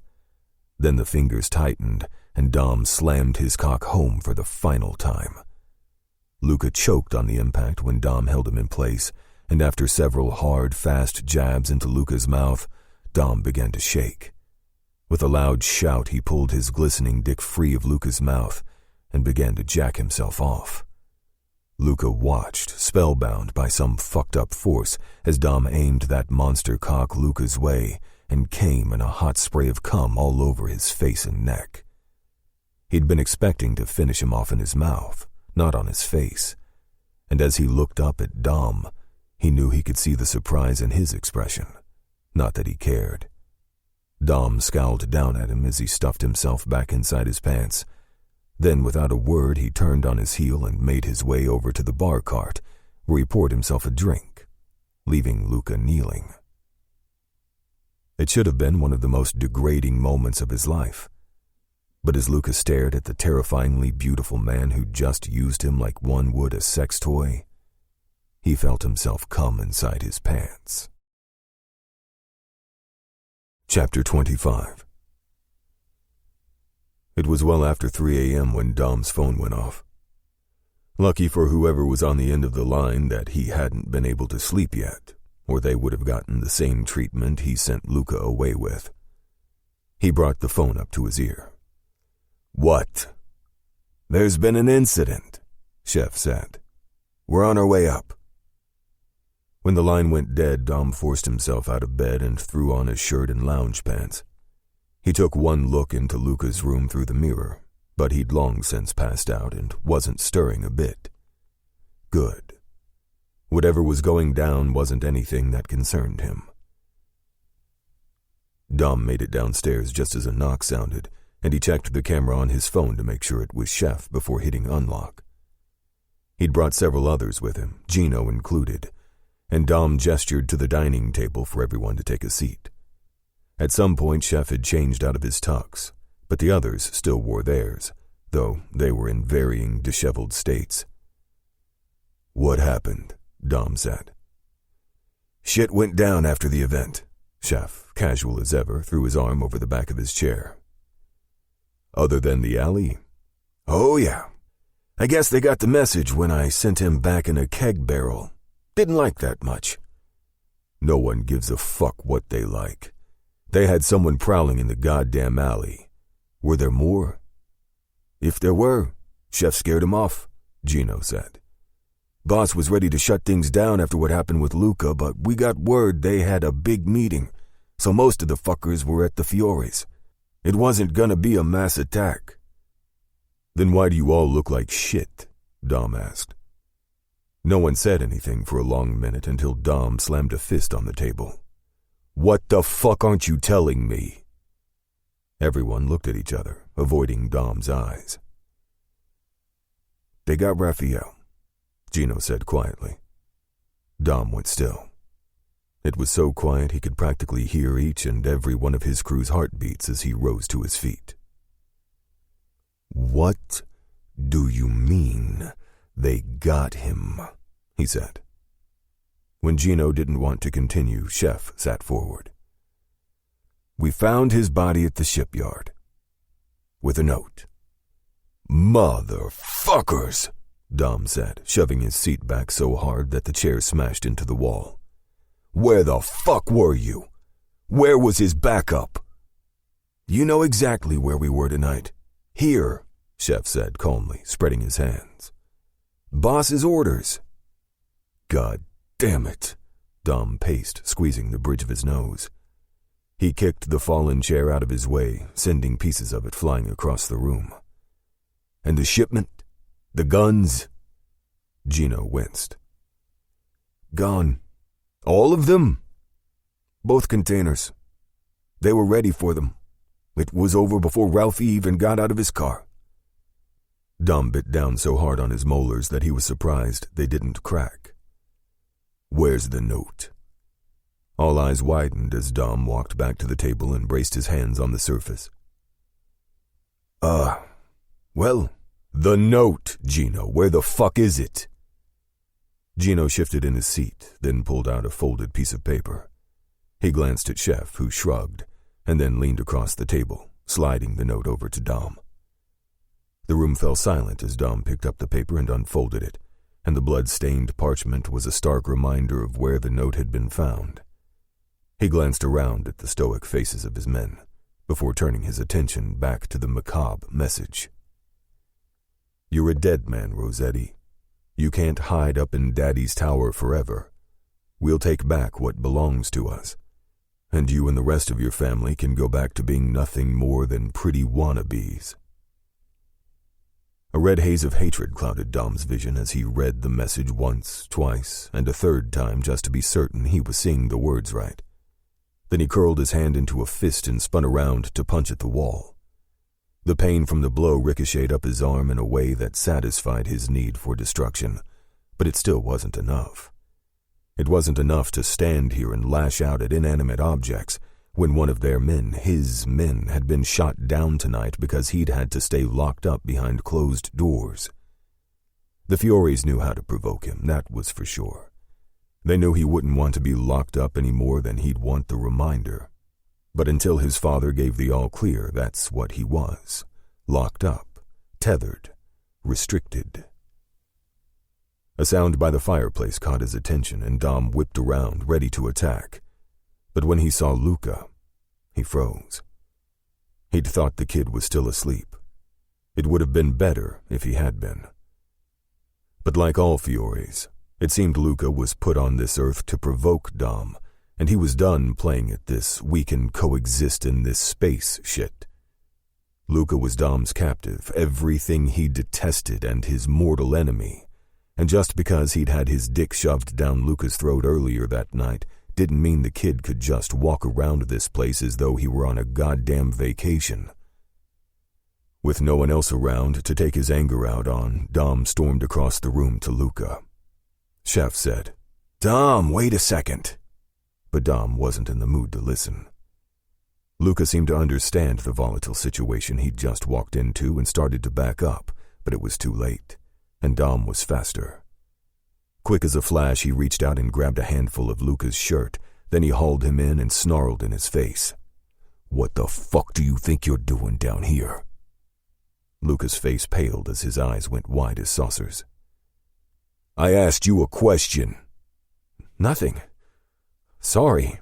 "Sorry?" Dom scoffed and shoved Luca back. "Get the fuck out of here." Thankfully, Luca didn't give him any lip right now because with the way Dom was feeling, it wouldn't end well. Luca didn't waste time getting the hell back upstairs, and once he was out of earshot, Dom went back to the table. He picked up the blood-stained note and balled it in his fist. "They want me. I'll show up at their goddamn door." "Sorry, but that can't happen," Chef said. "The hell it can't. Hiding up here is a pussy move, and you know it." "It's also the boss's orders," Chef shrugged. Dom threw the ball of paper and began to pace again, unable to sit still. Not when others were taking the fall and he could do something about it. "Get him on the line," Dom said. "Where do you think we just came from? You weren't the first stop. And if there was something for you to do other than twiddle your damn thumbs, the boss would have told you directly. This is bullshit. I should be out there." Chef picked up the crumpled note. "Did you not read this shit?" You want Luca falling into their hands? Make this a never-ending war? We're so close, Dom. But you have to chill the fuck out. Up here. Dom shook his head, rage still fueling him. But with no outlet, nowhere to go, what could he fucking do? Still have a punching bag in the gym? When Dom shot Chef a glare, the bastard smirked. Then he had the audacity to cut his eyes toward the stairs. Maybe you need to pound something. His grin grew wider. Maybe if you don't have anything else to report, you all need to get the fuck out. Chef held up his hands and got to his feet, and the others did the same. But before he walked out the door, he pulled Dom aside. Don't do anything stupid. Right. Like what you were just implying? No. Like leaving. I wouldn't even go downstairs if I were you. It's just not worth it. Dom had a response on the tip of his tongue, but he held it back and sighed. Fuck you. Chef grinned and squeezed his shoulder. Fuck you too, man. Or better yet, he looked at the stairs and waggled his brows. Out. When Chef didn't move fast enough, Dom gave him a firm shove and slammed the door in his face. Chapter 26. Luca wrapped a towel around his waist and stepped out of the shower the next morning feeling like he'd been hit by a bus. The last few days had finally caught up with him, and after he finally fell back asleep this morning, he slept so long and hard that the sun was now high in the middle of the sky. He never slept so late, but the adrenaline that had kept him on edge was now gone. In its wake, he felt nothing but bone tiredness and a resignation that nothing was in his control. The events of last night had made sure of that. He wiped the steam off the mirror and rubbed at the stubble along his jaw. He liked to keep his face smooth, but apparently a razor was too much to ask for in this place. Did they honestly think he was any kind of threat, even with a shaving tool? Luca sighed and tossed the towel over a rack, then looked at the clothes he hadn't asked for. He fingered one of the shirts that probably cost more than his tuition for a year. It was nice, softer than what he normally wore. He considered leaving it there, a rebellious act that would only prove futile. But hell, if he was fucked anyway, may as well wear the damn clothes. As he pulled on the shirt, his thoughts went to what he should be doing right now. There was no doubt in his mind he'd already been kicked off the general surgery rotation for being a no-show, and that made him sick to his stomach. All that hard work, all the years of being focused, all the dreams he had of the future, gone. And in its place, a multi-million-dollar penthouse without a razor and an arrogant bastard who'd rather push him around after a blowjob than actually admit he enjoyed it. Fucker, Luca thought as he pulled on a pair of jeans. No matter what was happening, however bad, it wasn't an excuse to treat someone like shit, and Luca was done. He wasn't letting Dom intimidate or threaten him anymore. He threw open the door and stalked down the hall, not giving a thought to who else might be there. As far as he was concerned, if he was stuck here, then free reign of the place was within his rights as an occupant. Poor, scared little hostage, no more. As he walked to the kitchen, he saw Dom out of the corner of his eye, sitting at the dining table, eating. Luca ignored him and opened the fridge, scanning the contents. At some point it must have been stocked because each shelf was piled high with condiments and prepackaged meals from one of the restaurants downstairs. After choosing one of the gourmet salads, he settled on one of the bar stools, his back to the dining room. The last thing he wanted to do was make conversation, especially without an apology, which he doubted Dom even knew how to do. As he stabbed a forkful of lettuce and steak, he heard the scraping of a chair being pushed back. Good.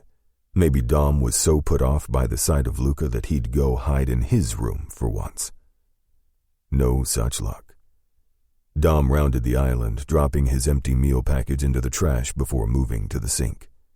He took his time washing off his knife and fork, then stood opposite Luca, his hands braced on the counter.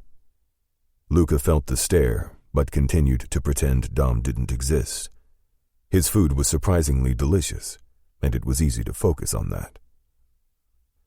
So you are alive, Dom finally said. Unfortunate, isn't it? What's your problem? You wake up on the wrong side of the bed? Nope, just shocked I didn't wake up at the bottom of a river. Ah, feeling spirited this afternoon. Luca had to stop himself from rolling his eyes and stabbed one of the hard-boiled egg halves. I don't hear an apology. Excuse me? He looked up at Dom. An apology. You know, where you say, I'm sorry for being such an asshole? An asshole? Dom smirked. But not for threatening your life? Interesting where you draw the line. Luca glared, well aware that his logic was way off. But he wouldn't sit there and justify himself.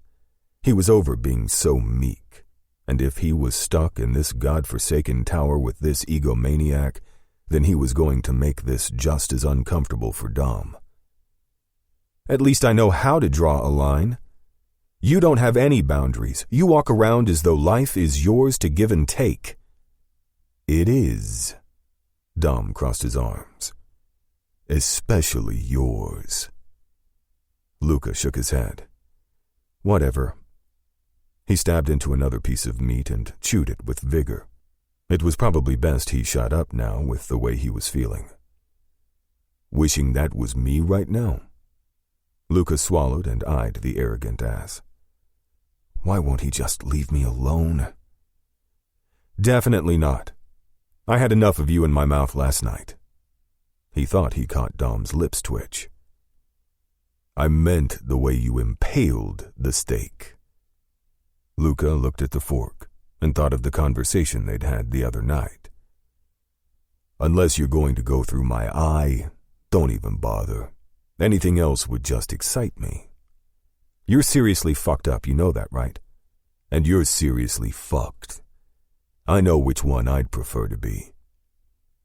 Dom turned away, opened the freezer, and pulled out a bottle of vodka. He grabbed 2 crystal highballs. Luca eyed the glass as Dom poured a finger of the clear liquid and slid one across the table. I'll pass. I didn't ask. Drink. And if I don't, I'll make you. Luca looked at the glass and then to Dom, reached for the vodka, and tossed it back. Fuck it. N for a penny and for a pound. If it was poison, it'd be a horrendous way to die, but at least this would all be over.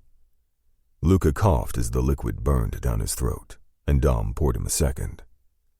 Again. Seriously? Do I look like I'm joking? Luca sat back and crossed his arms. No. I'm not drinking another fucking drop until you tell me you're sorry. For being an asshole. Luca scowled. How about for existing? Dom cocked his head to the side, examining Luca as one might an anomaly, and Luca wasn't surprised. Up until now, he'd been too scared to talk back, too confused to have a backbone. But the gloves were coming off now. What is it, exactly, you feel I should apologize for, Luca? If Dom thought Luca was about to back down, he was sorely mistaken. Luca had rage, humiliation, and a healthy dose of insanity riding him now. His instinct to do whatever it took to stay alive had disappeared around the same time he realized trying to run from Dom was futile. How about the fact that only hours after you had your dick halfway down my throat, you told me to fuck off like I was nothing more than a piece of garbage? Dom narrowed his eyes as he poured himself a drink and threw it back. As far as I'm concerned, the only thing that happened of any consequence last night was your trying to escape. I didn't let you. The end. Really? Luca jabbed his fork into a piece of tomato. Okay. Because from what I remember, you saved me from some thug who was about to strangle me. So, I don't know, maybe you want to look up your Mafia handbook about the mixed signals you're giving to your hostage? Because saving me and then forcing me to suck your cock kinda gives the wrong impression. Like a lightning bolt, Dom's hand whipped out and grabbed Luca's wrist. You're mine. I get to decide your fate, not some fucking Fiore thug. Luca wasn't sure what possessed him, maybe the fact that he finally had Dom talking, but before he thought twice about it, he said, "Aren't I a fucking Fiore?" Dom's eyes burned, but Luca couldn't discern the feeling behind it. Annoyance, anger, something else. He was so close he could reach out and grab Luca by the shirt. And do what? Hit him? Kiss him? Like he could read Luca's mind and didn't like the direction his thoughts were taking, Dom moved back and reached for the alcohol again. He poured himself another round and muttered, "Lapse in judgment." "Really? I thought you didn't make those. Doesn't that get you killed in your line of work?"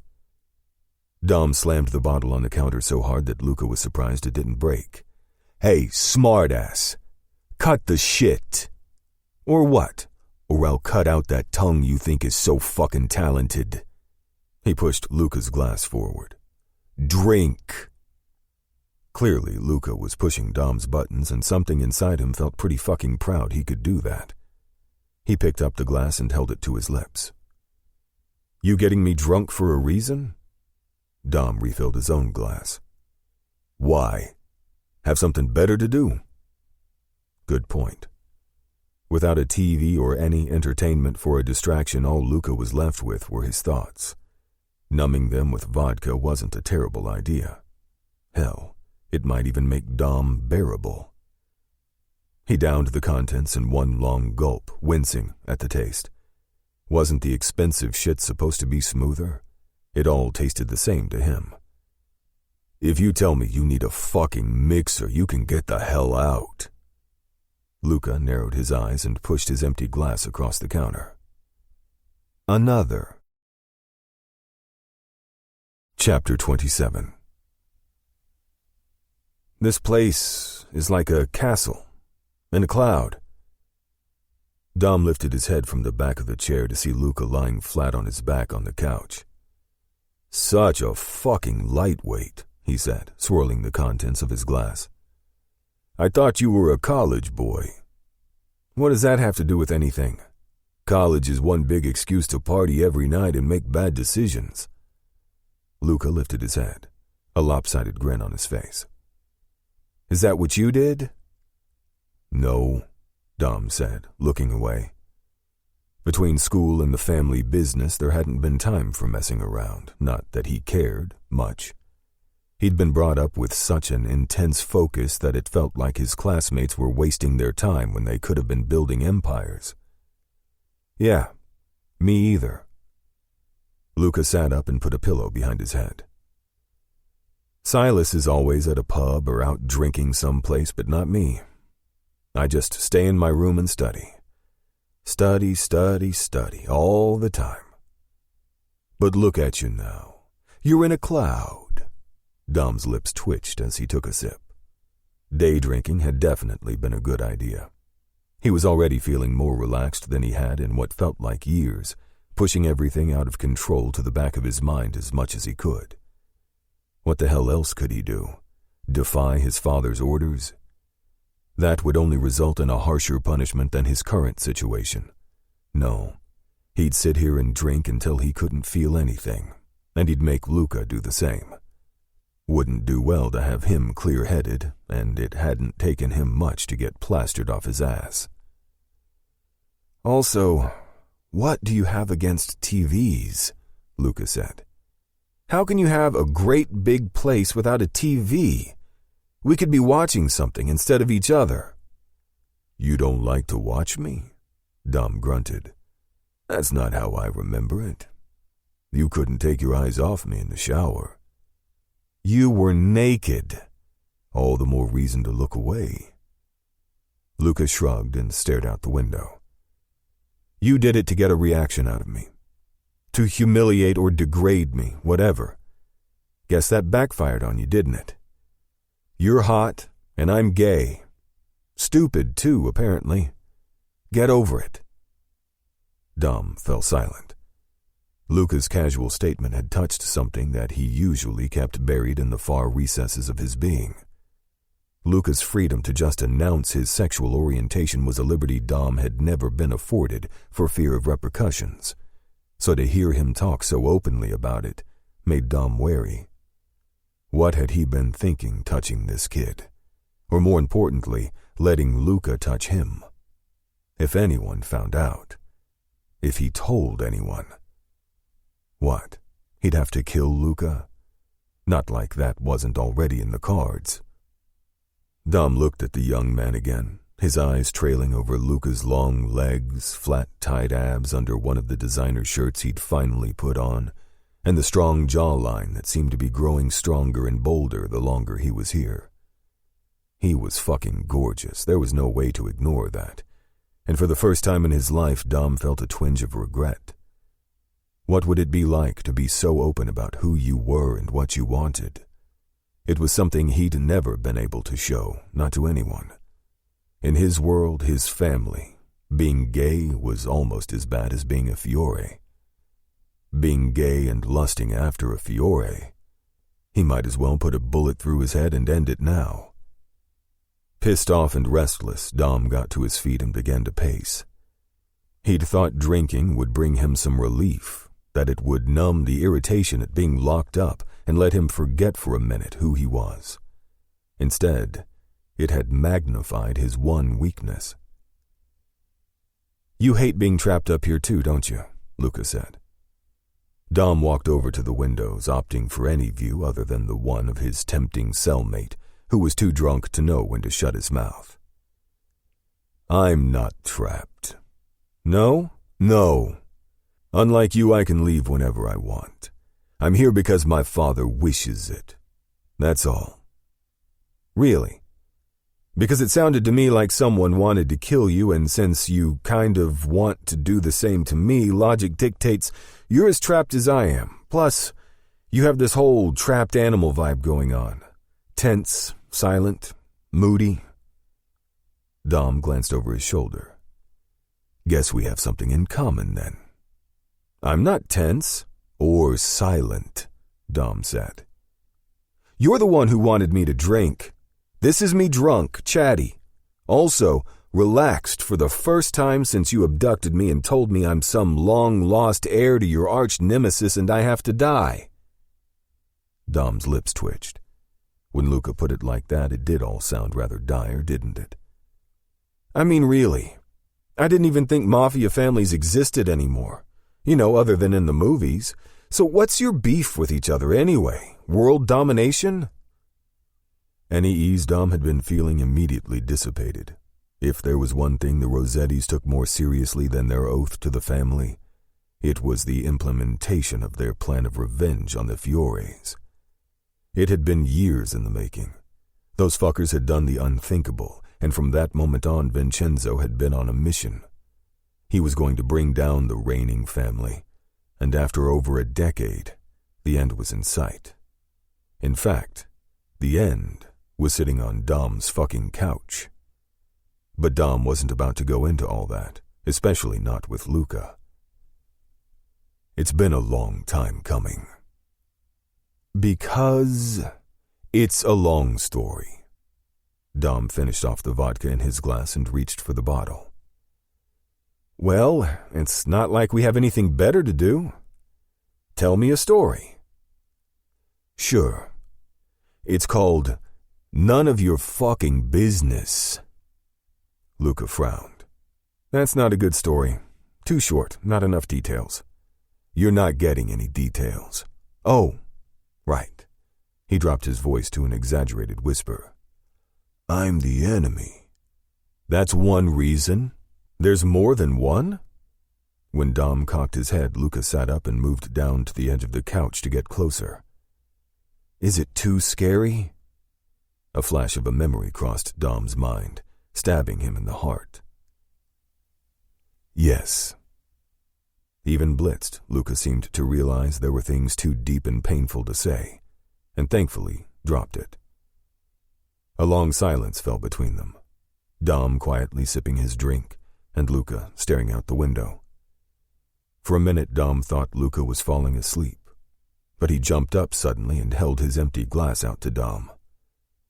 What the hell? Dom thought, pouring Luca another round. This would probably knock him out for sure. Luca took a big swallow, flinching slightly. Is this your favorite? Dom shook his head. It's just good to keep around. What do you mean? Dom pinned him with a look. I'm sure you can figure it out. In his inebriated state, it probably took him longer than it would have sober, but soon Luca said, Oh, you use it as an antiseptic for all those emergencies you have, huh? I'm sure as hell not using it to clean the house. You could, Luca said with a shrug. Not that you look like a guy who cleans. Probably not even when you hurt someone, right? Is that what Chef is for? That's not his main purpose, no. You say that so casually, like you're talking about a normal job. It is normal. To me. And that's disturbing as hell. Hi, I'm Dom. I kill people for a living. That's not what I do for a living. Dom pursed his lips. It's a side effect. Well, what if you just stopped? I don't follow. You know, stopped. Stopped moving, stopped running all over the streets, stopped all the fighting. You're just go, go, go all the time. It's fucking exhausting. Then stop watching so close. What else am I supposed to do here? Oh, I don't know. Stay in your room? Out of my way? Haven't you heard that saying, out of sight, out of mind? So what you're saying is, if I stay in my room, you'll just forget about me? Dom wasn't saying that, but it sure couldn't hurt. Maybe if Luca wasn't asking 1,000,001 questions, this persistent niggling inside of Dom that was making him relax his guard would finally vanish. You talk too much. Anyone ever told you that? Luca held up his glass. I told you, when I'm drunk, I'm chatty. When you're sober, too. Is it so wrong to ask questions? To talk? In my world, definitely. You say the wrong thing in my world, and you lose your tongue. Yeah, I seem to remember you mentioning that. Dom arched a brow. I'm surprised you can remember anything right now. Luca lounged back on the couch and kicked his legs out in front of him. I'm relaxed. In fact, if you're going to kill me, could you do it now? I hardly think I'd even panic. I'm not going to kill you. Luca perked up. Ever? Right now. He sagged back in his seat and let out a long sigh. You know, maybe if you relaxed and kicked off your shoes for 5 minutes, you'd feel less antsy. Do I look like the kind of guy who relaxes? Luca slowly ran his eyes down over him, and Dom's dick throbbed at the lazy perusal. You look like the kind of guy who will sleep when he's dead. Sounds about right. Luca's eyes softened a fraction as he shook his head. And that doesn't scare you? Dying? No. Wow. As the room fell silent, Dom took Luca's empty glass and walked to the bar cart. He was in desperate need of another drink, and at this point it seemed like the only way to shut the kid up was to have his mouth otherwise occupied. Dom flashed back to his cock stuffed between those full, chatty lips. Stop it. You're going to give him a drink, Dom, not your fucking dick. He opened up another bottle from the freezer, filled their glasses, then walked back to Luca. Dom held out the glass, and when Luca reached up to take it, their fingers touched. Thank you, he said so softly that Dom barely caught it. When Dom didn't immediately let go, Luca glanced at the glass where their fingers touched. Dom knew he should let go, that he should hand off the glass and walk back to the other side of the room. But when Luca bit down into his lower lip, Dom had the insane urge to be the one to do the biting. This can't happen. Luca blinked up at him, those thick lashes kissing the tops of his cheeks and making him appear even more innocent in his inebriated state. What can't? Luca grazed his finger up Dom's. Don't fuck around with me, Luca. You know exactly what I mean. And so did Dom. So why the hell hadn't he let go of the glass and moved away? Chapter 28. One thing Luca could say about drinking, it made him bolder. Just running his finger alongside Dom's had his stomach in a flutter, and that only intensified when his captor didn't immediately pull away. "No one has to know," Luca whispered. Dom's eyes turned heated, and for a moment Luca thought something would happen. But Dom let go of the glass abruptly and went back to his chair. "This isn't just about me, is it?" Luca said. "It's more than that. You don't want anyone to know you're drunk and sitting here having a conversation with you? No, I don't." Wow, he couldn't even say the word, could he? Was he just in denial, or was it something more? Thank God for vodka, because Luca doubted he'd push the subject if he were sober, but right now he couldn't care less about any consequences. "Are Mafia guys allowed to be gay?" "Jesus Christ," Dom muttered. "What? Don't fucking say that." "What, gay? Mafia. It's not yours to use."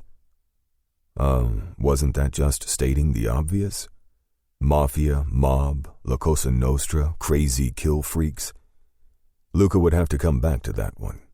He was far more interested in the other word Dom wouldn't say. "Is it forbidden?" Luca asked. "To be gay?" Don leaned forward, a retort on his lips, but nothing came out. Instead, he sat back, looking down at his drink. "Yes.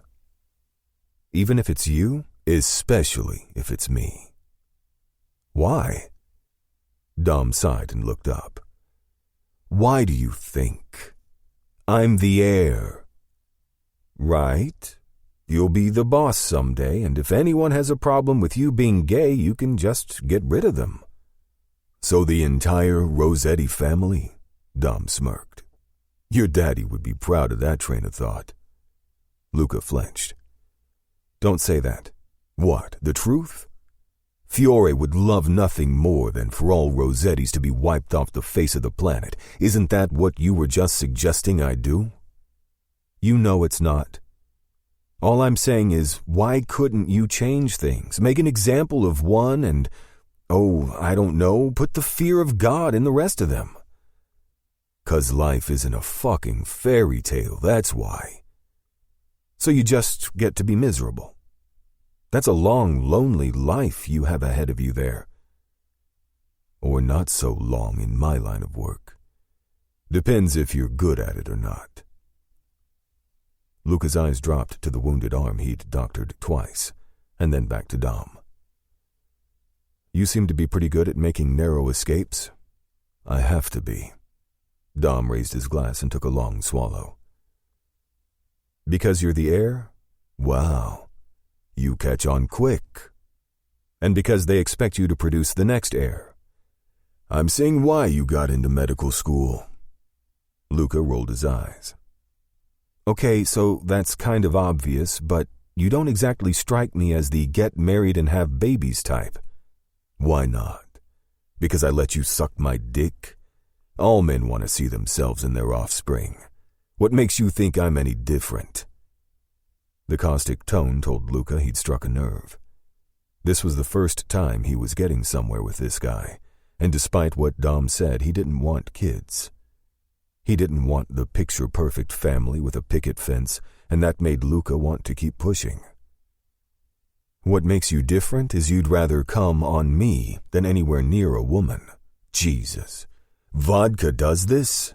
Don't change the subject. Why do you do what someone else wants you to?" "Let it go, Luca." "You don't have to do everything your father says. Clearly, you don't understand how all this works." "I'm just saying, my parents wanted me to travel and take a gap year before college, but I had goals, and I told them how it was going to be." "Ah." Dom rested his chin on his fist. "So I should tell my father, my boss, how it's going to be. Luca, You wouldn't last a day in this world. I beg to differ. I've lasted several in your world so far, only because I've let you. Touché. Luca drank a little more, his body feeling nice and warm even with how casually they talked about his imminent end. Maybe it was the alcohol, but he didn't feel the sense of dread that had been clawing at him for days, or the hatred that usually came off Dom in waves. Was he overly friendly? Never. Was he opening up a little? Definitely. Just the bit of information Luca had gleaned from their conversation told him Dom wasn't incapable of being a somewhat normal human. There were feelings in there, not just angry, violent ones. Luca had seen it with Dom's sister and even his father, and knowing Dom was trying to live up to their expectations instead of his own made Luca almost empathize with him. Almost. You're a pretty scary guy when you want to be, you know that? Luca said. Good. I mean, every time I saw you, I'd have a panic attack. And now you don't? Luca bit his lip before admitting. Now, I have a different type of reaction. That's pretty fucked up considering what I've done to you. Yeah, it is. God, he couldn't believe what was coming out of his mouth, but he also couldn't seem to stop himself. So that's what gets you off then, Dom said. Someone who hates you? You don't hate me. I think you want to, but you don't. Luca slid his empty glass on the side table and got to his feet. He knew what he was about to do was risky, and the dumbest thing he could ever do. But he wasn't ready to let go of this strange connection they'd formed over the last couple of hours. He wasn't ready to be relegated back to the role of hated hostage. So with the alcohol humming through his veins, making him brave, Luca made his move. He could feel the weight of Dom's stare as he walked across the living room. Dom had one ankle propped up on his knee and his glass dangling from his fingers, but as Luca approached, Dom straightened in his seat. What do you think you're doing? Luca moved between Dom's legs, reached for his glass, and finished off the drink. I'm showing you my reaction to you. Up close and personal. Dom's eyes dropped to the erection Luca had no hope of hiding, and his jaw clenched. Shit, did I push too hard? Luca wasn't sure. But just when he thought Dom would tell him to get the fuck away, he shifted in his seat and got to his feet. Dom gripped Luca's chin and angled his face up to his. Then he leaned down and ghosted across his lips. You talk too much. Luca's cock pounded almost as hard as his heart as he stared up into eyes scorching with untamed lust. Then why don't you shut me up? Chapter 29. This was a bad idea. A really fucking bad idea. Dom couldn't even blame the alcohol for what he was about to do because the truth was, he wanted it. Wanted to shut Luca up. Wanted to fuck him until he couldn't stand, until he was back on his knees where he belonged. With Luca's chin in hand and their lips practically touching, it would be too easy to take him right here. But any of the guys could walk in at any moment, and that was unacceptable. Dom bit down on Luca's lower lip and growled, Get upstairs. Luca pulled back, obviously getting the wrong idea, and shook his head. No. Then he reached for the waist of Dom's pants, intent on getting what he wanted, and Dom had to admit that was a turn-on he hadn't expected. But nothing was going to happen here. Get upstairs, he said again. Now, or I'll fucking drag you. Luca dropped his hands and stared. He thought Dom was getting rid of him, but he couldn't be more wrong. Fine, Luca said, grabbing the bottle of vodka before heading toward the stairs, muttering curses. Dom adjusted his growing erection before following Luca upstairs. Luca stood waiting outside the guest room. Wrong door, Dom said, hitting the unlock button for his own. "Get inside before I change my mind." Luca blinked, realization finally kicking in, and made his way past Dom quicker than lightning. The door clicked shut behind them, and Dom watched as Luca walked into the center of the room. It wasn't the first time he'd been in there. That happened the night of the shower. But tonight, there was something distinctly different about his room, something Dom hadn't thought about when he ordered the kid up here. What the hell is that?" Luca asked, coming to an abrupt halt as he stared at the wall where the Van Gogh that usually hid the one-way mirror had been left open. Dom said nothing as Luca took a wary step in the direction of the glass. The mirror framed the perfect picture of his room. His bed, the clothes on the rack, the ensuite. It was a voyeur's dream. Luca shook his head. I don't understand." Oh, he understood just fine. It was just taking a second for his brain to make sense of it through all the alcohol. "That's my room," Luca whipped his head around. "You've been watching me? This whole time?" "Every hour. Every minute." Dom reached for the bottle Luca held and slid it onto the dresser beside them. Then he stepped forward until Luca's back was against the glass. "Every fucking piece of clothing you removed." He reached down and curled his fingers around the hard cock, testing the zipper of Luca's jeans. "I'm going to enjoy finally getting inside that smooth ass of yours." Luca's breathing was much faster now as he pushed his hips forward into Dom's hand. "Then what are you waiting for?" Fuck. The balls on this kid were something else, considering everything he'd just found out.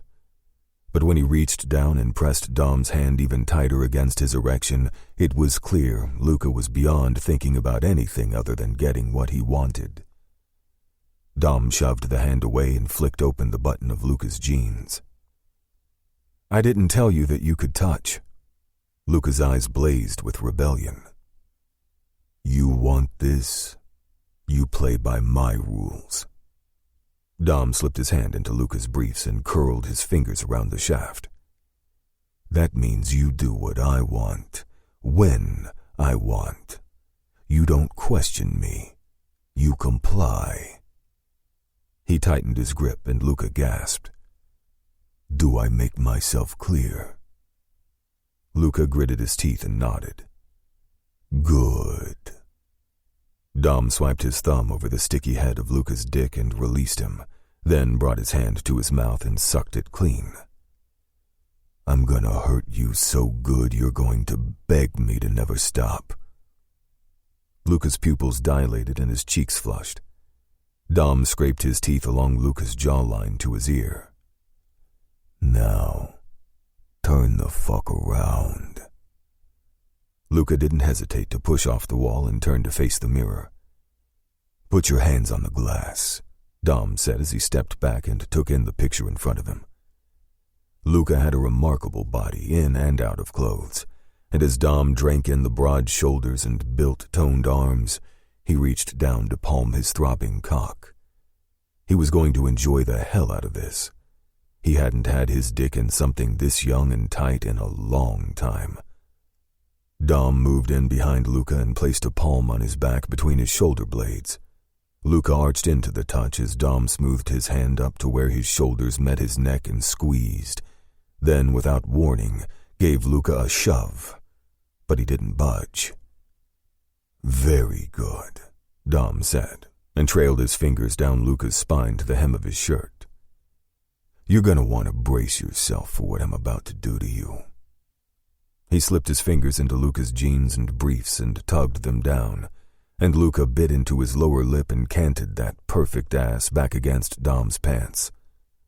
Dom growled and lowered his eyes to the tempting flesh teasing his covered cock, then drew a finger across Luca's tailbone, making him tremble. Luca turned back to face the glass, his hands sure and steady as Dom slid his index finger down Luca's crack and pushed the pad against the hole. Luca moaned, his ass cheeks flexing as Dom gripped his cheeks and spread them wide so he could spit on Luca to get him wet. As Dom rubbed his finger back and forth and pushed it inside, stretching, he reveled in the warm channel that surrounded him and felt his cock begin to throb. Soon, he promised his dick. Soon it will be swallowing you whole. Dom shoved the jeans the rest of the way down Luca's legs. Lift your arms. Luca obeyed without question, and when the shirt was tossed aside and he was standing completely naked, Dom took a step back to admire what he'd just uncovered. Luca had a beautiful body, smooth, unblemished skin, not 1 ounce of fat on him. Every single angle and groove was an invitation to come lick and touch. Put your hands back on the mirror, Dom said before he did something stupid, like get Luca to turn around so Dom could see all of him. Dom knew better than to give him that upper hand, to let Luca know just how fucking attractive he was. Dom unbuttoned his shirt and shrugged out of it, then moved to the dresser and opened a drawer. He could feel Luca's eyes on him as he pulled out a condom. He reached down and popped open the button on his pants. Then he unzipped and pulled out his aching dick. It was thick and hard, more than ready to plow inside Luca. You want this? Dom asked as he sheathed himself. Luca's eyes fell to his covered cock and he nodded. Yes, he said, as his stiff dick jerked in mutual agreement. Dom reached for the bottle of lube and poured some into his hand, then wrapped his fingers around himself and began to stroke. How bad? Luca blinked, his eyes glued to the slow, methodical way Dom stroked himself. Bad. Dom shut the dresser drawer and made his way over to Luca, continuing to stroke himself. Luca's eyes were full of arousal, full of frustration. Would you die for it? Dom asked. Luca trembled but never took his eyes off Dom's. I thought that was already determined. Dom's stomach twisted, and he faltered. Luca was right. It didn't matter if this was the best fuck of the century. It wasn't going to change the outcome here, and they needed to remember that. Luca was the enemy. He was the end game, and there was only one way to accomplish that. Get in, get off, then get the fuck out. This was nothing more than a stress relief to pass time. If it was as good as Dom had a feeling it would be, then maybe he could do Luca a solid and end things quickly for him. Dom, he snapped back to the reality where he was standing by a beautiful, naked man with his dick in his hand. Before Dom did or said anything else stupid, he grabbed the back of Luca's neck and crushed their mouths together. Dom bit and sucked at Luca's lips, the need to mark and possess now riding him strong even as his momentary misstep lingered in his mind. Luca opened to him, as desperate and greedy for the deeper connection as Dom was, as their tongues dueled in a kiss that bordered on painful. A low moan ripped out of Luca and into him, and Dom tore his mouth free. The air in the room was close to combustible as his body vibrated with the need for more. Then he shoved Luca away and walked behind him. Dom moved into position behind the phenomenal body braced and waiting for him, kicked open Luca's feet, and took hold of his shoulder. He dragged his lubed dick up and down the channel he'd fingered earlier. Remember, you asked for this. Chapter 30. It was amazing the things you could block out when there was a hot body ready to ride you. But as Luca stared through the glass to the room he'd spent hours locked in and terrified, he somehow managed to push that feeling aside and focus on the fact that Dom had spent hours in here, behind this wall, watching him. And that was so damn hot. The idea that this man who had sworn up and down how much he hated Luca, how much he loathed his very existence, hadn't been able to keep his eyes off him. It was fucked up for sure, this carnal attraction between them, but there was no denying it. especially as Dom nudged at Luca's entrance with that monstrous dick. Thank God for vodka, Luca thought as he braced himself against the glass.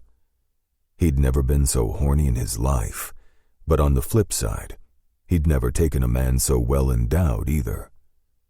Dom's cock was almost as terrifying as the man himself. When he'd rolled that condom on, Luca's knees had almost buckled at the length and width of the thing. Judging by the tension crackling in the air, he wasn't sure he'd make it out of this encounter alive. Well, this wouldn't be the worst way to go if I had to choose. Dom dug his fingers into Luca's shoulder and spread his ass cheeks apart. Then, in a voice that would forever haunt Luca's dreams, he said, "Remember, you asked for this." The power behind his first thrust was strong enough to have Luca's feet faltering, as the burning pain of being stretched so wide and fast shot through him. His hands, however, kept him steady enough not to faceplant into the glass as Dom drove in his entire length in one move. A long, torturous groan filled the air as Dom stilled, his fingers flexing where they dug into Luca's shoulders and hip. Luca's ass throbbed around the monstrous invader and his eyes watered from the burn. Jesus fucking Christ. He'd known it wasn't going to be easy, but he hadn't been quite prepared for just how huge Dom really was. Luca curled his toes into the floor as he waited for the stinging to subside. Then the fingers at his hips loosened, and Dom's large palm smoothed over his ass. The subtle shift in temperament, the moment of gentleness, made Luca relax, and when those fingers stroked down his spread crack, he shuddered and his dick jerked. His breathing was more even now, that pain from seconds ago dissipating as Dom stood motionless and allowed Luca's body a moment to adjust. This was the first sign of kindness Dom had ever shown him, and as that thought swirled through his alcohol-impaired mind, Luca's ass clenched in response. A growl filled the air, and Luca felt Dom shift forward and place his lips by his ear. "Your ass has a death grip on my dick, Luca. You gotta let me get out so I can get back in." Dom straightened up and slowly began to pull himself free, but before he was fully out, he reversed course and plowed right back in. The pain this time around wasn't half as bad as Luca's body engulfed Dom's length in one swallow. It was ready and waiting, and something about the brutal way Dom was taking him made Luca's erection get even harder. There was passion behind each of those violent thrusts, an uncontrolled lust that he had caused, and the idea that he could affect this man who was so good at turning off every ounce of emotion made Luca hot as fuck. Luca's fingers turned white as they pressed against the glass, and when Dom pulled out of him this time, all the way, he whimpered from the loss. A corrupt chuckle met his ear as Dom drew his fingers down Luca's spine to his ass. "When I watched you change in here the other night, I wondered how this tight ass of yours would take me," he said as he pressed and stretched Luca's used hole open with his index finger. Luca gasped as his ass clamped around the digit, and then he felt a second slip inside. "Please, please what? Fill you? Fuck you? Hurt you?" Dom's teeth scraped across Luca's shoulder as he shoved all 4 of his fingers in deep. "I can't decide what you get off more to, and you think I'm sick." They were both sick, as far as Luca was concerned, but with his cock leaking all over the floor and Dom's hand practically inside him, Luca was learning things about himself, too. "You're a size whore, Luca, which just so happens to work out perfect for me." A size what? Luca had no idea what the hell Dom was talking about, but when the fingers inside him twisted and grazed his prostate, he cried out and punched his hips forward, as though there was something he could actually fuck. "I need to come," he said as his cock and balls throbbed between his legs. "You'll come when I fucking let you," Dom said as he pulled his fingers free. Then he lined his dick up and drilled back inside. and I guarantee it won't be before me." Luca slammed his eyes shut as his body once again welcomed Dom's. He was so damn hard he could drill through fucking concrete. Then Dom tugged and pulled on him roughly as his pelvis slammed up against Luca's ass on every hip-thrusting move. It was a mix between heaven and hell, the exquisite torment Dom was inflicting on Luca. Not only the physical, but the mental mind fuck Dom was taking him on was revealing a side to himself that Luca hadn't known existed. How was it possible that the one who had threatened and hurt him at every turn, degraded him and humiliated him, was now causing him such intense pleasure? He had no idea. Dom had accused him of being sick, and as Luca cried out for more, he knew Dom was right. He was fucked up beyond all recognition. The diligent medical student from Yale was nowhere to be found in this room. He wasn't the one with his hands braced on the glass. He wasn't the one with his body being railed by a madman. And he certainly wasn't the one now reveling in the fact that he was going to feel and see Dom's mark on him for days. God, what the hell is the matter with me? Not what. Who? Dom. He pushed himself into every part of Luca's life. And now here he was, pushing into Luca's mind and body, and Luca couldn't get enough of it. God damn it, Dom said, the hand around Luca more frantic now, the pace more frenzied. Why you? Luca knew the question wasn't meant for him, not really. It was more a curse on the universe in general, and he got it. He didn't want to feel this way either. The sentiment behind it sent a jolt of satisfaction down his spine to his balls, and when Dom bit into his shoulder, Luca's climax threatened. Oh God, Luca cried out, his ass all but strangling Dom's dick as his body tensed. He bit back the urge to come all over the wall in front of him, and the teeth in his shoulder released. Then Dom licked over what was definitely going to be some kind of mark, making Luca groan. Dom moved in and out at a desperate pace, and just when Luca thought he would lose his damn mind, a ragged shout ripped out of Dom and echoed around the bedroom. Dom pulled out of him and rolled the condom free. Then, fuck, came all over him. The hot, sticky fluid splashed up Luca's back and across his well-used ass, then began to drip down his spine. Dom began to rub it in, the fingers still wrapped around Luca's erection, working, and Luca began to shake.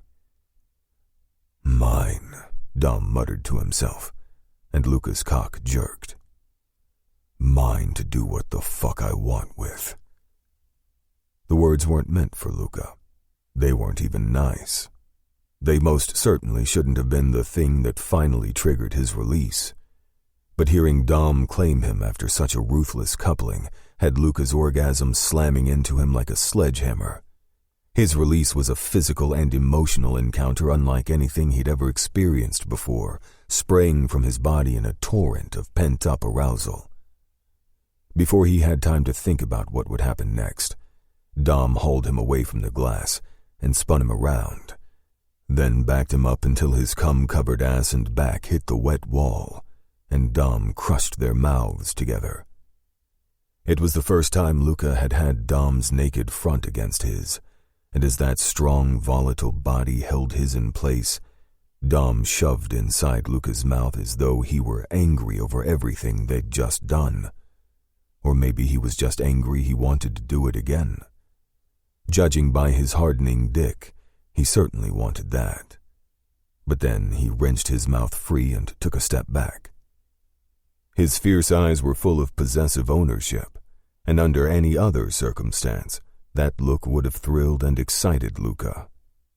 But with Dom, ownership meant he could either keep or destroy you.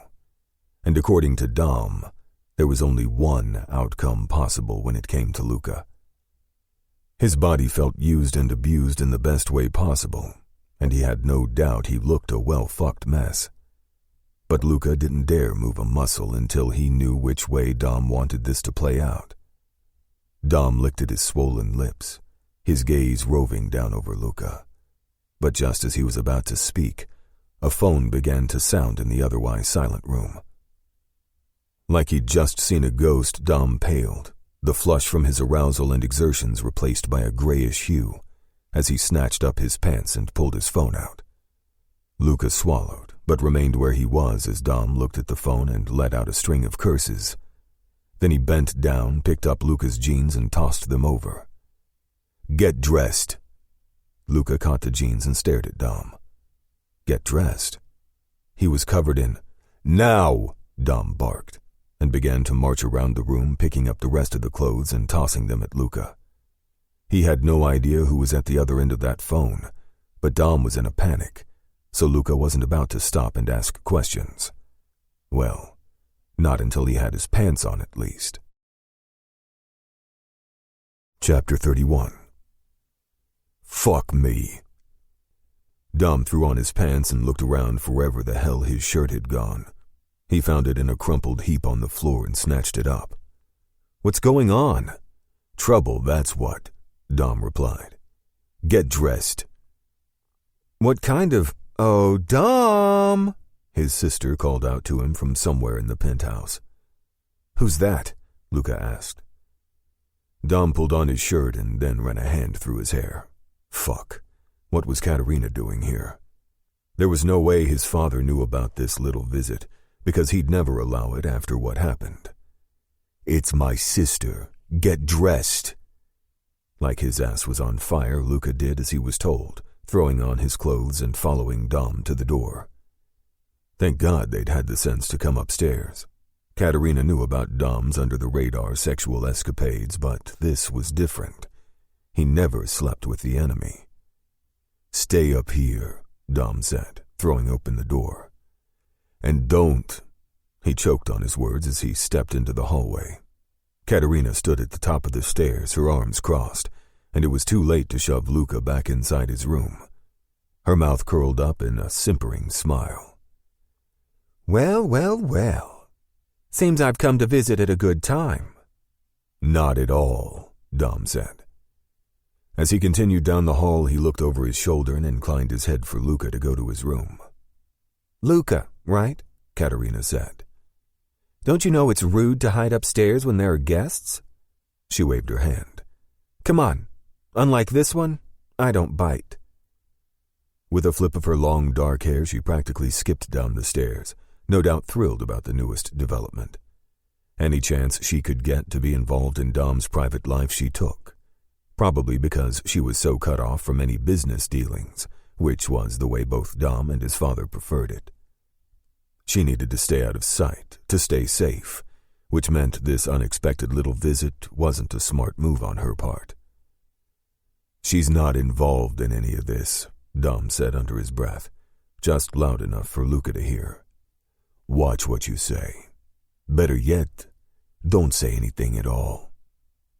He expected a smart-ass remark, maybe even a bit of pushback, but Luca only nodded. Damn. Looked like all Dom needed was to fuck Luca senseless to get him to shut his mouth. They found Katerina standing at the bar cart in the kitchen. She turned around and held up an empty bottle of vodka. "There was a party and I wasn't invited?" "You shouldn't be here." "That's not very nice. Or welcoming." She leaned around Dom to smile at Luca. "Is it?" Dom bit back the remark on his tongue. "What are you doing here, Katerina?" "I didn't get a chance to talk to you much at the party. And since you've been so busy lately, I thought we could catch up." She fluttered her lashes, trying to look innocent. "Right. Tell me what you really want." Dom grabbed the empty bottle from her and chucked it into the trash can. "Well, you could start by offering me a drink." If it had been anyone else, he would have told them to get it themselves. But if Dom had a soft spot at all, it was for his sister. He pulled out a fresh bottle from the freezer, since Luca had taken the other one upstairs, and then took the cranberry juice out of the fridge. "Ice and just a splash of the red stuff, please and thank you." Katerina winked at Dom, and then patted a stool. "Why don't you come join me, Luca? I want to know all about you." To his credit, Luca looked to Dom first, but Katerina waved him off. You don't need his approval to sit down, or do you? Is that the kind of relationship you two have going on here? There's no relationship, Dom said before Luca could answer. Oh, so that was just a business meeting in your room then? Dom shot her a glare as he pushed her drink across the counter and then poured one of his own. What happens in my room is none of your business. Trust me, I'm not looking for those kinds of details. She took a sip of her vodka cranberry and hummed. Not bad. If the whole family empire goes to hell, you could always find work as a pretty decent bartender. I appreciate the vote of confidence, Dom replied dryly. Katerina took another sip and then looked around. Chef isn't here today? Ah, so that's why you're here. She blinked, all wide-eyed naivety. What? Don't even go there, Kat. I mean it. Don't go where, darling brother? Dom spread his hands on the counter. Whatever this fascination is with Chef, you need to drop it. She started to protest, and he put his hand up. All that flirty shit that comes out of your mouth, I hear it, and I see it. He's off limits. You're off limits, so forget about it. It's never going to happen. Katerina swallowed and took a beat to let that sink in, but then she flipped her hair over her shoulder and shrugged. I'm never being serious. I just feel bad he doesn't get out much outside of work. That's all. She swiveled in her seat toward Luca. Anyway, I'm much more interested in getting to know you. Tell me about yourself. Again, Luca's eyes cut to Dom, which made Katerina grumble. Jesus, it's not like you're a hostage. You're allowed to speak. Dom choked on his vodka, but Katerina wasn't paying him any attention. What exactly do you want to know? Luca said. Well, for starters, when did you meet my brother? A few days ago. Where? Luca's eyes flashed to Dom. Here. And let me guess, it was love at first sight? No, he said a little too quickly. Actually, I thought he was an asshole. Really? Katerina smiled and looked at Dom. Smart guy. I like him already. Dom lifted his drink to his lips, flashing his middle finger. She laughed and turned back to Luca. I can't imagine what he did to win you over, not that I need those details either. What I do want to know is who you really are. Kat, because you look so familiar. And even though you're obviously an attractive guy, I don't mean familiar in a good way. She narrowed her eyes at Luca. Who are you? Luca Davis. Try again. Luca opened his mouth to answer, but Dom beat him to it. You know who he is. Do I? Yes, you do. And I can explain.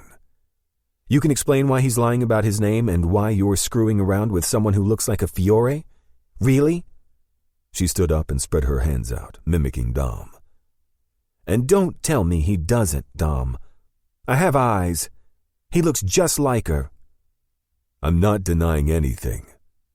She reared back like she hadn't been expecting Dom to admit it. Holy shit. So he is a Fiore? Have you lost your mind? Hell, maybe he had, considering what he'd been doing with that Fiore only a short time ago. Hello, explain yourself. Dom shook his head. That's just it. I don't have to explain anything. Excuse me? When all I've been told my whole life is to stay away from them because of all the horrible things they've done, and here you are with one in your room? That deserves an explanation, Dom. A damn good one. Luca stood up and began to back away. I'm just going to let you two talk. Don't even think about going anywhere, Katerina said. You think I trust you to go off alone? I know all about your family. Luca clenched his jaw.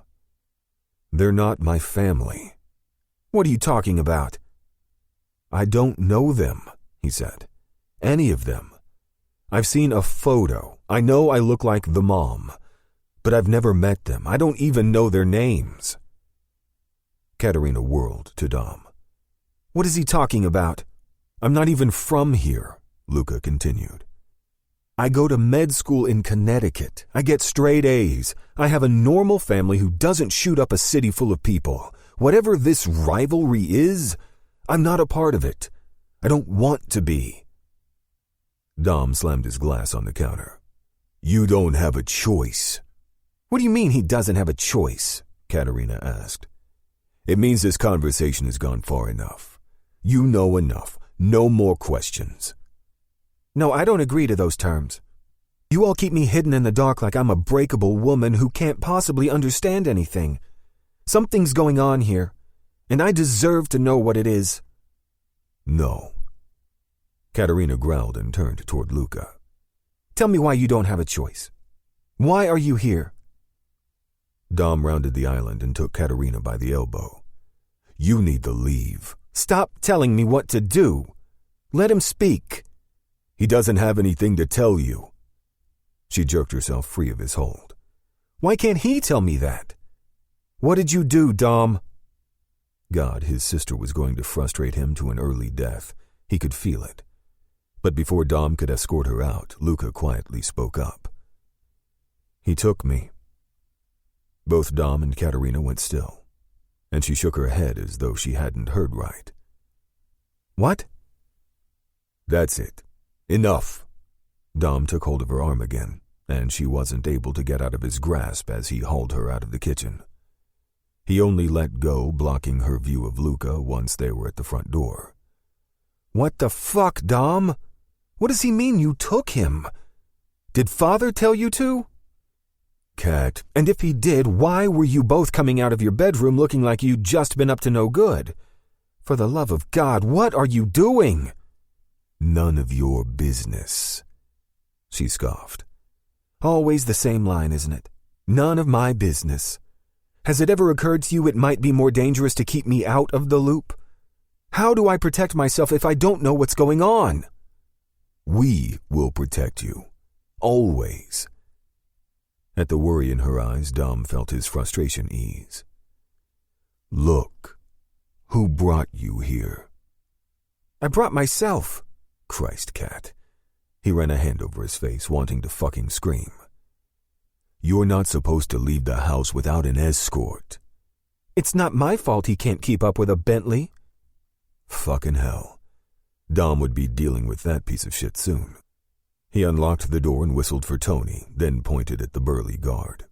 Tony will be driving you home. What? I can drive my own. Tony will be driving you home. And if I hear you gave him any shit, I swear to God, I'll put 5 guys at every entrance. You got me? Katerina's face dropped. He knew what a pain in the ass this was, that he was. But this was the only way to keep her safe.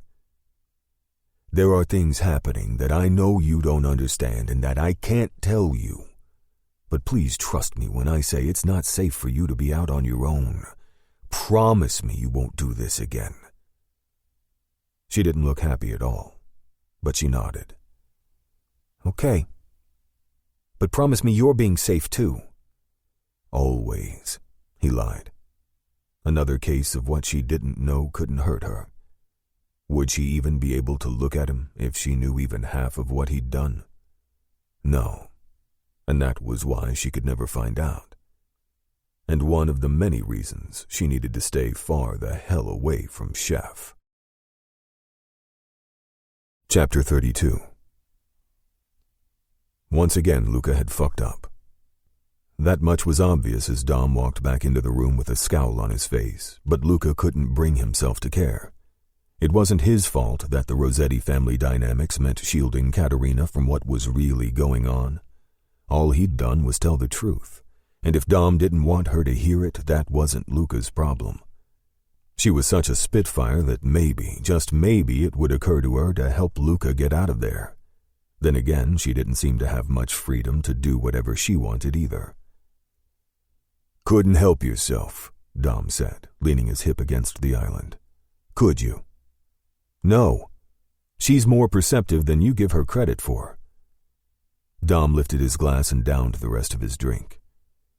10 minutes and you think you understand the complexities of our family. I definitely wouldn't say that, but she is your sister, and she deserves to know what's going on.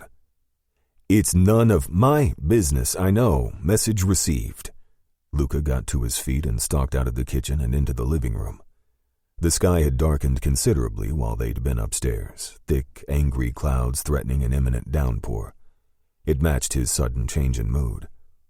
All the drinking had made him feel so much lighter, not to mention horny as hell, and God, had the aftermath been worth it. So fucking hot and filthy, just like he'd expected Dom to be. But Katerina's unexpected visit had only reminded him of what he was missing. He sank into a couch and dropped his head into his hands. All the worry and stress were seeping back in, and unless he wanted to keep numbing himself with alcohol, he'd have to just ride out the feelings. You don't need to worry about Katerina, Dom said, taking one of the chairs closest to him. I'm not. She'll be fine. You'll all be fine. My life is in ruins, but don't worry, at least the Rossettis are fine. Ah, this is a feeling sorry for yourself moment. Luca rubbed his face, his elbows on his knees. Nothing he said to Dom would make him understand, and Luca didn't care enough to try. Whatever was happening between them, it apparently didn't mean a thing. They were just two broken people using each other while the clock counted down. You don't get it, Luca said. Someone like you will never understand. Someone like me? I thought we were past insults. Just stating the facts. What don't I understand? Any of this? You'll never know what it's like to be taken out of your life and thrown into someone else's. That's where you're wrong. I'm fully aware what could happen to me at any time in the wrong hands. That's a risk I take every day. But you choose this life. My choices have been taken away, don't you understand that? Now that I know the truth, you think I'd actually choose to be a part of it? Dom drummed his fingers along the arm of the chair and cocked his head. Knowing what you do, you'd still choose your old life? Medical school, fake parents? They're not fake. They may not be my biological parents, but they raised me away from all this. I can't imagine who I'd be if I stayed. If I'd even be alive. So yeah, my old life sounds pretty damn good right about now. Well, you got out once. Maybe you can do it again. Luca shot Dom a glare. Don't be a jerk. Dom cracked a smile. I wouldn't know any other way to be. If you'd grown up in my shoes, maybe a serious med school student, or a zoologist, social worker? Highly unlikely. It's not in my nature to be of service. I don't know. You were pretty good at servicing me earlier. It wasn't until the words were out of his mouth that Luca realized what he'd said. He'd meant with alcohol, but realized a naughty train of thought was accurate too. After all, his ass was still feeling the savageness of Dom's huge dick, not that Luca was complaining. That had been the hottest fuck he'd ever had, and it was part of what was screwing with his head. Dom wasn't a good guy. The only time he'd ever treated Luca well had been back in his bedroom, and it wasn't really a kindness.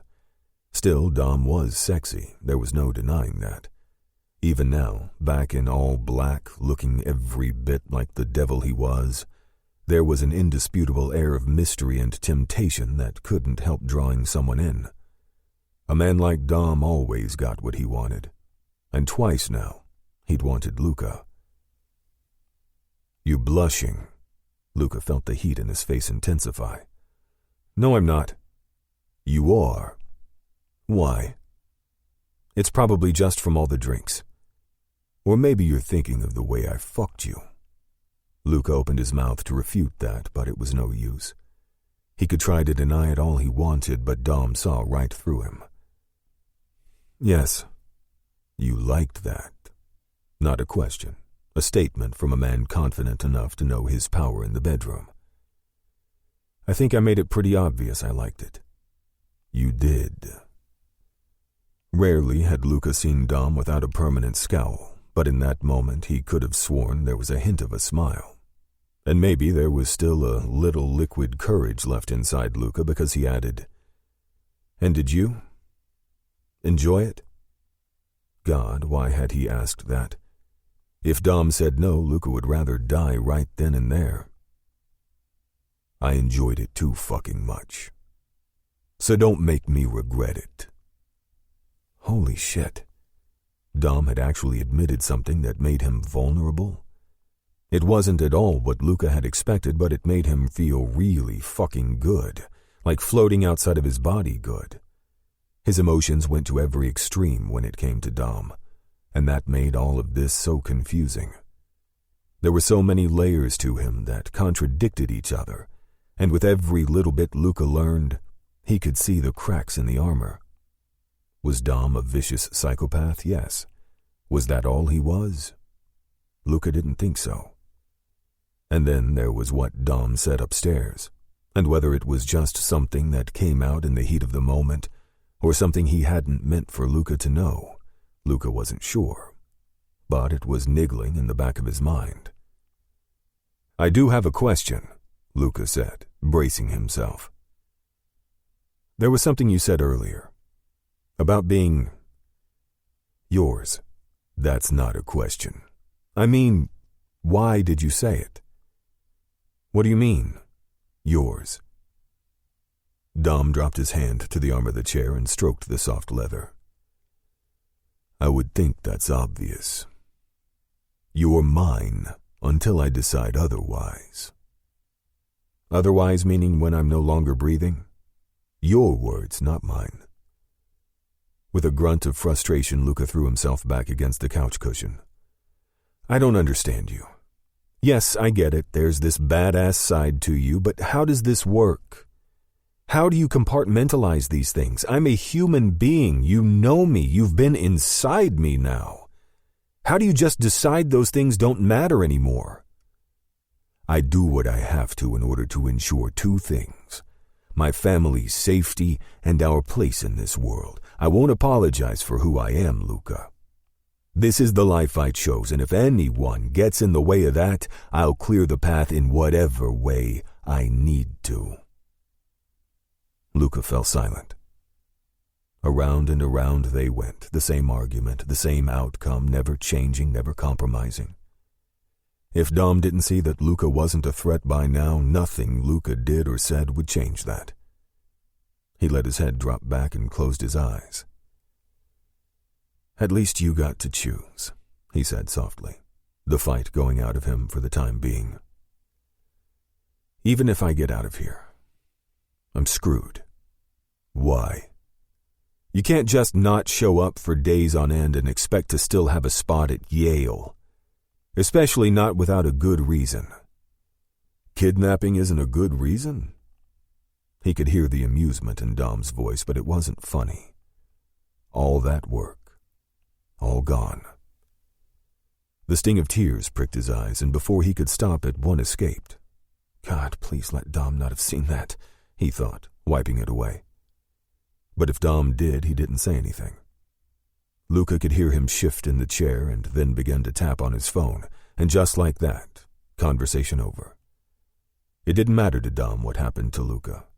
Not when, "Charlotte, I need you to get in touch with the dean at Yale Medical School," Dom said. Luca's eyes flew open. "What are you doing?" Dom held up a finger. "Yes, there's a student there by the name of Luca Davis. He's missed a few days due to a family emergency and won't be available to return until things are settled. Yes, tomorrow's fine. I appreciate it, Charlotte. Thank you." As Dom slid his phone back into his pocket, Luca's jaw dropped. He couldn't believe Dom had just called to give him an excuse, or that he'd even mentioned the possibility of Luca returning. He'd just said that, though, right? He didn't mean it. Or did he? As Luca stared at Dom, still gaping, Dom raised a brow. "What?" "I can't believe you did that." He shrugged and went to pick up his glass before realizing it was empty. "No big deal. It is to me." There was no way Dom would have bothered calling if he was only going to get rid of Luca in the end. Dom might think it wasn't a big deal, but that phone call just offered Luca a glimmer of hope that maybe he was somehow getting through to Dom. That there was a conscience in there somewhere. After all, Luca was apparently his. Chapter 33. The way Luca was staring at him with a mixture of shock and gratitude made something inside Dom's chest twist uncomfortably. He didn't like it. "Don't think it means anything," he said gruffly. "Like that I won't still kill you." Though if he were honest with himself, the thought of getting rid of Luca no longer felt right. Not that he had feelings for the kid or anything, but maybe this wasn't the person he should be taking his revenge out on. Nothing more than that. Really. "Don't worry," Luca said. "I won't tell anyone you did something nice." Dom snorted and got to his feet. "Nice. Right." He felt Luca's eyes follow him as he took one of the packaged meals out of the refrigerator for himself. Then he heard Luca coming to join him, grabbed another meal, and tossed it on the counter. "Chicken cordon bleu," he said before Luca could ask. "Seriously? What? Not to your liking?" No. The opposite, actually. Who eats like this every day?" "I do." Dom flicked on the oven and moved back to the fridge. "What do you want to drink?" "I think I'll stick with water," Luca said as he moved onto one of the stools, and Dom grabbed out a bottle of the sparkling shit Chef was obsessive about. He slid it across the counter and eyed Luca closely as he picked up the bottle and took a long swallow. Luca's full lips were still swollen from their encounter back in his room, and Dom noticed an angry red welt where Luca's shirt had slipped to one side. Marked. That's what he was. But even as Dom's cock stiffened at the reminder, he heard himself say, "You need to cover that shit up." Luca placed the bottle back on the counter and looked at the spot on his shoulder. "I thought I was," he said as he shrugged the shirt back up over the teeth marks. "But if you're so worried about it, bite me somewhere no one will see next time." "Who said there'll be a next time?" "Are you saying there won't be?" Dom sure as fuck should be. But his dick was hell-bent on calling him out for the liar he was. "Just cover it up." "Okay," Luca said, putting his palms up. "But anyone who stands near me is going to know something's up. I smell just like you." "Fucking hell. Do you ever stop talking?" Dom was about 2 seconds away from shutting Luca up in the most carnal way possible when the oven dinged, stopping him. He clenched his teeth and tore the lids off their meals, then shoved the containers into the oven with a slam of the door. "Listen to me very closely. What we did up there, had sex, stays up there. There is no room for it anywhere outside of that bedroom, so don't mistake the fact that I liked shoving my cock up your ass as some sort of declaration of love or some bullshit." Luca cocked his head to the side. "But you did like it." Dom cursed and shook his head as he pushed away from the counter. He needed to get away from this kid right now. It seemed that Dom's moment of weakness had given Luca some strange sense of comfort, and this newfound ballsiness he was exuding was hot.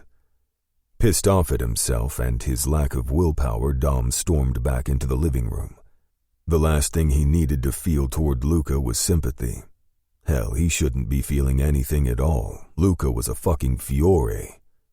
But somewhere between being locked in this penthouse and getting him naked, Dom had conveniently pushed that aside in pursuit of satisfying his lust.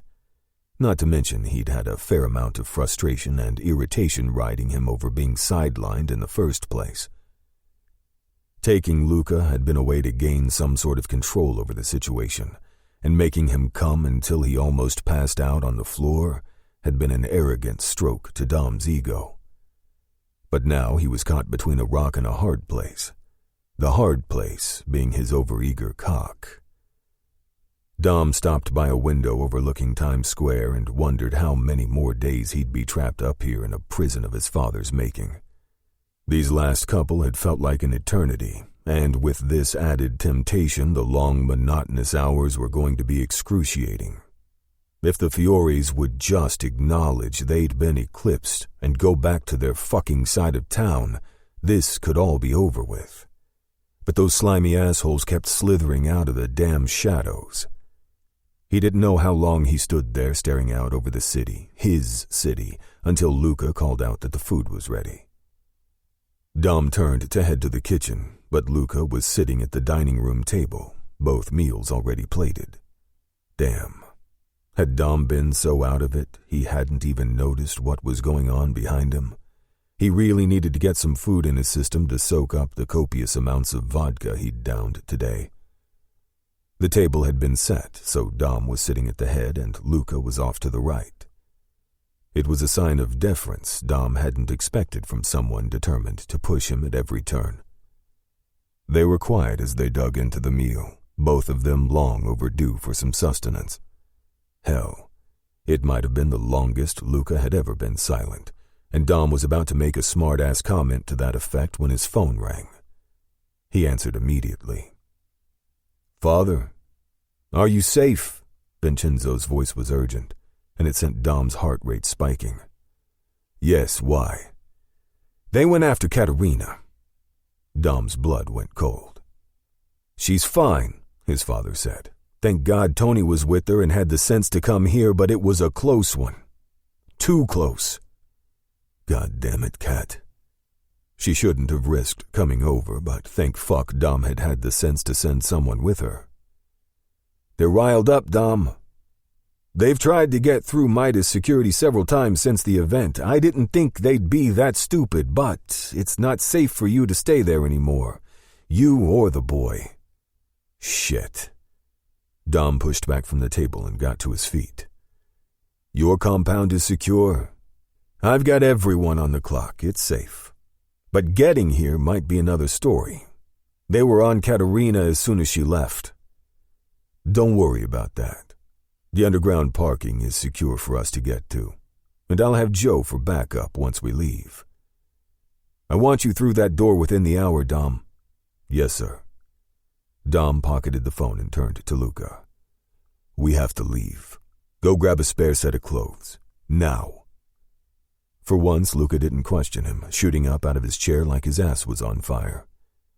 When he reached for a plate to take it away, Dom shook his head. "Fuck the food. Go get your shit." Then he took off toward the stairs, Luca on his heels. Once in his room, he attached his holsters around his ankles and chest and checked that the guns were loaded. He needed to look every inch the part of the boss's right-hand man, so he threw on a suit jacket and added his cufflinks and ring. After quickly packing a bag, he was out the door. Luca was already in the hall waiting for him. He shoved the clothes he held into Dom's bag, and then they were off, tearing down the stairs at a record pace.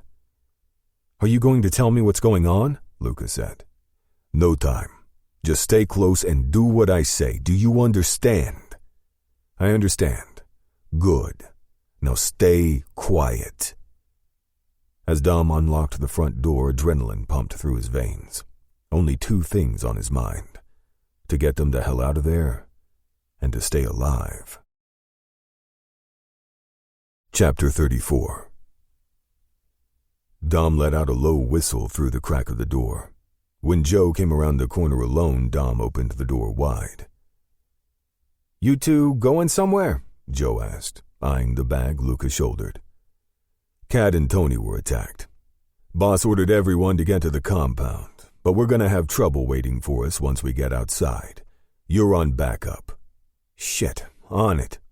Joe didn't waste any time leading them to the private elevator and hitting the down button. As they stepped inside, he said, "Tony and Cat, they okay?" Dom nodded. "I didn't get details, but Tony got them to the compound." "I'm loaded up so those fuckers can bring it on." Luca was white-knuckling the strap of the bag and chewing on his lower lip. Sometimes Dom forgot this wasn't something Luca had ever experienced, the cat-and-mouse game between families. It was Dom's reality, but Luca hadn't asked to be brought into this mess. That was what he'd been saying all along, but Dom hadn't listened. "It's going to be fine," Dom said, for some reason feeling like he needed to reassure Luca nothing would happen to him. Nothing Dom could control, anyway. Luca looked up at him, those eyes full of alarm, but he nodded. There'd be no threat of escape tonight, not with the way he stood so close to Dom. Part of Dom wanted to reach out, to touch Luca, but there was no way to do that without calling Joe's attention. As the brawny man went to hit the button for the main floor, Dom said, "Not that way. Down to the basement." He felt the way Luca stiffened. "We'll cut through the garage without having to hit the casino." Joe frowned but hit the button for the basement. "You think they've infiltrated the building?" "I don't know. Better to not find out around an innocent crowd spending their money." Joe gave a clipped nod and then faced forward as Dom moved to the back of the car. Luca stood frozen in place as the elevator began its descent. Dom glanced in the kid's direction to make sure he wasn't about to start running his mouth or do anything stupid, but Luca's eyes were full of fear and hope. The fact he was pinning the ladder on him made Dom antsy. He didn't want Luca building some sort of foolish fantasy around the fact he was being taken out of harm's way. Dom needed his captive to realize they were doing this because they'd been ordered to, because they needed Luca alive. Because when the time came for their final play to be put into action, no one would be able to save him, least of all Dom. "When we get to the garage, you're going to go straight to the passenger side of the vehicle and get in the back seat where you're to lie down toward the center. You hear me?" "Lie down?" "Yes. I need your head out of window range." Luca's eyes widened, and he reached up to touch the back of his neck. "Exactly. The goal here is to keep it on your shoulders, so don't fuck around out there, okay?" Luca nodded and went back to gripping the bag as the elevator finally reached the basement. The doors slid open and Joe walked out first, gun in hand, eyes alert. He scanned the hall and, when he was satisfied all was clear, held the door open for Dom. Dom walked out, ready to get the fuck out of there. But when he was several feet down the hall, he realized Luca wasn't behind him. He stopped and turned to see Luca standing just outside the door. His eyes darted around the dimly lit corridor, and as the elevator shut behind him and Joe nudged him in the back with his gun, Luca practically jumped out of his skin. "There a problem?" Dom marched back to where the kid stood paralyzed, despite having a Glock pointed at his spine. Luca's face was suddenly white as a sheet. "You what? We haven't got all day here, Luca." This is where they walked me up to the suite. This is where you kept me that first day." They didn't have time for this. Not here, not now. But it was clear Luca was having some kind of fucking freak out, and the sooner he got over it, the sooner they could get moving. "You already knew that, so what's the problem?" "I knew, but I'd never seen it. Just the floor." He looked down at the concrete beneath his feet. The floors had drains in them. Dom took a step closer and took Luca's jaw between his fingers. He needed to snap Luca out of it and get with the fucking program. "The floors still have drains in them. So unless you want your blood to be running down into one, you're gonna want to move your feet and get your ass out into the garage. Got it?" Luca blinked those wide eyes and tried to nod. Then Dom released him with a slight shove and said, "Pull yourself together, or you're never going to get out of here alive." He glanced to Joe. "Check the exit. We'll follow." Joe stepped around them and made his way down the hall. And as Dom turned to follow, he heard Luca whisper, "I don't want to die." Dom stopped and looked back and told himself he didn't care what Luca wanted. He didn't care if this Fiore, this enemy of his family, wanted to live or die. But the truth of the matter was that he was starting to care too fucking much. Not that he'd ever admit that to anyone. "Lucky for you, that's not on the agenda today. Now move."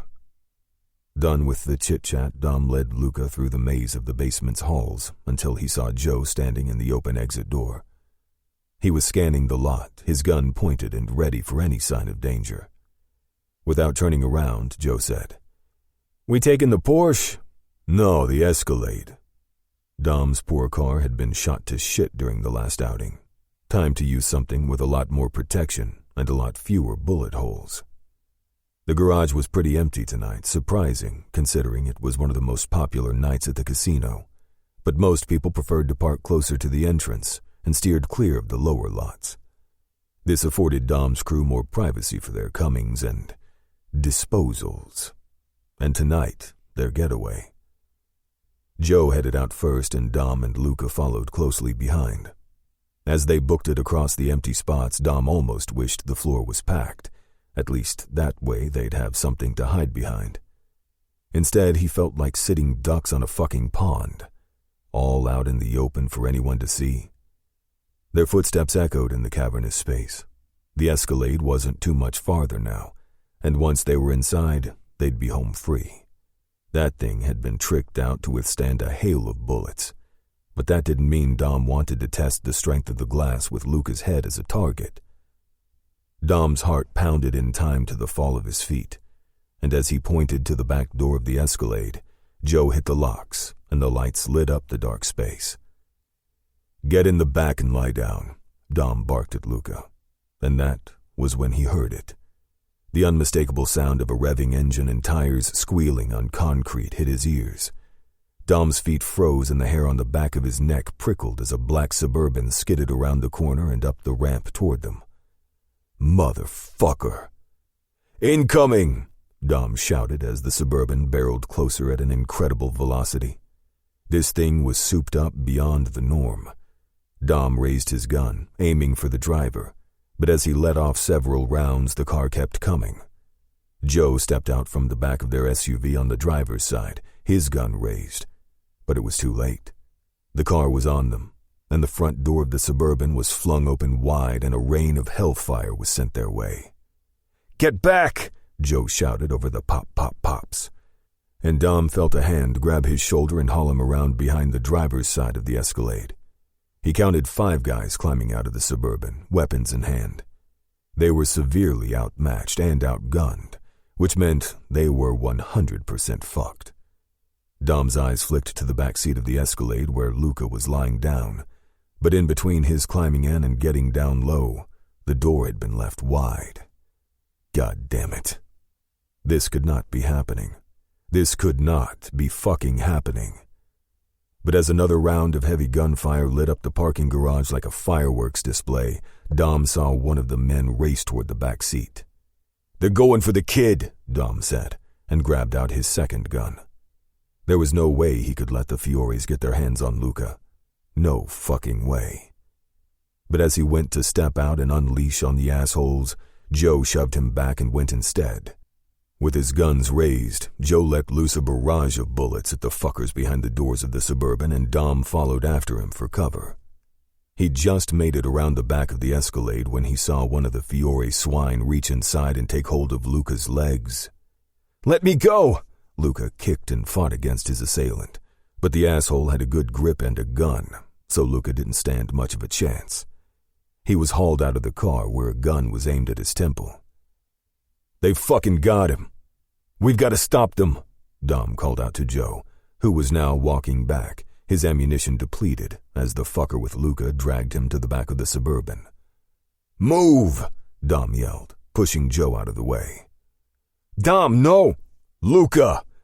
He fired at one of the assholes, lifting Luca, kicking and screaming into the trunk of the Suburban as he ran toward them, only to be tackled from behind. He hit the ground hard, his gun sliding out of reach. Whoever had pinned him on his stomach was a heavy bastard, but he managed to slam his elbow back into the guy's face, just as Joe grabbed the Fiore by the back of the neck and hauled him off Dom. He climbed to his feet, reaching for his gun, but another guy was on him before he could get there. A fist to the back of his head had him dropping to his knees, and for a moment his vision blurred. "Dom! Help!" he heard Luca yell. But when the voice became muffled, Dom looked up to see the fuckers shoving a rag into Luca's mouth. Somehow they'd managed to cuff him, too, and the pure terror in Luca's eyes made something inside Dom snap. The man behind him landed another blow, and Dom grabbed a knife from his ankle, twisting around to stab his attacker in the gut. But the rage driving him wouldn't let that be enough. He dug in deeper, dragging the knife across the asshole's belly to open him wide before shoving him back hard to bleed out on the ground. Dom grabbed his gun and got to his feet, bracing himself for another attack. He had to get to Luca and try not to get killed in the process, but these assholes were not making it easy. As he ran for the back of the Suburban, he dodged the stream of bullets coming his way from one of the men who'd taken Luca and had to duck behind the Escalade. Dom peered around the bumper and took aim at the fuckers by the trunk, firing off shot after shot. Several feet away, Joe was having it out with not one but two guys, which meant Dom had no backup, no way to get Luca without exposing himself completely. He couldn't get a clean shot at them without risking hitting Joe. Then someone let out a loud whistle. "We've got him! Let's go!" The two by the trunk slammed it shut, trapping Luca inside, and dove into the back seat, avoiding Dom's bullets. Dom shot out from behind the Escalade and tackled one of the men on Joe, sending them both to the ground. He didn't waste any time aiming his gun at the fucker's head, but a surprise right hook took him off guard, knocking him over. The guy quickly scrambled up and made it to the Suburban, but the one Joe was currently bashing wasn't so lucky, and they knew it. Dom's head felt like it was splitting in half as he managed to get to his knees, pointing his gun at the car. But with the way he was seeing double, he couldn't get off a good shot. "The tires," he heard Joe say. But that was where the fuck he'd been aiming. As he stumbled to his feet, the Suburban took off, leaving the smell of burned rubber in its wake. He tried to run, shooting until he ran out of bullets. But when the automatic gate lifted, the vehicle tore out into the streets of Manhattan, getting lost in the cars passing by. Utter shock ran through his body as he stood there, staring out at what he'd just lost. The Fioris had actually done it. They'd taken Luca. The revenge Dom and his father had sought for so many years had just fallen through his fingers right before his very eyes. But he couldn't think about the loss of it all. Not right now. Because all his instincts, all his rage, were now laser-focused. And he knew he'd walk through the fires of hell to get Luca back. Not because he was a Fiore, but because he was Dom's. This concludes Forbidden Mafia Prince by Brooke, Blaine, and Ella Frank. Narrated by Aidan Snow. Copyright 2022 by Brooke, Blaine, and Ella Frank. This unabridged audiobook is published by arrangement with Ella Frank and Brooke Blaine, care of Brower Literary and Management, and was produced in the year 2022 by Tantor Media Incorporated, a division of Recorded Books which holds the copyright thereto. Please visit tantor.com for more information on our growing library of unabridged audiobooks.